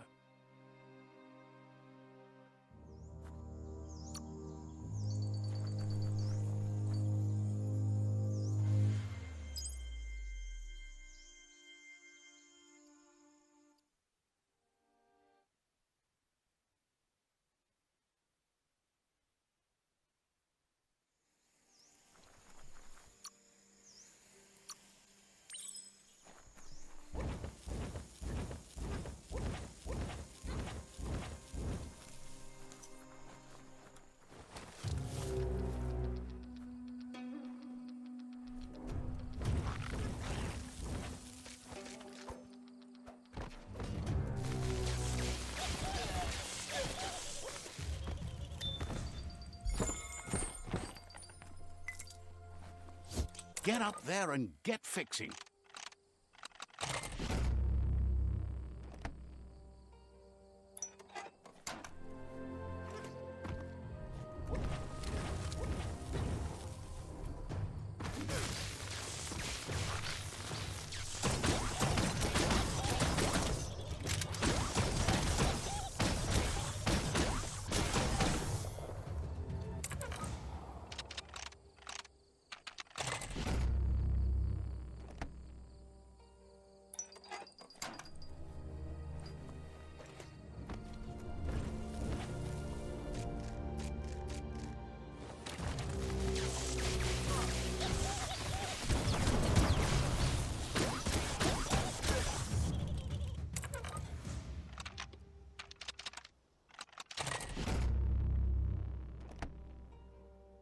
All fixed up. The arc shooters are already gearing up the high boom. The outpost will...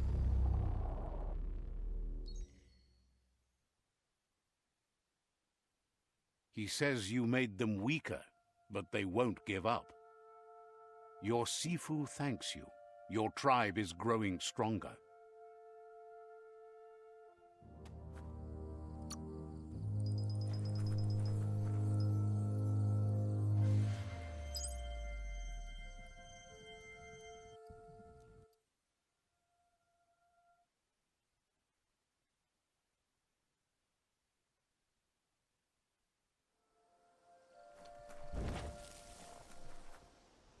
There's the...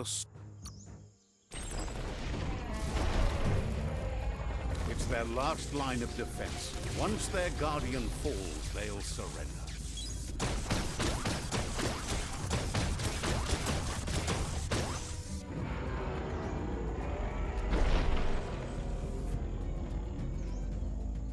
The outpost...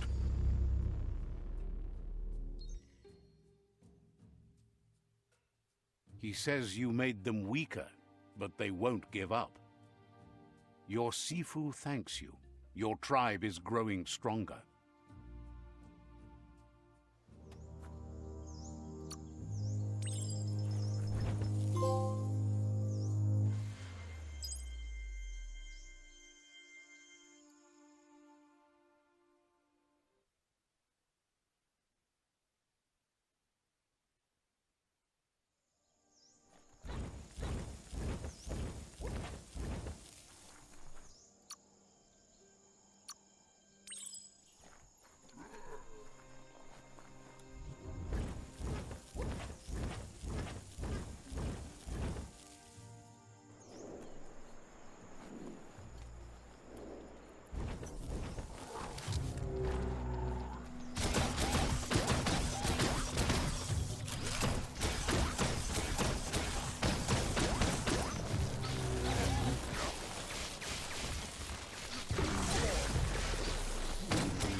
Yeah, so once you start the capture the fortress at the top, yep, I just happened to see that butterfly, luckily.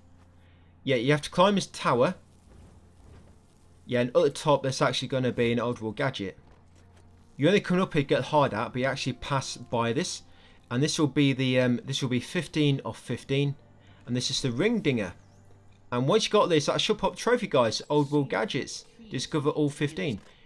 There's actually 5 of each, but you only actually have to find one of each kind. Not every single one, luckily. Yeah, there you go, guys. Old world gadgets. Get that, loot the chest, and then grab the hard hat. Walk back to the fortress, and then take over it. Once you've taken over the fortress, there's going to be a critical choice. I'll come back during that, just to make you aware of it, so you don't actually click on the wrong thing.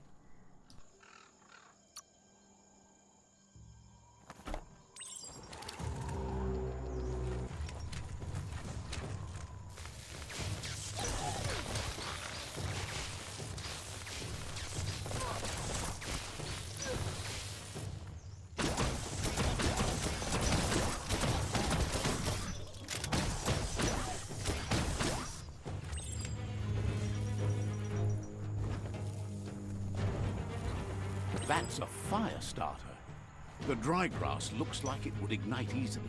You just need to create a spark to light a fire. It burns brighter than the light.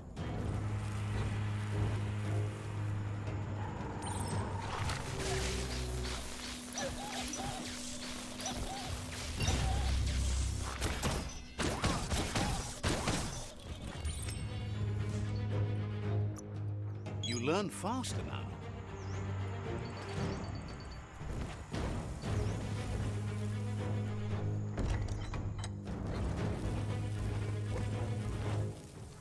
The battering...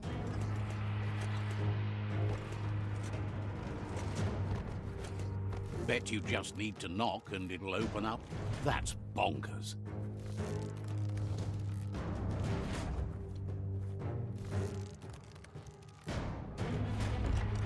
The Netron.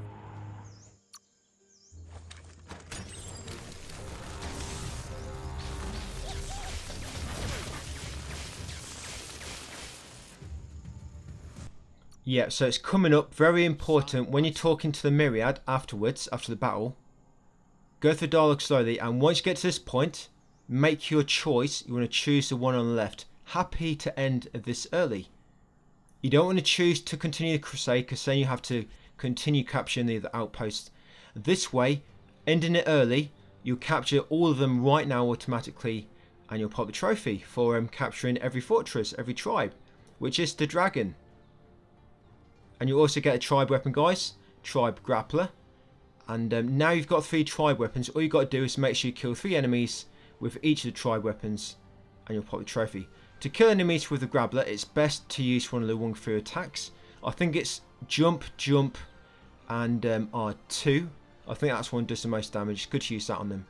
Yeah, so after this, guys, warp to Maito, and then we're going to go and kill the Northeastern World Eater.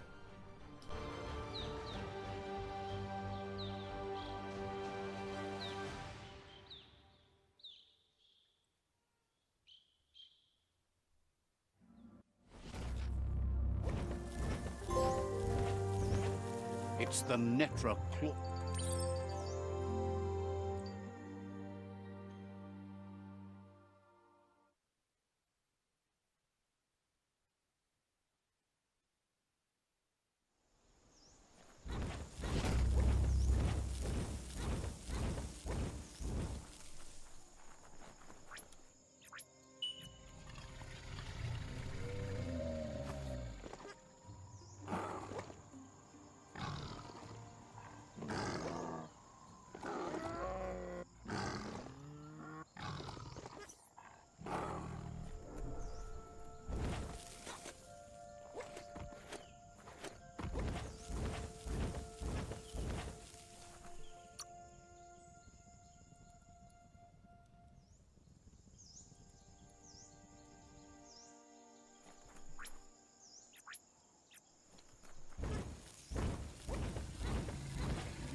A motor juice station.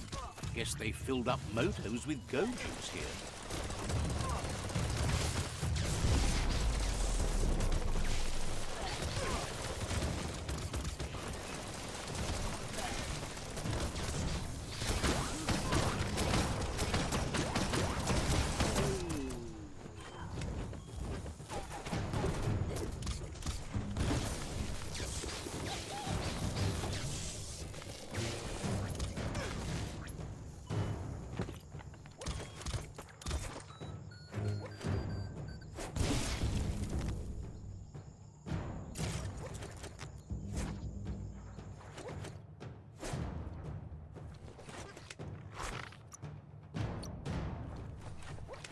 Yeah, this should pop show off. Yeah, so all I do, I just press jump twice and then press R2.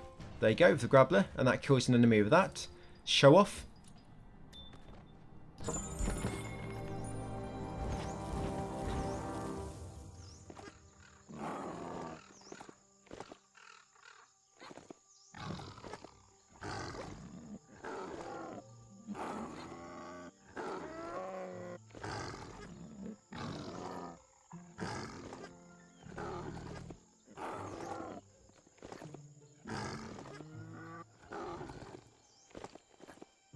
And then come over to this swamp. Now you can't really spawn your goo glide in this unless it's level 2 or 3. But if you just move around a bit, you should find a spot where it will spawn. If not, just move around the water until you find some clear water, spawn it there, and then come back over. And once you're in it, go into your items for it by holding down, and then just equip 5 different items to get that trophy. Ride in the wave, and then once you equip your level 3 engine, ride in the brown water here and the green water, and that should also pop the trophy Nortisha. If that trophy doesn't pop, or you haven't got the correct engines, then come back later once you've got the final Google Eye Direct box. If you've been really unlucky and don't have a level 3 engine, yeah, just come back later once you do and just pop it there, or go inside the brown goo or the green goo. Anyway, yeah, that trophy Nautica, it's for take your goo glide in all the 3 different water levels, all the different water types. You got a clear water, which you'll get naturally, and then the green and the brown, and yeah, fairly straightforward. And then once you're done so, guys, you're going to go and fight the next boss. So just got another altar. That should have been altar number 34 or 30. So we've got 4 extra so far.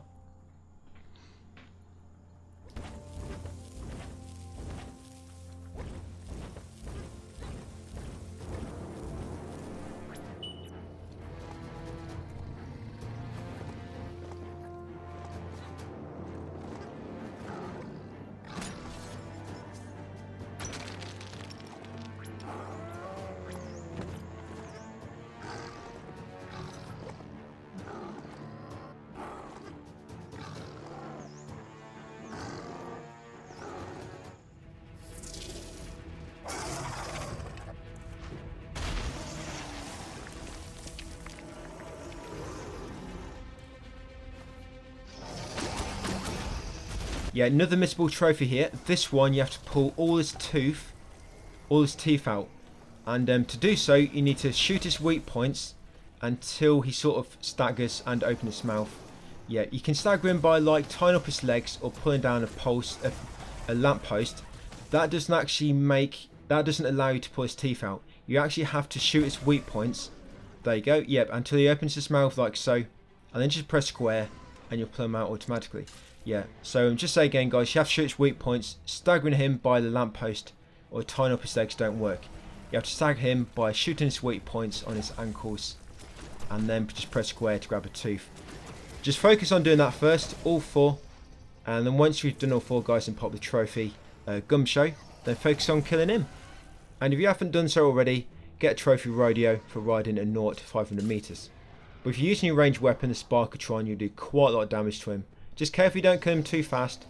Focus on them teeth first, and then just whittle down his health afterwards.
Yeah, talk to Noko afterwards, and you want to offer him a Arc Seek This actually counts as one of the conscious dialogue choices, and this should be number 19 of 20.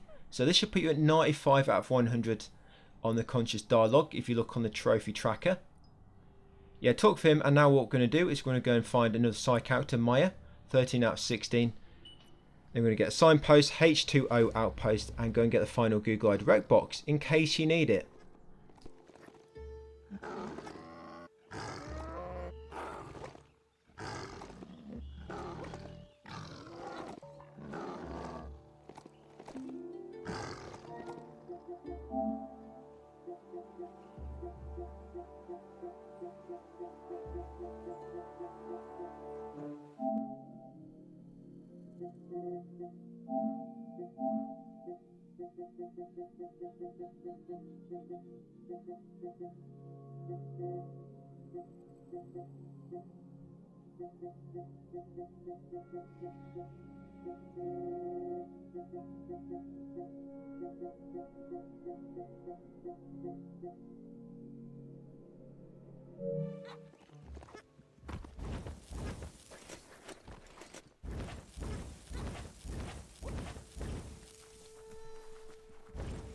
You've stumbled into the mushy mosh mire, where the risk of getting forever stuck is omnipresent, regardless of whether you want it or not.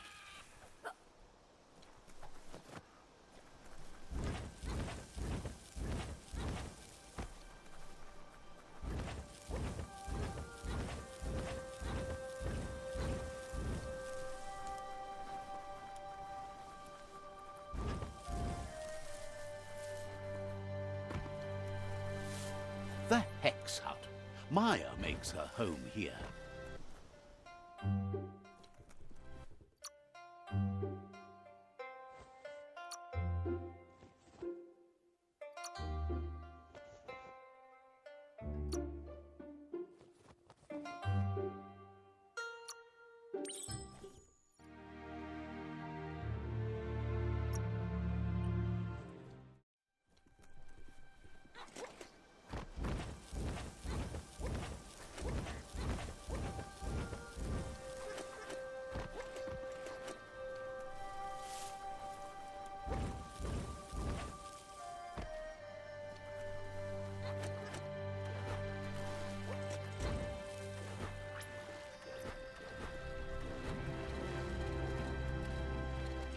The H2O outpost.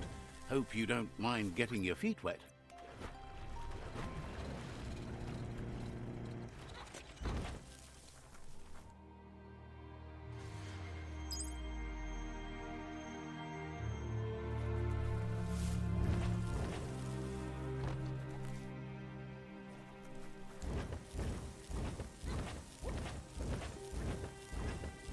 A quarrel spot.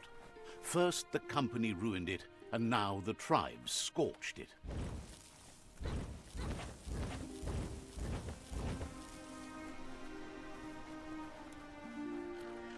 Yeah, this final Google-eyed rec box is in a cold area. But if you're very quick here, you can quickly get a Google-eyed rec box, and you can actually warp from inside where it is back to Maya, and then carry on with the remaining of the walkthrough. Yeah, so quickly get here, get the rec box, guys, and as soon as you got it, you have to kill the enemies in here. Then you can warp away and carry on. You don't have to get this one. I mean, if you've already got the engine level 2 and 3, you don't need to. I'm showing you where everyone is, just in case you've been really unlucky.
There's a chug park over there. All sorts of chug-chugs call that place home.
The village of Shobby ain't too shabby.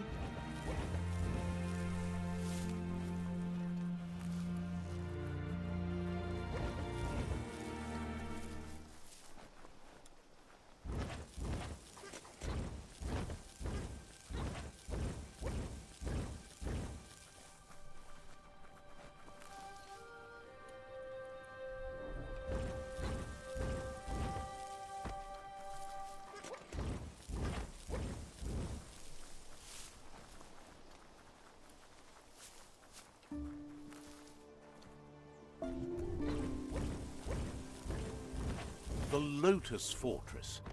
Hope they like you.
Hey, this is a chug depot.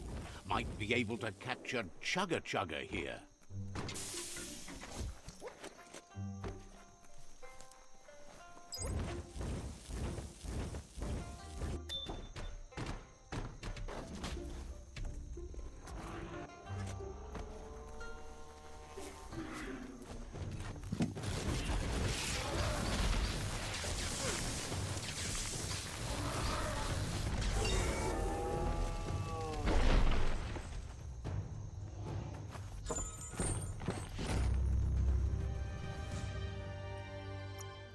You get it.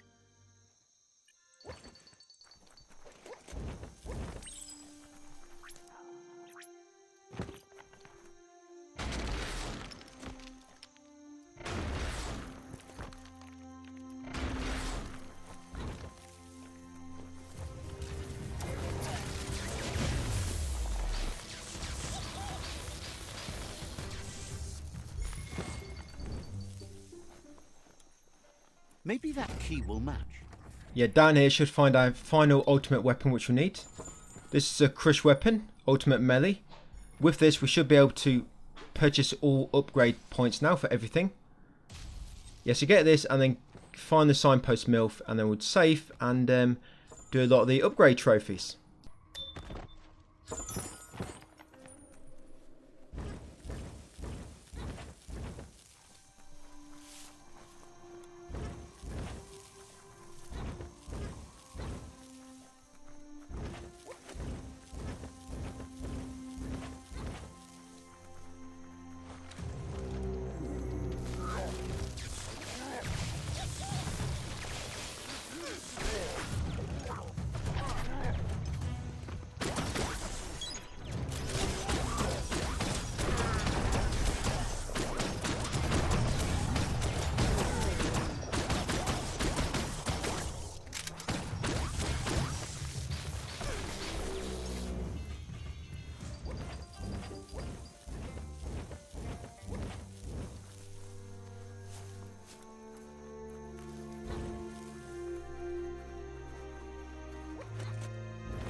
You've just stumbled on the village of Miof.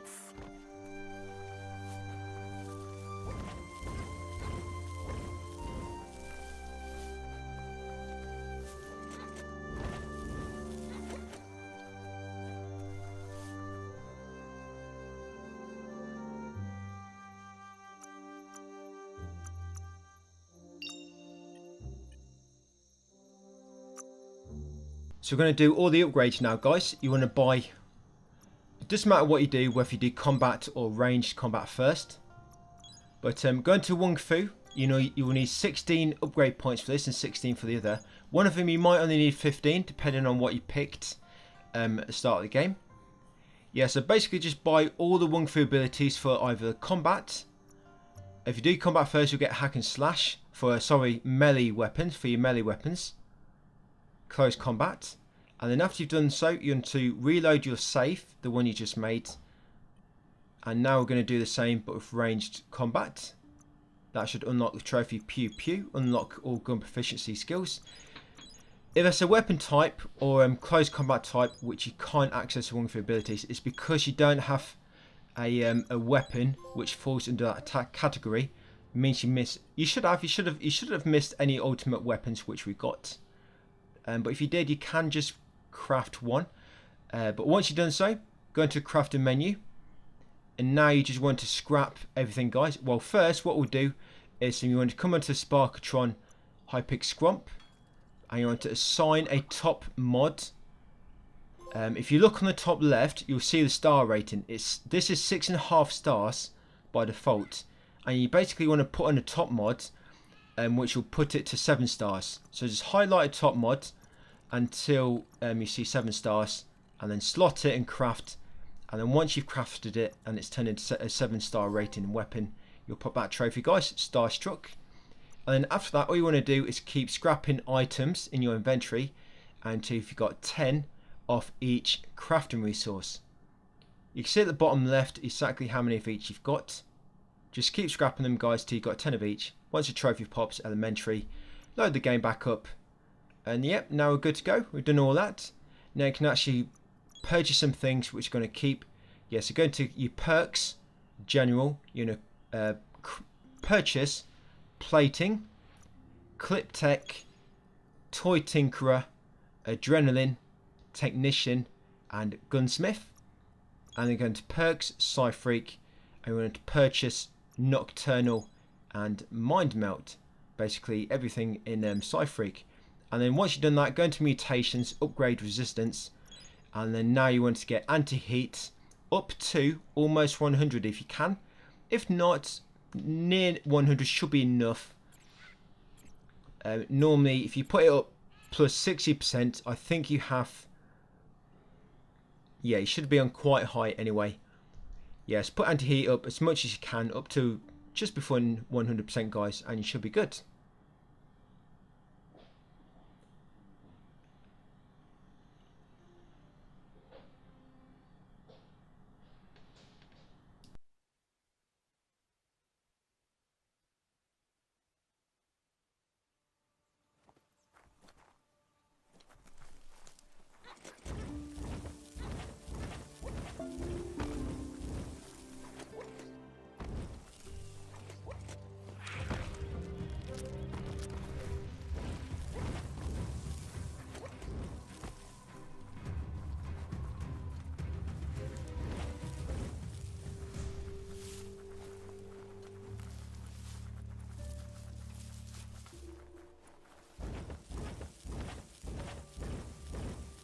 You found the Cluppy Dunes, where the sun rises every day and passing lines in the sand. Yeah, this one, Cluppy Dunes, it should be a last biome as well. So once you come in, you should pop the trophy, Adventurer, for discovering all the 7 environmental biomes. Yeah, I know there's about 8 or so. Yeah, but I think it's Mushy Ruin Maya doesn't count. Yeah, Adventurer. Yeah, this place, this biome, it basically, you need heat resistance to come here. And you spend a lot of time here, that's why. Well, not a lot of time, but you are going to be here for a good few minutes. That's why you need near 100%.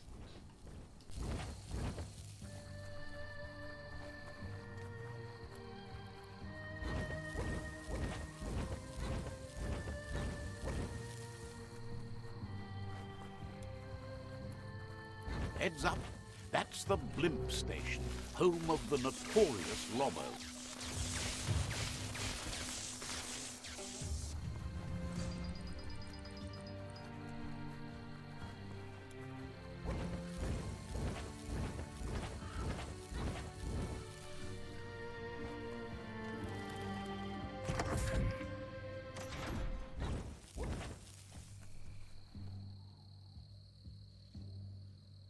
Coming here to find Lobo. Now, Lobo doesn't actually count as a side character, but near Lobo,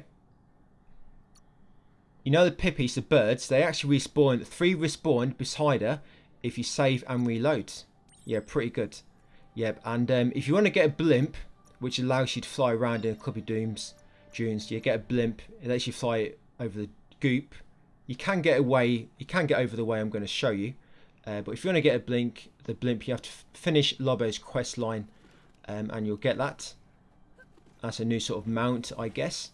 Yeah, so all you want to do is keep saving and reloading, guys.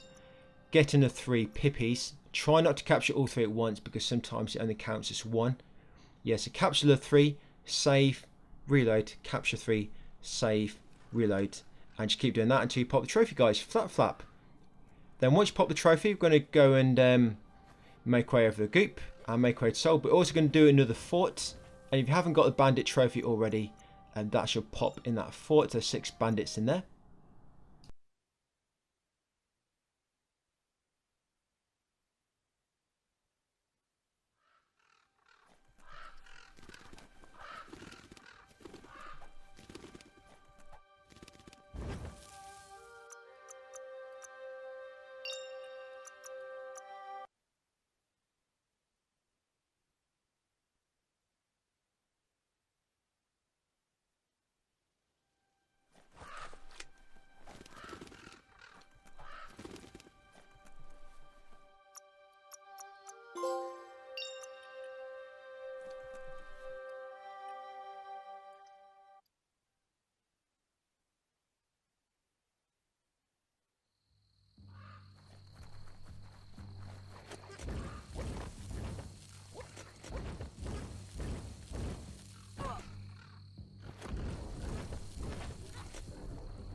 Yes, it's Bionucleus 10K. The contamination concentration here is probably still strong.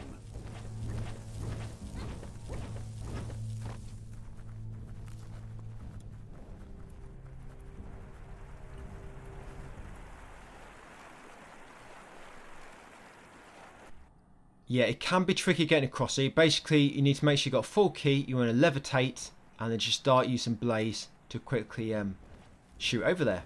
If you're having a bit of trouble or you don't have a glider, I mean, I didn't need a glider anyway, so it should be okay. Like I say, you can get a blimp from Lobo if you want to. You'll be able to get over a lot easier then. But you shouldn't have too much trouble that way. Yep, they come up here, guys, to the fort. Beat all the bandits. Like I say, this will get you a trophy for killing 25 bandits if you haven't got it already. And they're going to head and get another signpost. Snolly. Don't even have to look for it.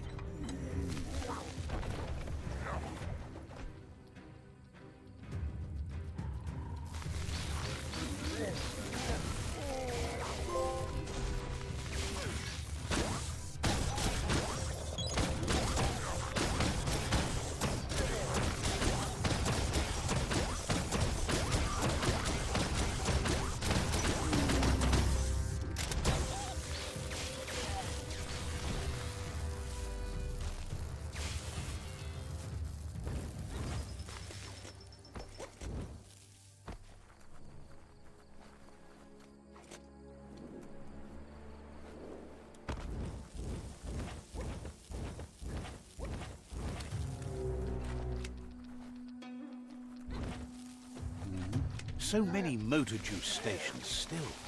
Imagine when they all still work. So much go juice.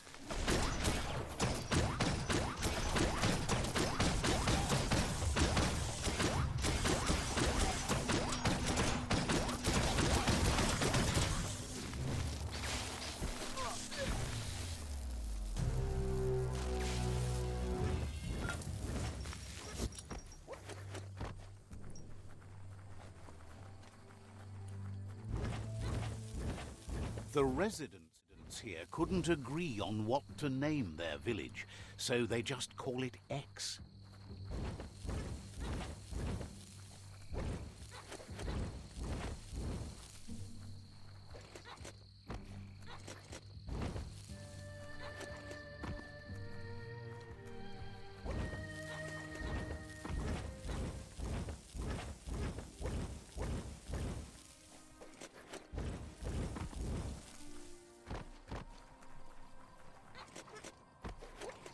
So to get over here without a blimp and with our current key level, you're going to come to that point where I do, levitate and then dash across, and you can just make it without using the paraglide.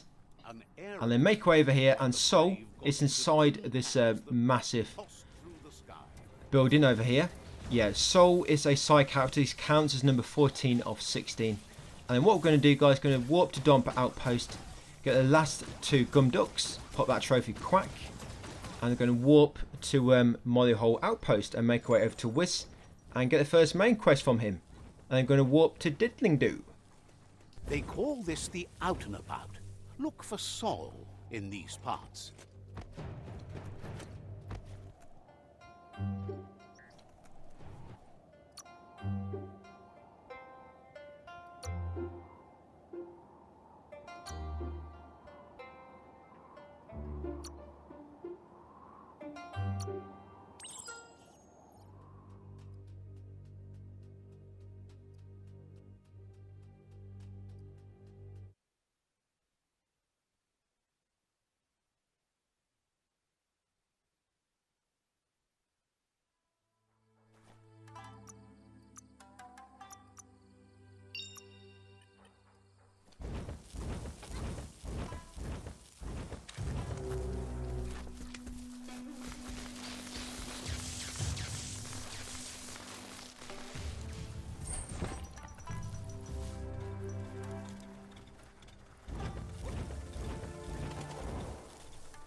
Now you understand better.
the Surge Surf factory. Keep your eye out for Wiz while you're here.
You found a bric-brac that's not absolutely flat.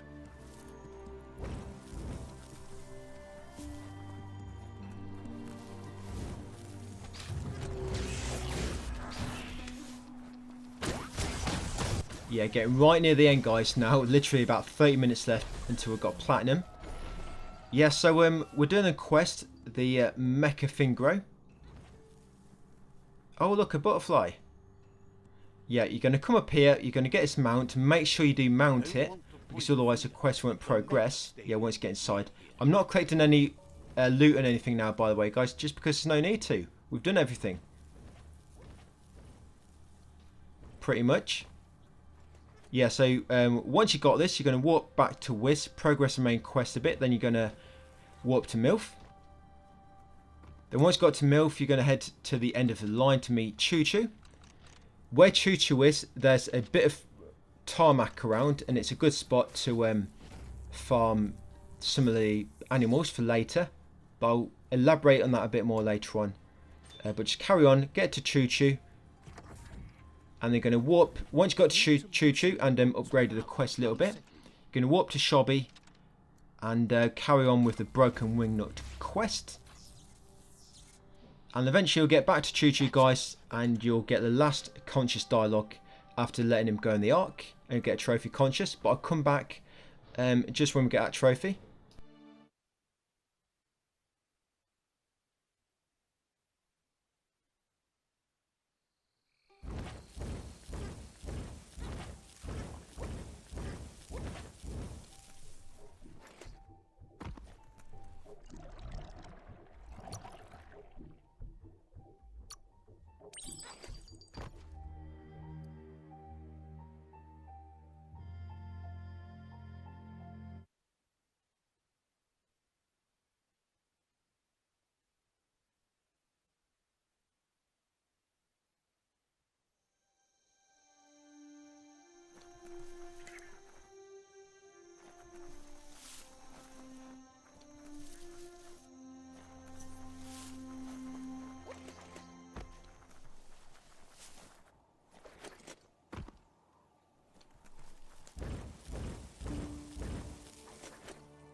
Suppose even monsters have to sleep somewhere.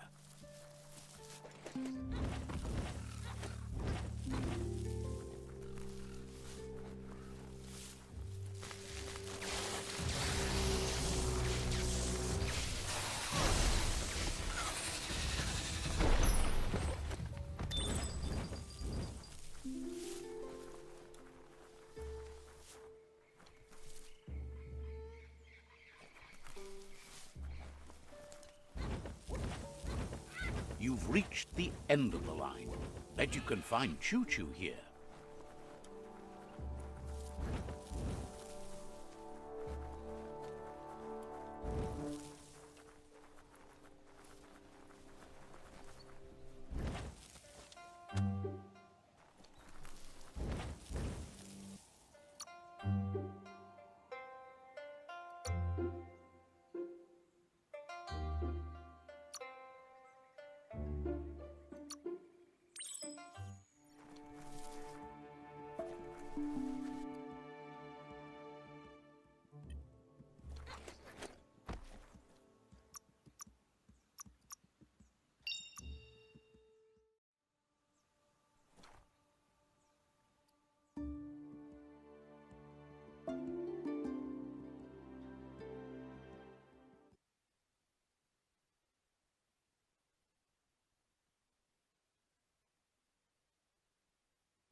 There's the Riffa Reef outpost, which the Lotus tribe slapped together long ago.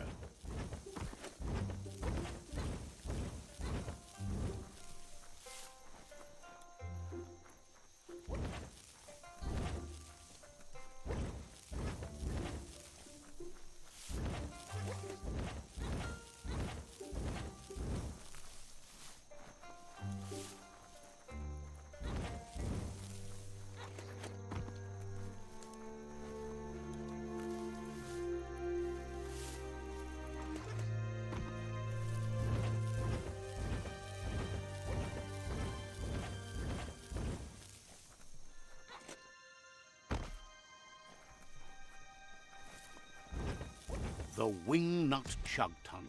It goes on forever.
Yeah, offer him a seat and that'll pop it, guys. Conscious. Yeah, that's another thing a lot of trophy guides don't tell you.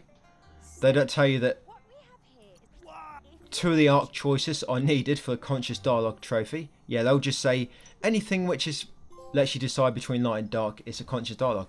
Well, but it's not. It's got to be certain dialogue choices connected to certain things, like 2 from the arc, maybe some from Helpless Souls, some from Forts, for example. But yeah, this is a good spot to farm a lot of the animals. Because we're on a road, tarmac, it's easy to see them when they appear. And they also always sort of appear within about 30 steps of your current location. Like, for example, there's a bird which has just appeared. But I'll show you more on this later. But what I normally do, if I'm farming animals, I'll normally just run around in this little spot. Once the animal is spawned, which I want, I get it. And then I save and reload. And that normally resets them to spawn quicker. Otherwise, it can take a bit longer for them to spawn. But you do not want to be doing the Mirage and the animals at the same time. Because each time you save and reload, it actually resets the Mirage's 5-minute timer. Which I'm actually doing now. Because the Mirage, once you've defeated all 4 World Eaters, I don't think he appears anymore. So you want to make sure you do him now. So if you haven't got the Mirage, you're going to do it now. Just stay here for 5 minutes. You can save and reload. And then he'll just appear. You'll see him appear just sort of to the west. Well, to the sort of northwest it is. I'll show you him in a minute. I'll just fast forward it. Basically, I'm just running around here for a few minutes, guys. Looking out for any animals that spawn. I need 1 more glitter moth, I think. Yeah, it can. Sometimes the animals can spawn once you've sort of saved and reloaded. Sometimes the animals can spawn within. I've had them spawn within about 10 seconds before, and sometimes they might take a minute. Yeah, there it is. There's a glitter moth. You see them. Yeah, see that big puffy blue animal as well. They count as scripts if you bag them, but I already have. There you go, Bugologist, guys. That's for getting 20 glitter moths. Yeah, so this is a good spot. Once you find 1 butterfly, save and reload, and then wait for the next one to appear. Save and reload, and just keep doing that. And then once you've done so, warp to Whiz Tinker Tonka and continue the main quest.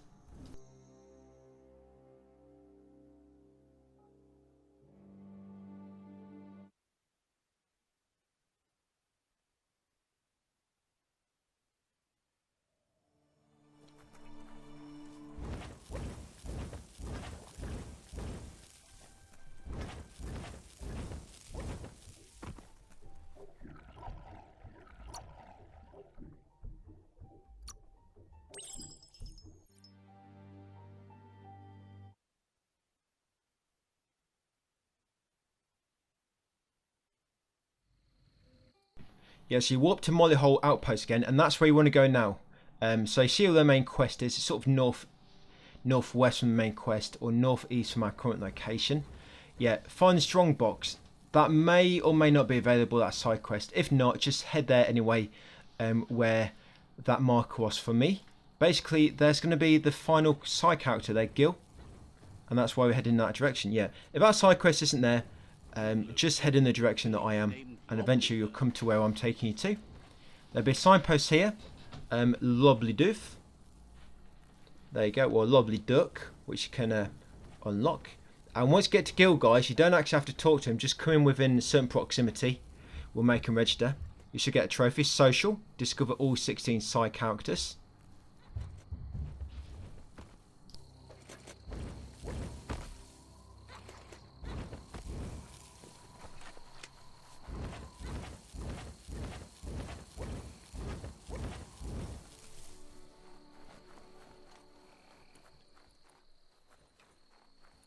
That there is a fume foundry where toxanol processed go juice.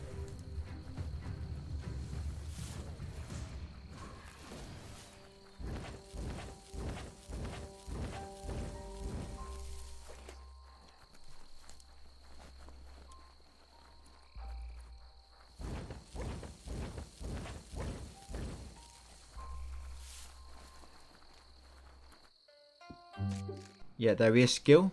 Yeah, to make sure you do discover that signpost because we need to warp there later. Yeah, there we go, social. And then you can follow the main quest again and carry on the main quest now, guys. Complete that.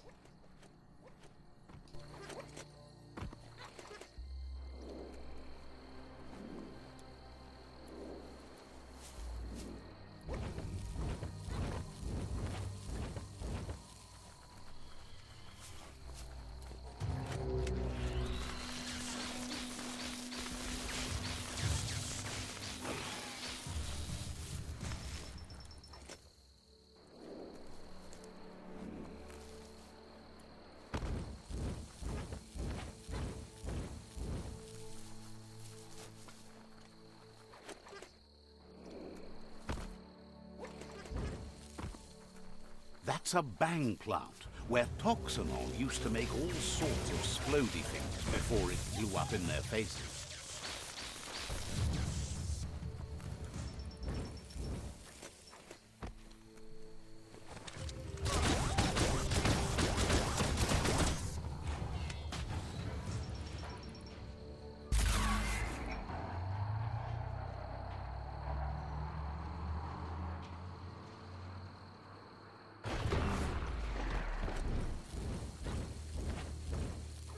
That looks like an unbanged pyro stick on the loose.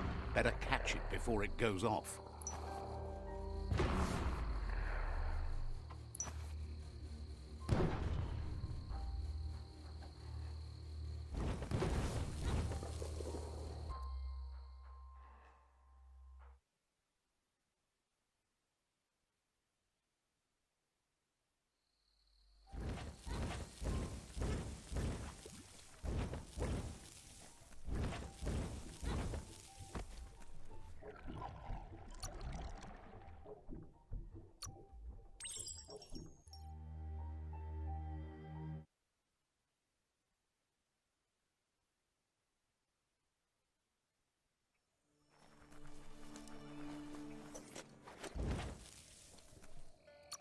Yeah, eventually the main story will bring you back to Gil anyway.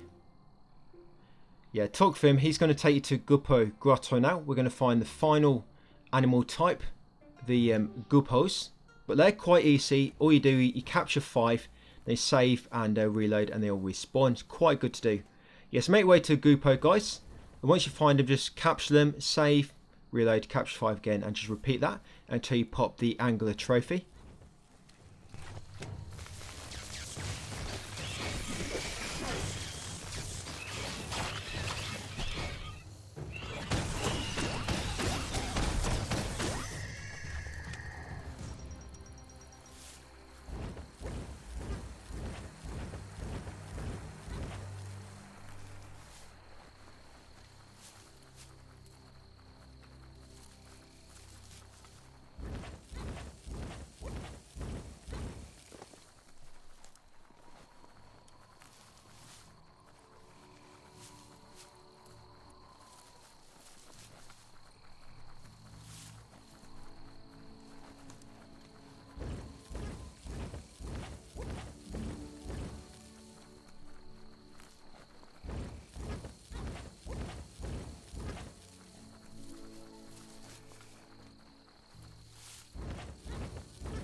I'm also going to pop trophy now, specialised. That's for reaching level 25. You can see how close it gets. We get to just over level 25 by the end. And that's for killing every enemy which we naturally passed along the way to platinum.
Yeah, so once you got this, guys, angler, capture 20 goo posts, make your way outside, but don't walk back to Wistinga just yet. We're going to make our way up to Pichu Fortress, which should be the final fortress you have to discover. And once you get within range and it's discovered, you'll then pop the trophy. Trek. If you don't pop it, it's because you might not have discovered one of the tribe forts. I do show you my map, I think at the end. But yeah, it's for basically just coming within range of all of the 6 forts and discovering them all.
The Pichu Fortress.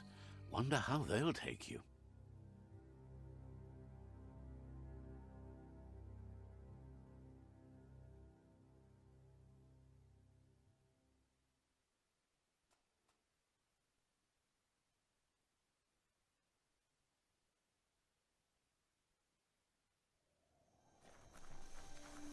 Yeah, and warping back to Choo Choo now, end of the line. Because what I want to do now is I want to get all 4 of the Mirages. Yeah, when you finish the game, well not when you finish, but when you've killed all 4 World Eaters, the Mirage stops appearing, I believe. No guides say that, but from what I experienced, he stopped appearing once I defeated all 4. Yeah, so what you want to do, as soon as you get here, you want to save and reload. Save and reload. And now the 5-minute timer will start. Basically, whenever you reload a game, the Mirage timer resets and he's on a 5-minute timer.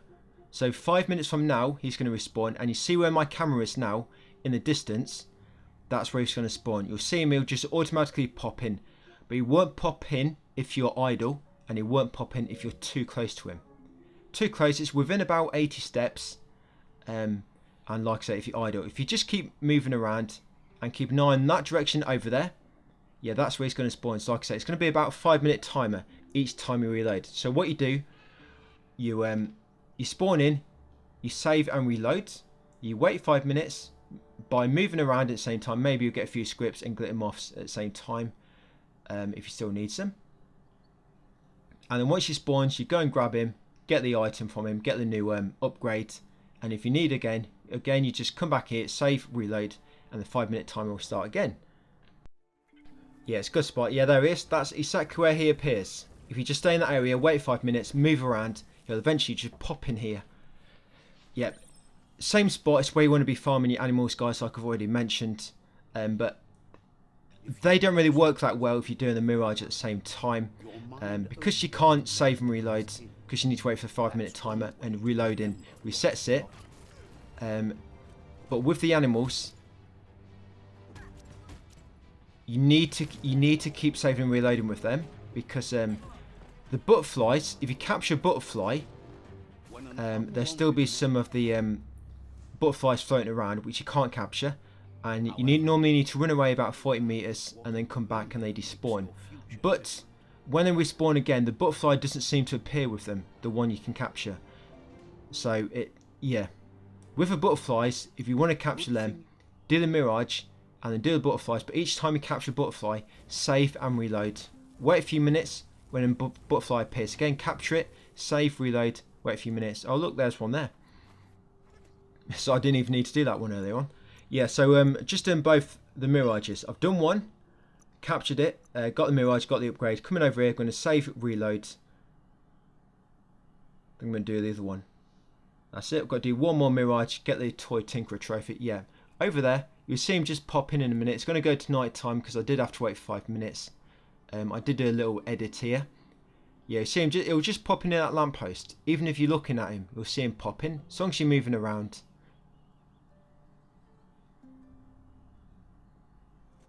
Yeah, there he is. You see him just pop in.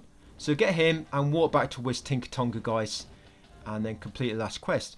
Yeah, so the final. We're about to fight the final World Eater after doing this. At various stages of life, we all become memories for others, and just seeing someone acts as a catalyst for the past to seep in again.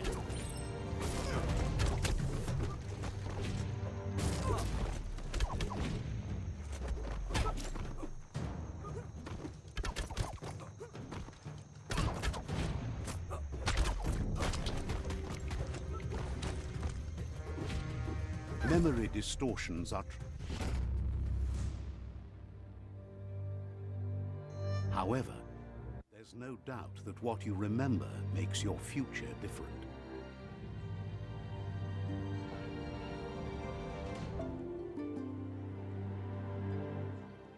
You weren't supposed.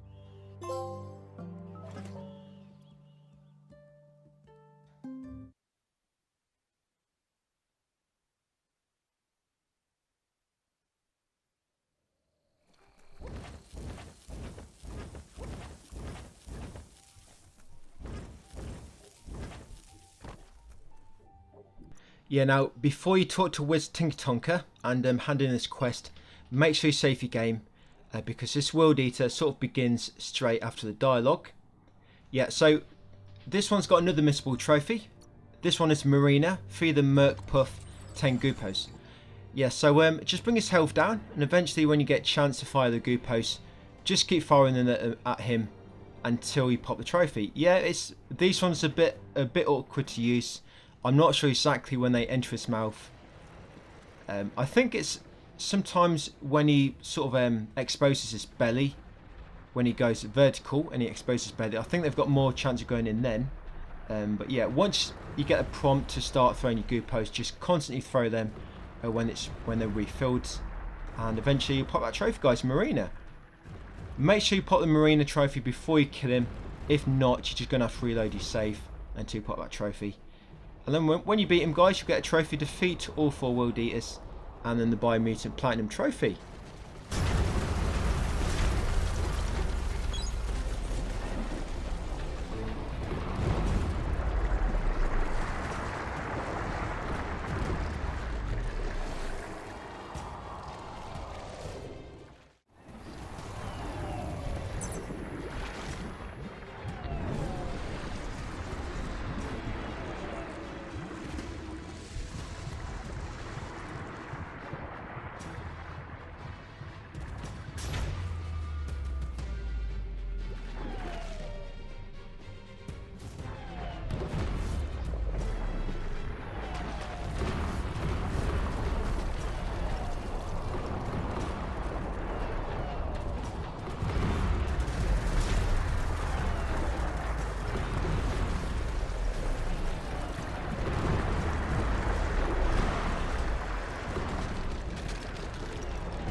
And there we go, guys. Platinum, Paragon, and the Biomutant Platinum Trophy. Yeah, so yeah, that was it's quite a quick one actually. I didn't think I'd be able to get it down so quick. I thought it'd be more like 10 hours. But the time I hadn't really, it's because I hadn't really run it before I started recording. I'd planned it all out, but I hadn't actually ran it properly. And it just turned out that when I ran it all properly like so, it was 5 hours long. So yeah, it's a shame about the RNG trophies. And that could have made it a bit more streamlined. But it is what it is. Yeah, but Biomutant, guys, that's what my map looks like. I'll just show you a trophy overview as well, let you look at them. But yeah, that's it, Platinum. That's all of it for me, guys, for this one. Thank you for watching, and I'll see you on the next one.